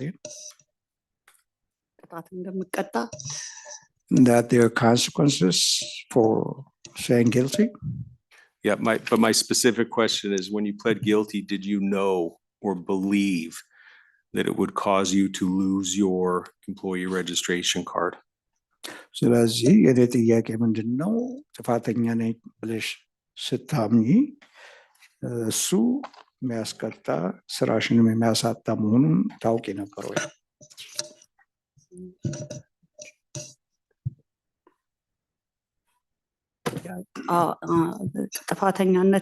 በጥፋተኛነቴም ይሄ እንደዚህ ስራሽን ያሳጣል ብሎ አይደለም። ጥፋተኛ ነሽ እሺ በይ ሲባል ስባል እሺ ነው ያልኩት። አሁን ግን ጥፋቴን አውቄያለሁኝ። At that point, when I was advised saying that I was guilty, I was not aware that I was going to lose my job. But now I understand about the fault that I got involved in. Okay, but at the time that you entered the guilty plea, you did not have reason to believe, or nobody told you that it would likely cause you to be unable to work in the gaming industry? የዛን ጊዜ ፍርድ ቤት ግን ጥፋተኛ ነኝ ብለሽ ስታምኚ በጥፋቱ የተነሳ ስራሽን ታጫለሽ ወይም ፈጽሞ መስራታችን የምትችይው አላወቅሽም ነበረ? በኋላ ነው ያወቅኩት። I was not aware at that time, but I found out after the fact. Okay. And then you sealed your record in January of 2022? ጃንዋሪ 2022 ላይ ያለው ሬከርድ What was the question? One more time, Your Honor. Was your record sealed in January of 2022? ጃንዋሪ 2022 ታሽጎ ነበር ማለት ነው። ልክ ነው? አዎ ከፍርድ ቤት ከተቀጣው ከአንድ ዓመት በኋላ ነው ሲል የተደረገልኝ። አዎ Yes, it was sealed a year after the order from the court. ምንም ሳታደርጊ I'm sorry. ምንም ጥፋት ሳታጠፊ አንድ ዓመት ከቆየሽ በኋላ ነው ሲል የምናደርግልሽ ብሎኝ ከዛ በኋላ ነው የተደረገልኝ። I was told at the time of the court date that if I don't get involved in any other issues, that I would be able to seal it a year later. And it is sealed? Not ታሽጓል. Yes. Oh. Yes. And then you went back to work from 2023 until 2025, and that's when the Nevada Gaming Control Board took action. ስለዚህ ከ2023 እስከ 25 ድረስ ሰርተሽ ነበረ። ከዚ በኋላ ኔቫዳ ጌሚንግ ቦርዱ ከለከለሽ። አዎ። Yes. Was that work from 2023 until 2025 as a blackjack dealer or a casino dealer? Oh. Yes. Did you have any discipline taken against you through your employment during that time frame? በዛን ጊዜ ውስጥ አንድ አይነት እርምጃ ወይ ጥፋት ተጠንቀቂ ወይ ደብዳቤ ጻፈለሽ እንዴ የመጣ ነገር ያጠፋሽው ነገር አለ? ምንም ያጠፋሁት ነገር የለም። ምንም አይነት ቅጣት የለም። None whatsoever, no suspension. And so the reason that you stopped work in 2025 was as a result of the Gaming Control Board action? ስለዚህ መስራት ያልቻልሽበት ምክንያት ጌሚንግ ቦርዱ አቆመሽ ማለት ልክ ነው? አዎ። Yes. Oh, no. When you were at the hearing, did anybody watch the video, the Gaming Control Board hearing? የዛን ጊዜ ቀረብ የተባልሽ ጊዜ የጌሚንግ ቦርዱ ሲያቀርብ የዛን ጊዜ ቪዲዮ አይተሽ ነበረ? አላየሁኝም። I did not. The underlying case that was brought against you was an allegation of assisting a player by giving them cards when you already knew what the card was going to be? እና የሚያሳየው የዛን ጊዜ ስታድይ ካርዶቹን ስታድይ ያላግባቡ ነገር ሰርተሻል የሚል የዛን ጊዜ ነበረ ብለውኛል እንጂ ያሳዩኝ ነገር የለም። I was told that, but there was nothing visual that was shown to me. ማስታውሰውም ነገር የለም። And there was nothing else that I could remember. Okay, I don't have further questions, but I do have some ሌላ comments. ጥያቄ የለኝም። Just get the questions first done Yeah. and then, I have no further questions. okay. You have any questions? Commissioner Marcantonis, do you have any questions? Not right, no. Okay. የለም። Commissioner Silver, do you have any questions? ጥያቄ አለ? I don't really have any questions. I would just say that I felt like that she made the player at issue here so uncomfortable and felt so uncomfortable and felt so guilty about what had gone down with her dealing that he was the one that it's the player that reported what she was doing. So I think based on what I've read in the record, her actions were thereafter confirmed by the video surveillance by the agents. And at the hearing in front of the board, she confirmed that she did fail to give appropriate hand signals for a stay or a hit, which is customary so that surveillance could detect cheating despite her denials. So for those Commissioner, He has to interpret it, like. Oh, I'm like, sorry. Making it really hard. That was a I thought you long were thing. interpreting the whole time with me. Sorry. No, he's No, not I'm doing doing- it I'm doing contemporaneous. I thought you were consecutive doing interpreting. contemporaneous. It's not because of the microphone and all the problems. He's Oh. doing consecutive translation. So sorry. So you start- wait, Okay, sorry. no problem. You want me to start over? Please. Okay. I'll just do it sentence by sentence. Yes. Okay. So I would just note that she made the player at issue here. እና እንደ ፕሌየር ዋናው ጉዳይ የሚያነጋግረን ዲለር ነበርሽ So uncomfortable with what she was doing and he እና felt so guilty. የዛን ጊዜ የምታጫውተው ሰው በጣም ጥሩ ስሜት አልተሰማው እና በጣም እንደ ጊልቲ ነገር ተሰማው። That the player reported what she was doing as far as cheating at gambling as a dealer. እና የዛን ጊዜ የሚጫወተው ሰው እንደ ጥፋተኛ ዲል እያረግሽ ነው ተብሎ ጨንቋት ነበረ። Thereafter, her supervisors, after reviewing the video surveillance, called in our agents, and they too looked at that video surveillance. ስለዚህ ሱፐርቫይዘሩም ቪዲዮን አዩ። የስት አካባቢ እነሱም ራሳቸው አንካምተብል ወይ ደግሞ ጥሩ ስሜት አልተሰማቸውም and confirmed the player's account. እና የምትጫወቱ አካውንት የነሱ የተናገረችውን ወሰዱት።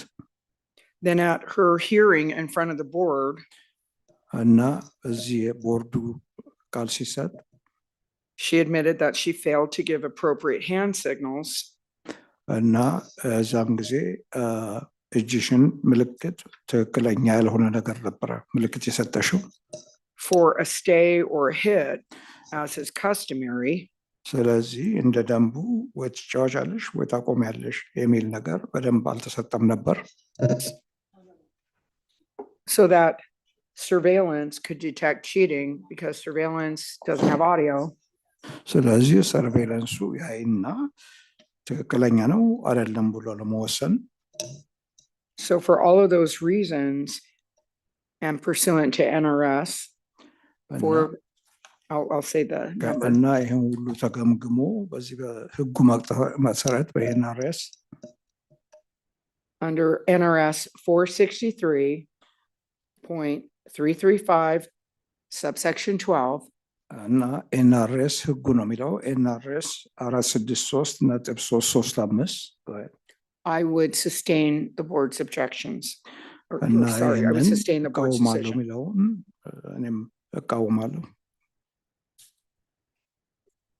Okay, I'm just trying to conclude the questioning of the appellant.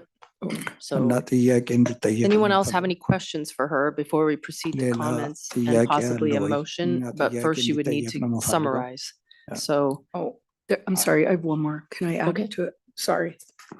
It's also very clear throughout the application process እና እዚህ በደንብ ያሳያል አፕሊኬሽን ስንከተል ፕሮሴስ ማለት ነው።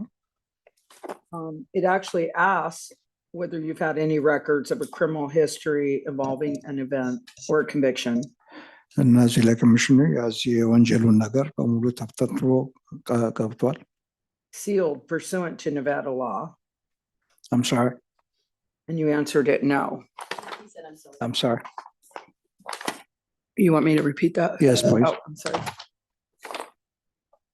It says here under question 7A, የሰባተኛ ኤ ጥያቄው ላይ have you ever had any records or criminal history involving an event or conviction ስለዚህ ያ ጥያቄ ከዚህ ወንጀል ሰርተሽ ታውቃለሽ ለሚለው መልስ related to gaming, including እና ይህን ነገር ስለ ጌሚንጉ መደምደም but not limited to warrants, arrests, more. እና ይሄ ህጉ የሚለው ለመረበሽ ወይም ለማስጨነቅ ራስ ማድረግ እሱ ነው Sealed pursuant to Nevada law. እና እንደ ህጉ የኔቫዳ ህጉን በሚመለከተው And in parentheses, it says the Nevada Gaming Control Board እና በዚህ በኔቫዳ ጌሚንግ ኮንትሮል ቦርዱ and the Nevada Gaming Commission እና በዚህ በኮሚሽነሮቹ may inquire into እና ሪኳርመንት የሚጠይቀው and inspect any such records እና ነገር ለማየት ለመመርመር እንዲህ አይነት ሬከርዶች and you answered no. ለእሱ መልስ ምንም So it specifically asks you on the application if you've had records sealed and you put no, which was false. እና ስለዚህ የዛን ጊዜ ቃል ስትሰጪ የታሸገው ሬከርዱ ላይ ልክ ነው ሲል እኔ ነው ብለሽ መልስ ሰጥተሻል። That's another reason why. Not that you had it sealed, but it specifically asks you whether you've had a sealed conviction and you said no. እና የዛን ጊዜ መልስ ስትሰጪ ተዘግቷል ወይ ታሽጓል ወይ የሚለው ጥያቄ ላይ ኖ ብለሽ ነበረ። ዋና የተከለከልሽበት ምክንያት እሱ ነው። That's all I have, sorry. Can I answer that question? Can I make a Yeah, since statement? I was asking for questions of you, go ahead and answer that. Okay. ጥያቄ It wasn't really a question, but that was- እኔ ሳይገባኝ ኮንፊደንሲል ስለተደረገ መጽሐፍ ያለብኝ ስላልመሰለኝ ነው። ለዚህ ነው ይቅርታ የጠየኩት።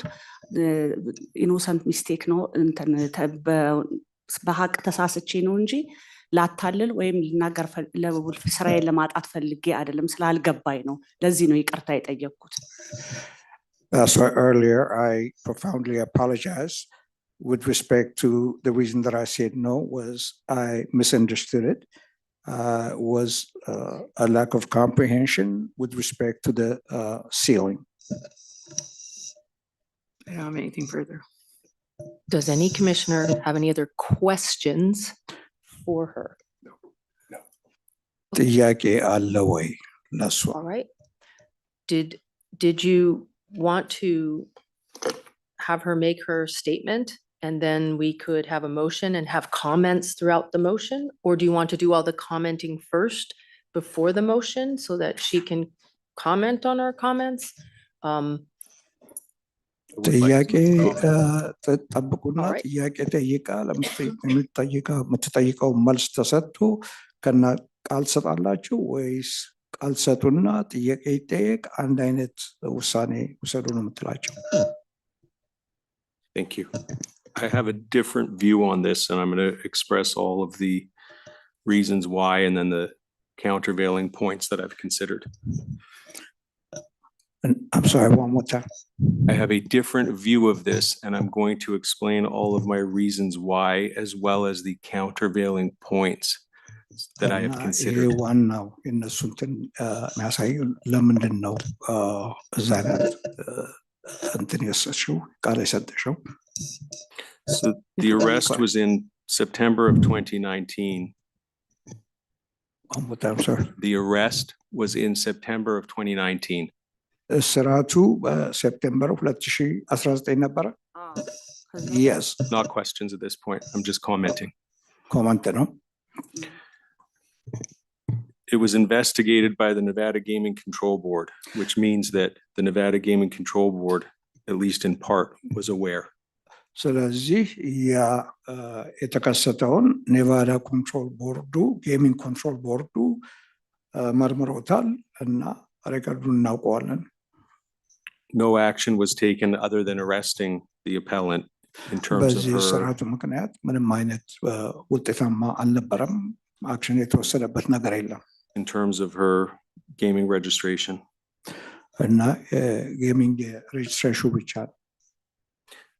According to the records, her attorney gave her advice to plead guilty to the misdemeanor. ስለዚህ ጠበቃሽ የመከረሽ ለጥፋቱ ሚስደሚነር ማለት ቀነስ ያለውን ጥፋተኛ ነኝ ብለ አድቫይዝ አድርጎሻል። ልክ ነው? Because defending a felony charge would be expensive. ምክንያቱም ፌለኒ ማለት ትልቁ ወንጀል ቢሆን ኖሮ ኃይለኛ ቅጣትና ኃይለኛ ክፍያ ይኖረው ነበር። And the misdemeanor had some requirements. It was then closed and it could be sealed. ስለዚህ ሚስደሚነር ከሆነ ለማሸግ ይቻላል። ለዚህ ነው ውሳኔ የተሰጠው። The records were then in fact sealed in January of 2022. እንደዚህ ሆኖ ሬከርዱ የታሸገው በ2022 በጃንዋሪ ጊዜ ነው። The appellant then goes back to work as a dealer from 2023 until 2025. ስለዚህ አንቺ ከ2023 እስከ 2025 ወደ ስራ ተመለሽ። And when she applies to change her employment from one casino to another, that is when gaming realizes that she had this prior arrest. ስለዚህ ከአንድ መስሪያ ቤት ወደ አንደኛው መስሪያ ቤት ለማሸጋገር ስትል የዛን ጊዜ ነው ጌሚንግ ቦርዱ እንዲህ አይነት ወንጀል እንዳለ ሬከርድ እንዳለ ያወቅ ነው። So the factors I'm considering at that point are that we uphold people to a standard. የዛን ጊዜ እኛ ገመገምነው እንደ ቦርድ አንድ ሰው ስራ ሲቀጠር ኃይለኛ ጥንቁቆ የሆነ መደንገያ እንዳለው ማወቅ ነበረብን። And there were two arms of our same agency. እና እኛ ሁለት እጅ ነው ሁለት አመለካከት ያለን ኤጀንሲ ነን። Where one didn't report to the other what had transpired. አንደኛው ለዚህኛው ሪፖርት ያደርጋል ማለት ነው። Now, when we go to the actual hearing, ወደ ሄሪንጉ ላይ ወደ ለመስከሩ ላይ ሲመጣ nobody watched the video. የቪዲዮን ያየ ሰው የለም። And the agent who wrote the original report የመጀመሪያ የሪፖርት የጻፈው ኤጀንቱ was not the agent that testified. የእሱ ሌላ ሰው ነው ምስክር የሰጠው ሌላ ነው። So this decision was made without anybody involved having firsthand knowledge of what the video showed. ስለዚህ ያውን ውሳኔ የተሰጠው ያ መጀመሪያ ቪዲዮን ያየውና ሪፖርት ያደረገው ሳይሆን ሌላ ሰው ሆኖ በዛ ውሳኔ የተሰጠው። And when we go to what Commissioner Silver said in terms of what the allegation was, እና ምንድነው ወንጀሉ ምንድነው ተብሎ ለኮሚሽነሩ የቀረበው and that the player is the one that complained, እና የዛን ጊዜ ኮምፕሌንቱ መጣ። the player asserted that he felt the dealer was helping him by cheating. ስለዚህ ያ መታጫውቸው ሰው እያገዘችኝ ነው on the speculation that the player might give the dealer a tip or tips for helping. ስለዚህ የሚገመገመው የሚታሰው ምንድን ነው ስላገዛት ቲፕ ይሰጣታል ተብሎ ስለተገመገመ ነው። The player bought into the table with $300 እና ወደ 300 ብር ነው እዛ ላይ የነበረው and left with a $100 profit. እና አንድ 100 ብር አትርፎ ወጣ። So if we're going to go off of the speculation that the appellant cheated in hopes of getting tips, ስለዚህ በምን ወለን ነው የምንገመግመው ትርፍ ስላገኘ ቲፕ ታገኛለች ብለን ነው የምንገመግመው። we're not talking about large denominations in the grand scheme of gaming. በዚህ በእኛ በምናየው ይሄ ትልቅ ገንዘብ ነው ብለን አይደለም። To risk your employment over. እና we're not talking about large denominations. ስለዚህ ትልቅ ገንዘብ ነው ብለን አይደለም። To risk your employment over. ስራሽን ለማጣት I'm not suggesting that it couldn't happen. አይከሰትም ብዬ ሳይሆን but I really would have liked to have seen the video. እና ብናየው ኖሮ ደስ ባለኝ ነበረ። And had it been part of the proceedings, ስለዚህ እንደ ህጉ ቢሆን ኖሮ I would have had that opportunity. የዛን ጊዜ እድል ይሰጠኝ ነበረ። But nobody watched the video and neither did I. ስለዚህ ማንም ቪዲዮ ስላላየው ሊረዳ አልቻለም። And that troubles me. በጣም ያሳዝናል። In terms of the failure to disclose, ሪፖርት ባለማድረግሽ that troubles me on the other side. እሱ ደግሞ ይረብሸኛል። Because there is a question in the application that asks if you have sealed your record. ምክንያቱም እዛ ማመልከቻው ስታስገቢ እዛ እንትን ውስጥ ሬከርዱ ታሽጓል ወይ ያንቺ ወንጀል የሚለው ጥያቄ ነበረ። And the appellant said she did not have a sealed record. የዛን ጊዜ ያልሽው አልታሸገም ብለሽ ቃል ሰጥተሻል። However, the hearing officer said the following on page 19 of the transcript. I agree with you that, in my eyes anyway, when you seal a record, you do not have to list it. ያለው ምንድን ነው? አንድ ጊዜ ከታሸገ ሪከርዱን መናገር አያስፈልግሽም። I 100% disagree with that conclusion እሱ ውሳኔ 100% እቃወማለሁ። because it should have been listed. ምክንያቱም መታየት ነበረበት። However, that is one of the findings that we are dealing with. አሁን በሱ የተነሳ ነው የምንከራከረው ያለን። And the explanation has been that she didn't understand the question in part. ምክንያቱም ይሄ ነገር ደግሞ ጥያቄው ስላልገባት ይሆናል። And the other part is that her lawyer told her it's confidential. በላዩ ደግሞ ጠበቃሽ ምስጢር ስለሆነ ኮንፊደንሻል ስለሆነ መናገር አያስፈልግሽም። So for me, this is a balancing at this point. በእኔ በኩል ሁለቱ ይመዛዘናል። And when you look on the one hand, with all of the things that I said made me feel different than Commissioner Silver. ስለዚህ እኔ ያልኩት ነገር በዚህ በኩል ስናማዘን ያችኛው ኮሚሽነር ደግሞ ሌላ ነገር ነው። And the fact that she was employed as a dealer from 2023 until 2025. ኢንፋክት የሚያሳየው ከ2023 እስከ 2025 ሰሪ ስለነበር። And the fact that we are about 6 years later now. አሁን ከ6 ዓመት በኋላ ነው ይሄን የምናመጣው። And you balance that with the Nevada Gaming Control Board not having taken action in 2019. ስለዚህ በላዩ ላይ ደግሞ የኔቫዳ ጌሚንግ ቦርድ ይሄን ነገር ከ2019 ጀምሮ አንድ አይነት እርምጃ ለመውሰዱ my view በእኔ በኩል on these particular facts, በእንዲህ አይነት እርግጠኛ ፋክቶቹን when you balance the equities, እና ይሄንን ባላንስ ያደርገዋል is that it would be unfair ስለዚህ ለአንቺ to revoke ፌር አይደለም መውሰድ the የለባቸውም appellant's gaming registration at this point. ማንቀፍ አልወሰደም መውሰድ አልነበረባቸው And the result, in my mind, would be different under different circumstances where someone answered that question, no. Mic's off.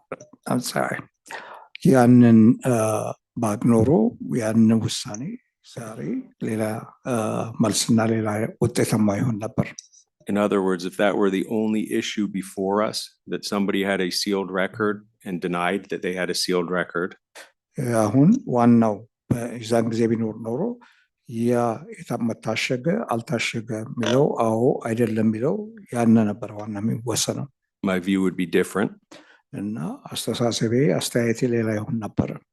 And it's not an excuse that you didn't understand the question, because it's your responsibility to understand what you are stating. ስለዚህ ያንን ቋንቋ ስላልገባኝ ወይ ስላልተረዳሁት የሚለው ነገር ያንቺ ኃላፊነት ነው። But on balance, here ስለዚህ in ለማመዛዘን August of 2026, እና በኦገስት my view is that the findings should be reversed under these circumstances. እና ያ ውሳኔው ተገልብጦ እንዲገለበጥ የኔ ውሳኔ ነው። Okay, so that's two commissioners that have commented. I want to just make a record on a couple things. Number one, your preferred language listed in your application summary is English. So when you do that, you're expected to understand the English language and answer the questions honestly. I think the board could correct me if I'm wrong, and perhaps I'll ask the chief. Do we automatically instantly act when there's an arrest, or do we let the system play out and have a determination made before we address a gaming registration for an employee? የዚህ ጌሚንግ ሬጅስትሬሽን Does ከመጠየቅ it depend? በፊት የዛን ጊዜ ወንጀሉ እዛው Chair. መታየት ነበረበት። I can answer that. I believe it's every 5 years. So when they renew, then that information would come up. They don't go seeking out for arrests and things. It would just come up every 5 years when they do a renewal. Because we don't have the staff to be monitoring in real time. So go ahead and interpret that. ይሄ የዛን ጊዜ እንዲህ አይነት ሪከርድ ሲመጣ እዛ ሪቪው ሲደረግ እዛ ይመጣ ነበረ ወይ And so from my perspective, this is not a criminal trial. በዚህ በኩል የትልቅ ወንጀል We ፍርድ use ቤት አይደለም። hearsay. We have a report here. We can't always have live testimony of the person that was the witness to the things that are contained in the reports. በዚህ ኮሚሽን ውስጥ 5 ሰዎች ነን። ሪፖርቱ እዚህኛ ጋር ነው ያለው። It's been that way since, well, that is, this isn't a criminal proceeding, it's an administrative proceeding. While we try to do our best to provide the as much due process and opportunity to be heard and the fair consideration as we can. በተቻለ መጠን የወንጀል ፍርድ ቤት በዚህ አለ፣ የኛ ደግሞ አድሚኒስትሬቲቭ እኛ ጋር አለን። ሁለቱንም ሰምተን በተቻለ መጠን አንድ አይነት ውሳኔ ለመስጠት። We're not having 3 trials today. ዛሬ ትልቅ ወንጀለኛ ትራይል ወይ ደግሞ ፍርድ ቤት መቅረብ አይደለም። Because you're just one person of 3 today that we have. አንድ ሰው ከ3 ሰዎች የሚሰማበት ነው። So what I would note is that if this were a misdemeanor conviction, you wouldn't have had your record sealed. You got some kind of dismissal as part of a deal. ስለዚህ እንትኑ ያንቺ ሬካርዱ ሲል መሆኑን አለመሆኑን ባይሆን ኖሮ ወይ ጥፋተኛ ነሽ ወይ ጥፋተኛ ያልሆነ አንድ አይነት ውሳኔ ይሰጥ ነበር። And I get that it can be expensive and I get all the things why you would take a deal.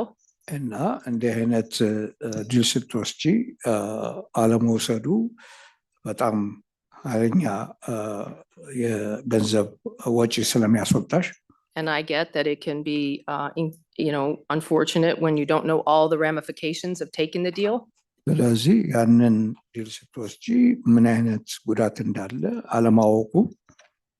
But, you've admitted that you did it, right? So I feel like this is an unusual circumstance because you admitted that you did it today in addition to taking the deal. ስለዚህ ጥፋተኛ መሆኑን አምነሻል። ዛሬም ብቻ ሳይሆን ያለፈውም ጊዜ ያንን ዲል ስትወስጂ። And you were asked specifically, separate and apart from that, whether you knew your record was, if you had a record sealed, and you answered no. ስለዚህ የዛን ጊዜ in your preferred language. በራስሽ በቋንቋ የዛን ጊዜ የታሽጎ ነበር ወይ ብሎ ጥያቄ ሲመጣ ኖ ወይም አልታሸገም ብለሽ መልሰሻል። So it'll be an interesting vote. እና I have a feeling it's not going to be unanimous. እና ይህንን Does anyone else have any comments before a motion? ሌላ ኮሜንት አለ ከመሄዳችን በፊት ከመቀጠላችን በፊት? Okay, does someone wish to make a motion? ስለዚህ እንወስን። I would like to make a motion. I move to reverse the Nevada Gaming Control Board's objection to Galila Alamu's registration as a gaming employee. I'm going to call by person in case it's not unanimous. Commissioner Silver? Nay. Commissioner Marketonis? Aye. Commissioner Krlicki? Nay. Commissioner Tagliati is a nay. እና ሶስተኛ Thank you. እግዚአብሔር ይስጥልኝ። So, ሶስት do we want to give her Positive some, yeah. But could you advise me if what the direction will be? Is it a year on this one? Yes, it will be 1 year. Okay. So there was a motion to reverse and give you the relief you requested. ውሳኔውን ለመገልበጥና One commissioner voted yes, 4 voted no. No, 3. I vote oh, obviously 3. in favor of I'm my sorry. motion. 1 So close. It was close. So now we have to have another, there was a vote to reverse the order. እንዲቀየር ነበረ To give her the relief she was requesting. እና 2 voted yes, 3 voted no. ሁለቱ ይቀየራሉ፣ ሶስቱ ደግሞ አይቀየርም አሉ። So now there needs to be another motion. ስለዚህ ሌላ Unless ሞሽን ይሰጥ። Commissioner Krlicki would like to do something else. Just a question, the Attorney General. So if we move ጥያቄ ያለኝ to sustain the objection, what are the ramifications of coming back to us? Is there a time limit? Like 3 years, 5 years before she can come back to us? ከተቃወሙ መቼ ነው? እስከ መቼ ድረስ ነው? ታይም ሊሚቱ ምንድን ነው? 1 year. 1 ዓመት። So does someone else wish to make a motion of the three of us? Okay, I would move to sustain the hearing master's recommendation or decision. ስለዚህ እቃወማለሁኝ እንዳይቀየር ወደ ሬኮመንድ የተደረገውን እቀበላለሁ። any discussion? All in favor first, I'll call for the in favors. Commissioner Krolicki, Aye. Commissioner Silver, ቀይራለሁ። Aye. and I vote Sure. aye. And yeah. those against, Commissioner Schoenfeld, Nay. Commissioner Oh, Markatonis? Nay. Okay, so, we appreciate your position. We appreciate your ውሳኔ እቀበላለሁ። professionalism and courtesy to us. ተቀበለው እቀበላለሁ። You are entitled to bring, be back in a year. And then you can present, anything that you've done since now and make your position known at that time. የዛን ጊዜ 1 ዓመት ይሰጥሻል። የዛን ጊዜ እዚህ ቦርዱ መጥተሽ የምታቀርቢውን ታቀርቢያለሽ። Thank you. I wouldn't mind, we've had at least one request from the board members about videos and things in the future. I also think it would be super helpful if we weren't left to use our professional experience to glean what happened in the underlying matter. So there was 2 documents provided that say Nevada DPS Notice of Compliance, Exhibit 3, compliance of court order, and then, but there's no minutes that I saw, I don't think. And we usually have those. So that would be helpful just for whoever might be compiling documents on these things. That might be super helpful for some of us. Thank you. እግዚአብሔር ይስጥልኝ። Thank you.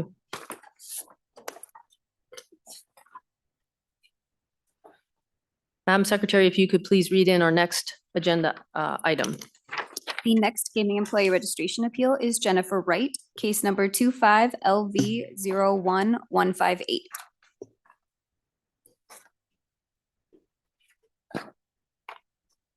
Ms. Wright? Hello. I believe you were present, not because I knew who you were, but because you've been sitting there all day. When I explained the process to the previous individual about how this works. We are before you get here, in receipt of your request for review, which is prints out to be about a 2 1/4 page email. The decision and order of the Nevada Gaming Control Board member who also accepted the hearing examiner's recommendation, the transcript from the hearing that you had, the employee registration application summary that you filled out, that's 5 pages. Some of the paperwork about where to go and how to get there and when you have to be there and your hearing and that kind of thing.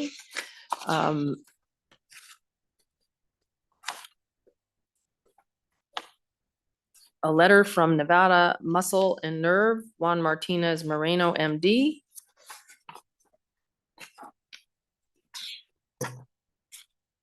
Flex, like an incident information from an agent that's about 1 page and a half that summarizes what kind of brought us to this point. It's actually 2 1/2 pages, excuse me. And then there's an attachment to that. That's not particularly, it says page 1 of 2 with nothing really salient on the back. And that's everything we have. Okay, so we are confined to this record. and hearing what you have to say today without new evidence. And I believe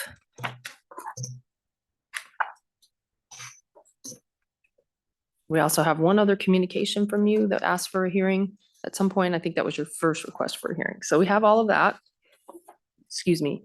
And we read it before you get here so that we're prepared. So you get the opportunity to make a statement. In addition to knowing that we read your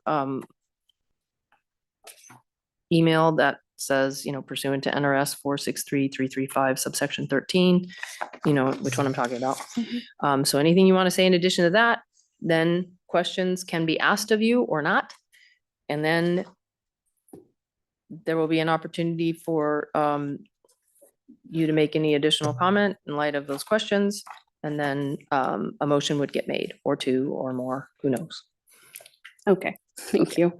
So you got Good to see one go already, so you have an idea, although that was a little harder because of the interpreter. Yes. But when you're ready, please go ahead and make whatever statement you'd like to make to open.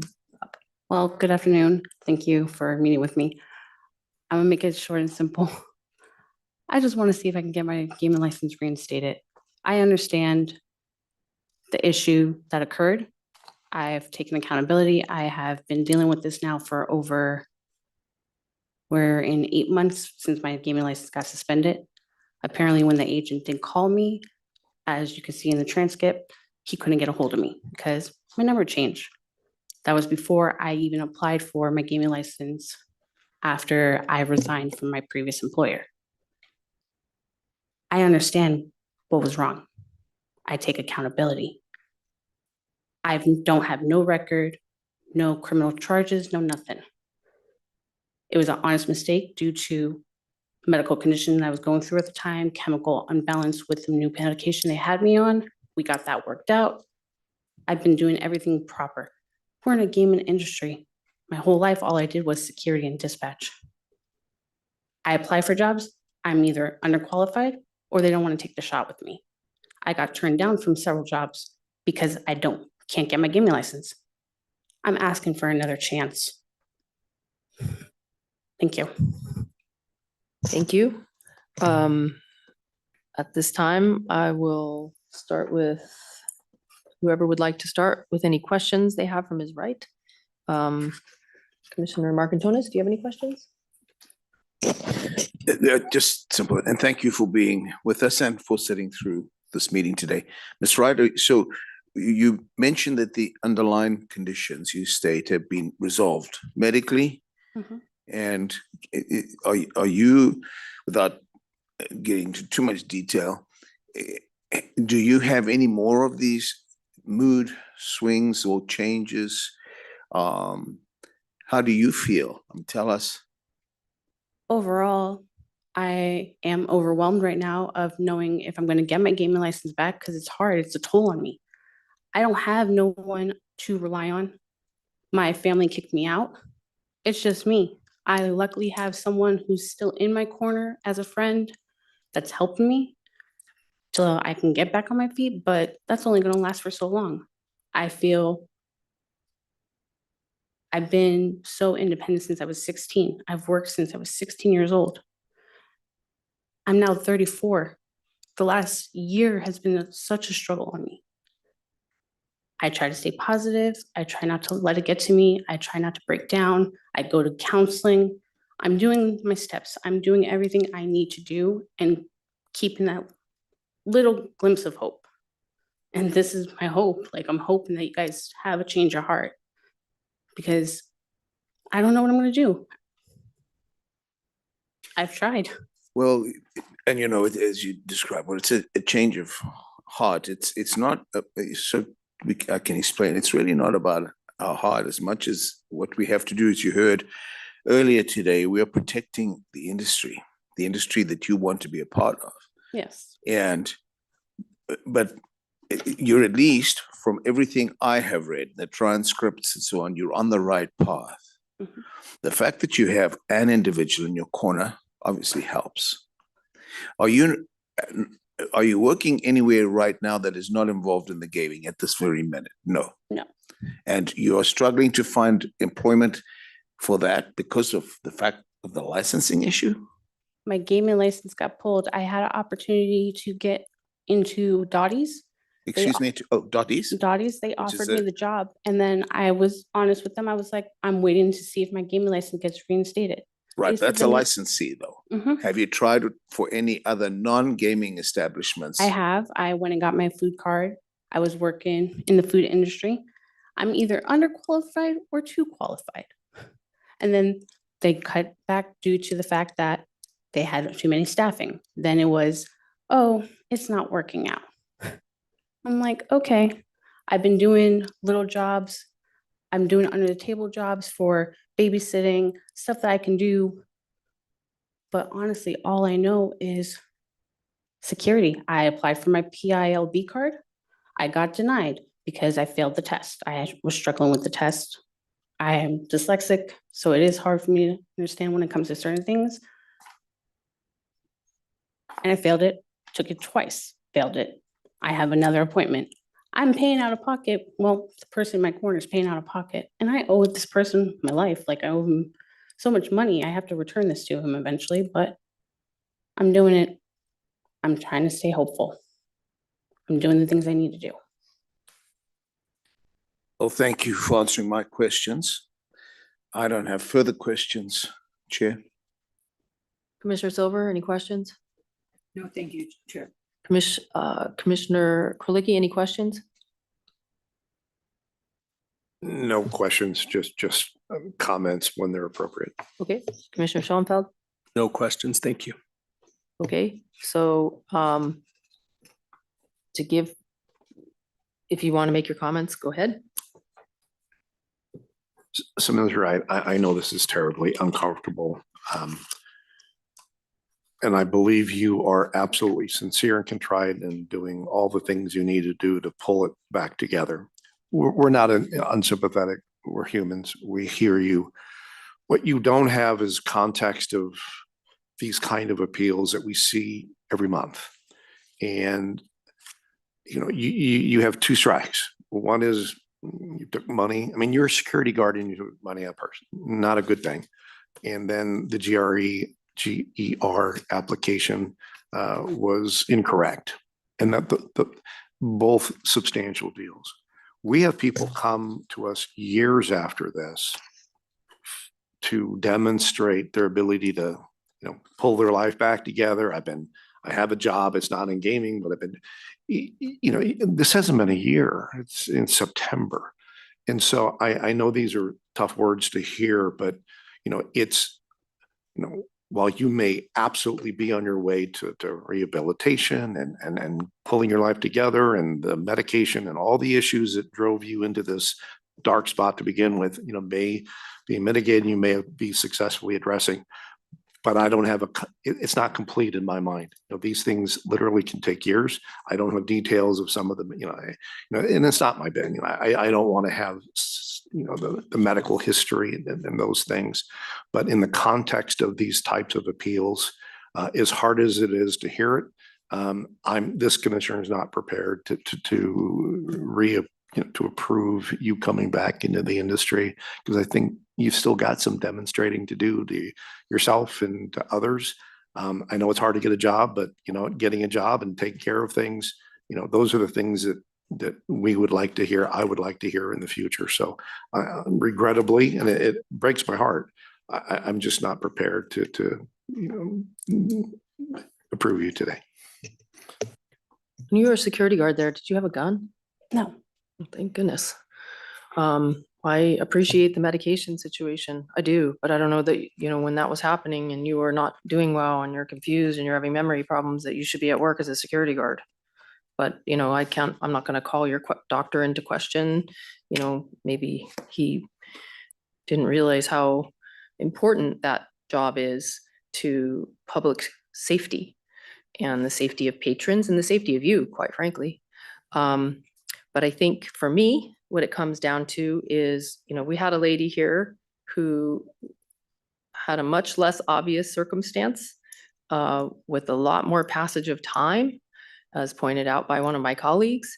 And she did not prevail in this matter. And it's just one of those things where we see people and we try to treat similarly situated people the best of our ability. And this is one of those too soon situations, right? And so we're glad you're doing well. You look like you're doing well. I mean, as far as physically with your medication or whatever was underlying that medication need, we're happy to hear it. But for me, if I'm being consistent with 5 years of these kinds of requests, I need to be consistent. And so you seem very nice. You're very professional and courteous. I'm surprised you're having trouble in other types of jobs, considering the presentation you make. But for me, the answer is going to be no. Okay. I do have a question. As far as falsifying my gaming application, where did I falsify? It asks, do I have a criminal record or sealed? I was never charged with anything. Right. No one pressed charges. Right. So because I resigned from a job? No, well, it says terminated in our records, but that's not really what's driving my decision. What's driving my decision is you taking someone's property out of a purse when you're a security guard while during your work hours under the influence of medication such that you lost your faculties. That's, I don't really know. Maybe that was a misstatement about the application. For me, it was the taking something from someone else's purse that wasn't yours while at work as a security guard. So that's what I'm talking about. Let's make sure we have the record clear on whether there's any other bases. Chair Tagliati, I'm looking on it, page 3, relevant statutes. And I understand your question because there was not an arrest, but it said failed to disclose or misstated information or otherwise attempted to mislead the board with respect to any material fact contained in your application for registration. I think they're quoting the whole, so look down to the next one, committed attempt or conspired to commit any crime of moral turpitude, embezzlement, larceny, or theft, right? Yeah. So I think it's just, they're giving The like whole section. Yeah. So for me, when this So order it's- was entered, only 8 months had passed since she had been terminated by her employer for theft or resigned. I will accept that as your representation. I'm not, but I'm just saying, I don't know that we. And on the page before, the agent stated right has objected to in part for failing to disclose theft on her GER application. She was not cited or arrested, what you said, but the agent stated subsection G, in quotes, would have been more appropriate as that subsection speaks to objections for committing act, which would normally be grounds for the revocation of an employee's gaming registration. So there's an inference here that, your application contained an incorrect representation. If I'm wrong, then I also go back to the fact that as a security guard, you stole from, lost and found. That is a far greater consequence of an administrative action, whether or not you checked, the G box.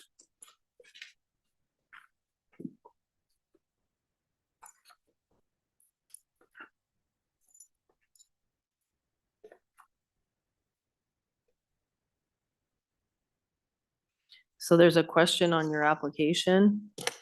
It says, have you ever been questioned about your participation in any gambling or larceny related, including embezzlement offense committed against a gaming establishment in Nevada, including any violations of the regulations of the Nevada Gaming Control Board or Commission by any agent of any Nevada Gaming Control Board or other law enforcement officer? It says no. Have you ever been questioned about your participation? I think, what did they say, 6? So I'm on 2.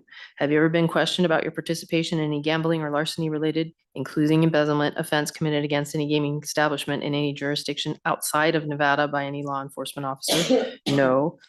Question 3, have you ever been refused a work permit in a state other than Nevada? No. 4, have you ever been denied a work permit, gaming license, etc.? No. 5, have you ever been prohibited from being present in the premises of any gaming or parimutuel? No. Are you a convicted sex offender is 6? No.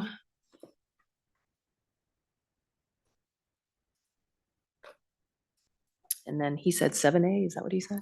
I'm sorry, I'd have to lose my page. I'm not sure which one you're referring to. You read, the read better it. box to It was check would have 5. been, It was 5C, the relevant Judge, statute. Chair Tagliari, there's also, Relevant testimony for. there's also, it says on here, when employer Arizona Charlie's, it says separation reasons personal, and she didn't put terminated. I see. That wasn't terminated. I resigned on my paper of check-in, returning my property to them. It was resigned. It was not a termination. They didn't say you're fired. They gave me the option. They were like, look, we like you, Jen. We don't want to terminate you. We understand mishaps happen and everything, but we have to part ways. We're not terminating you. We're giving you the option to resign so that way you can still work. They understood my situation. I was never terminated. My papers, when I got let go, when I turned everything in, I even have a picture on my phone of the paperwork. Well, It says resigned. Well, what the hearing master had is from Boyd Gaming, and it says that you were terminated Boyd Gaming? on Boyd. Boyd Gaming, I was terminated due to Right. my gaming license being pulled. Oh, okay. This is Arizona. Sorry. Arizona Charlie's and Boyd are I two see. different I properties. wasn't sure Arizona Charlie's was with Boyd. Right, so I'm back to taking out the purse.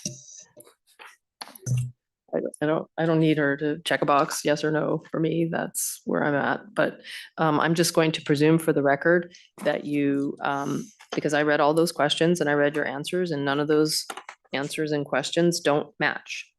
So I give you credit for that. I don't see it. I'm not seeing it. That being said, I didn't hyper focus on that allegation because of the other one, which seemed so in my face. Do you have any other comments? Anybody else? If, I guess I should just comment too, since everyone else did. I just would concur with Chair Tagliati, and that the concern for me, the greatest concern, was somebody who is a security guard, who is, their whole responsibility is safety and making sure everything is legal at a casino, and you're around money, literally went into a purse and took money from a patron. It's their purse, lost and found or otherwise, you took money from a purse, and that's, I mean, the fact that they didn't turn that over to law enforcement, that's theft. So, and as Chair Tagliati said, you know, I feel bad for you, but it's concerning that somebody that was on medication, you came up with, it was blurry, you didn't know what you were doing, et cetera.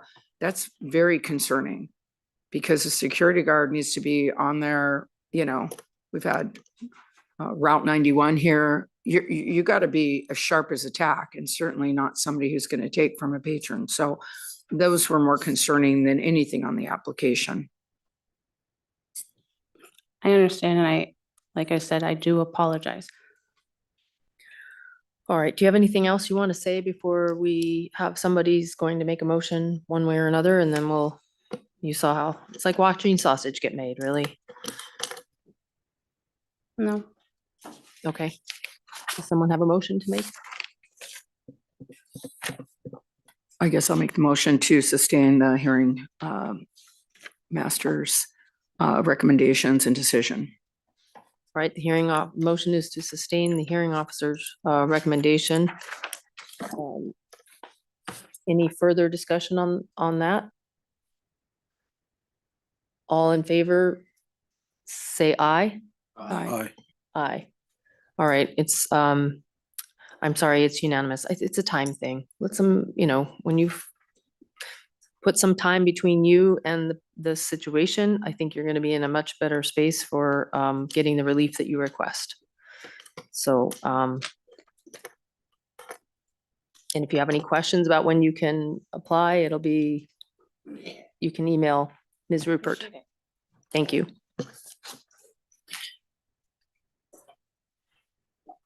Madam Secretary, could you please read in our next agenda item? The final gaming employee registration appeal is Brendan Creasy, case number 26LV00290. The record should reflect, did Mr. Creasy email you or? No, I have nothing from him saying that he would not be in attendance. Okay, but for the record, I have a note that you confirmed his attendance or confirmed this, that he had this date on August 6th, correct? Correct. Okay, and so he is not present. We have no information and no request to continue this. And so in those circumstances, historically, we've always gone forward. However, if somebody on this commission felt the need, we wouldn't go forward and we could move it. But that just, makes for a longer day with different appellants in the future. So it's up to you, but I'm prepared to go forward if you are. Does anybody request to move it to another day or can we go forward? Okay. Does anybody have any comments that they'd like to make on the record based upon the review and just for consistency's sake? We have the recommendation and the recommendation of our hearing officer and the order adopting that, the transcript from the hearing before the hearings examiner. We have the application summary.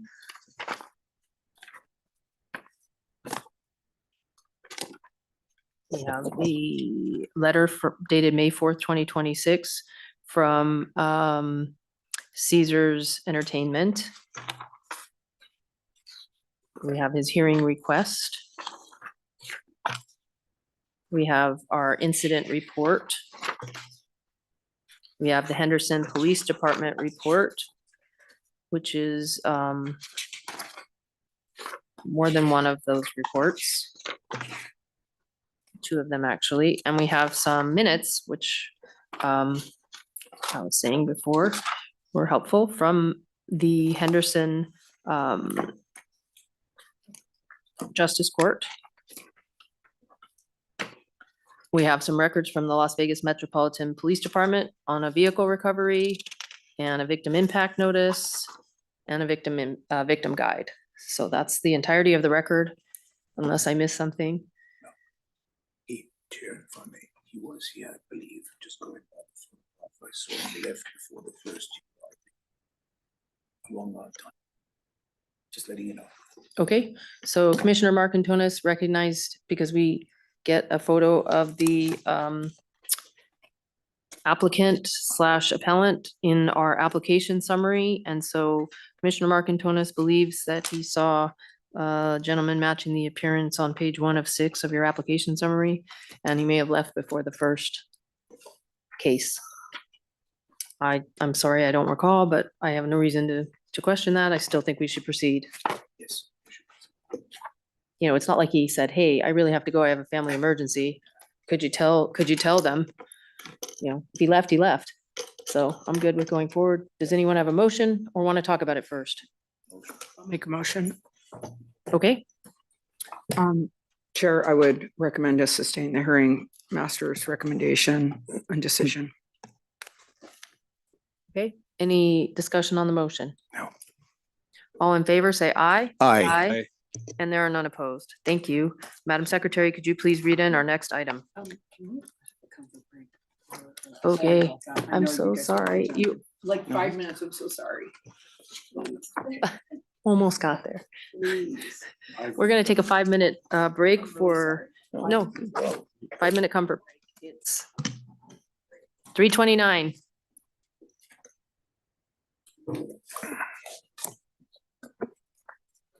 I think that he was behind, but I appreciate, but I think he's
Okay, we're back on the record, reconvening. And at this time, Madam Secretary, if you could please read in our next agenda item. Your next item is a regulation item regarding proposed amendments to Nevada Gaming Commission Regulation 14.045 as noted on the agenda.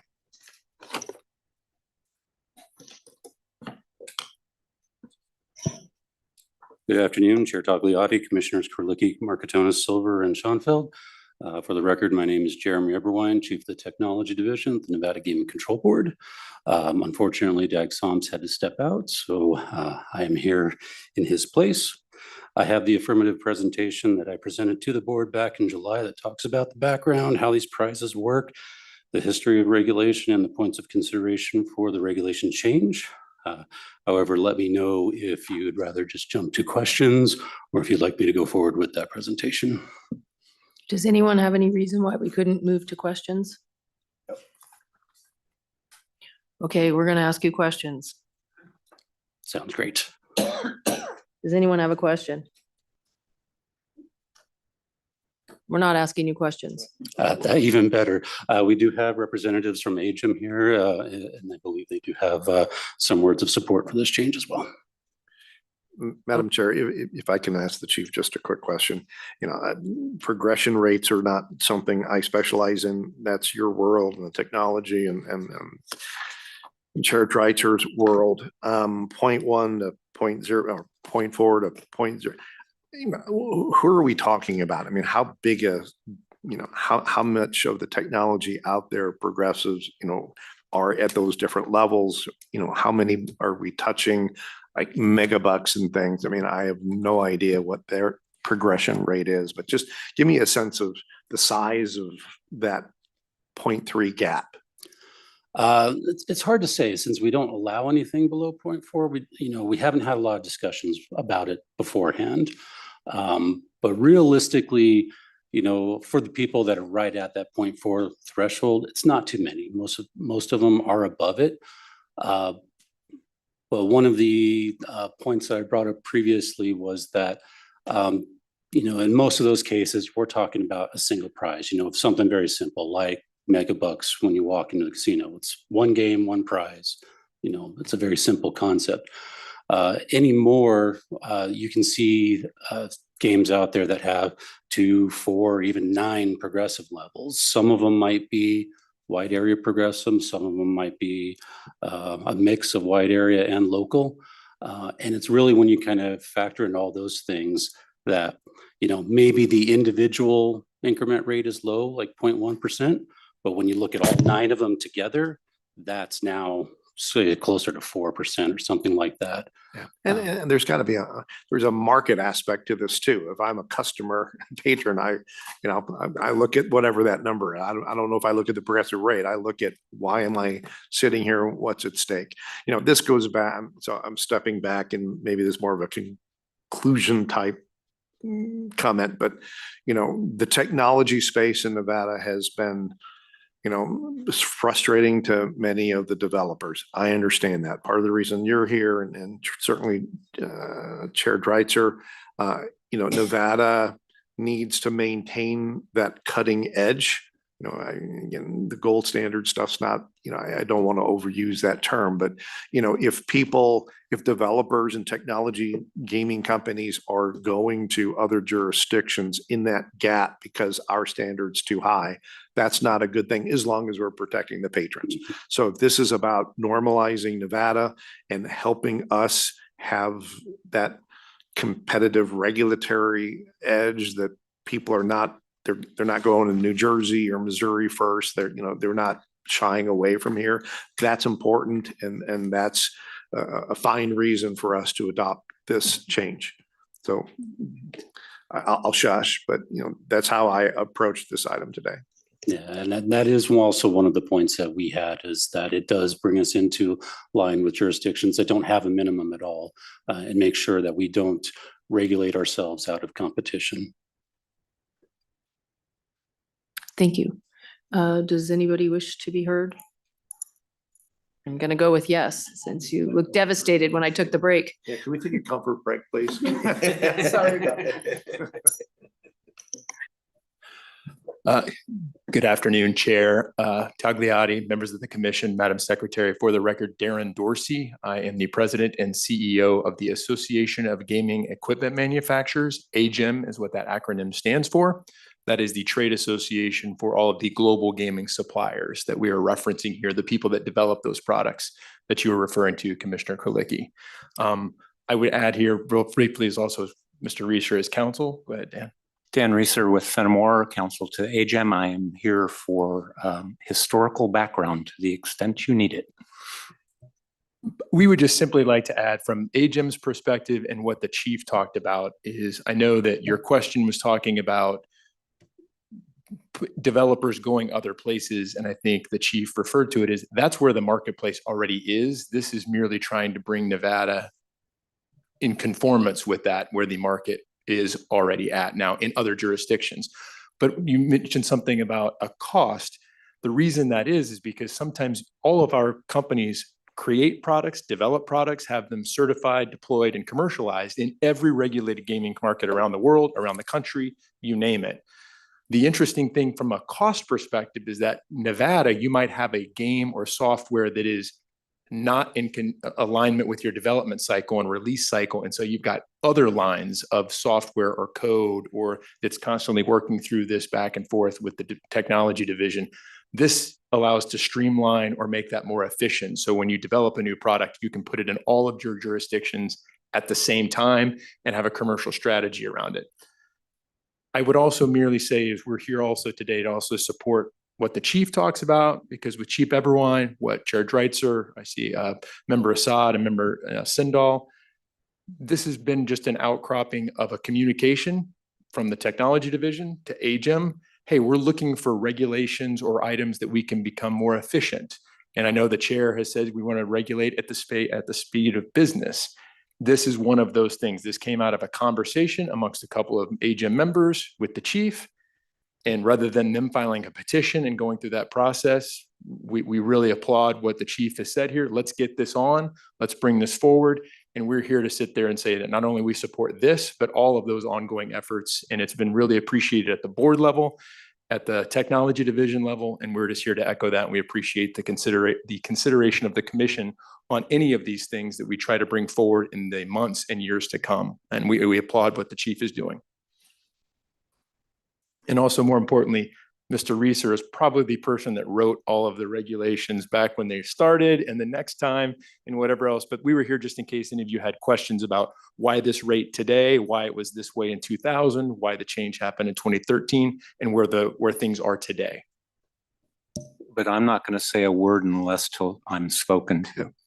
We have to fix what you didn't do right the first time. With respect.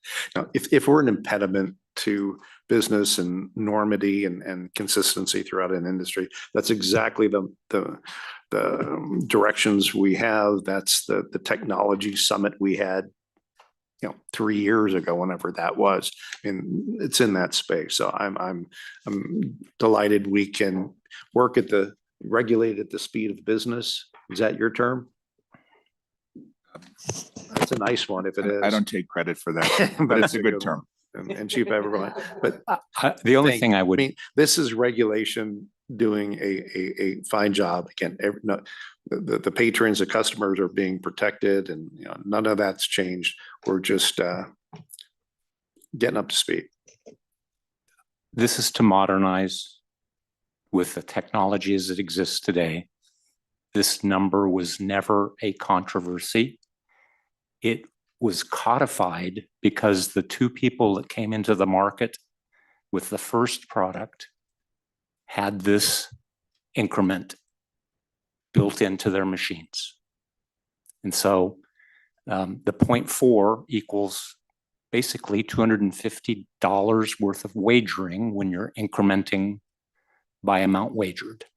And that's not, if you think about it, that is consistent with the $100 over time.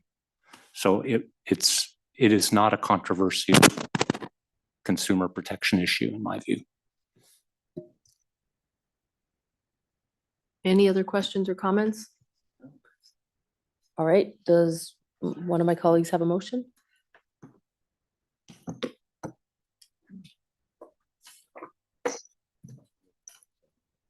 I didn't mean to look at you, Richard. I'm just like, I literally am just staring into space. It's not, no pressure.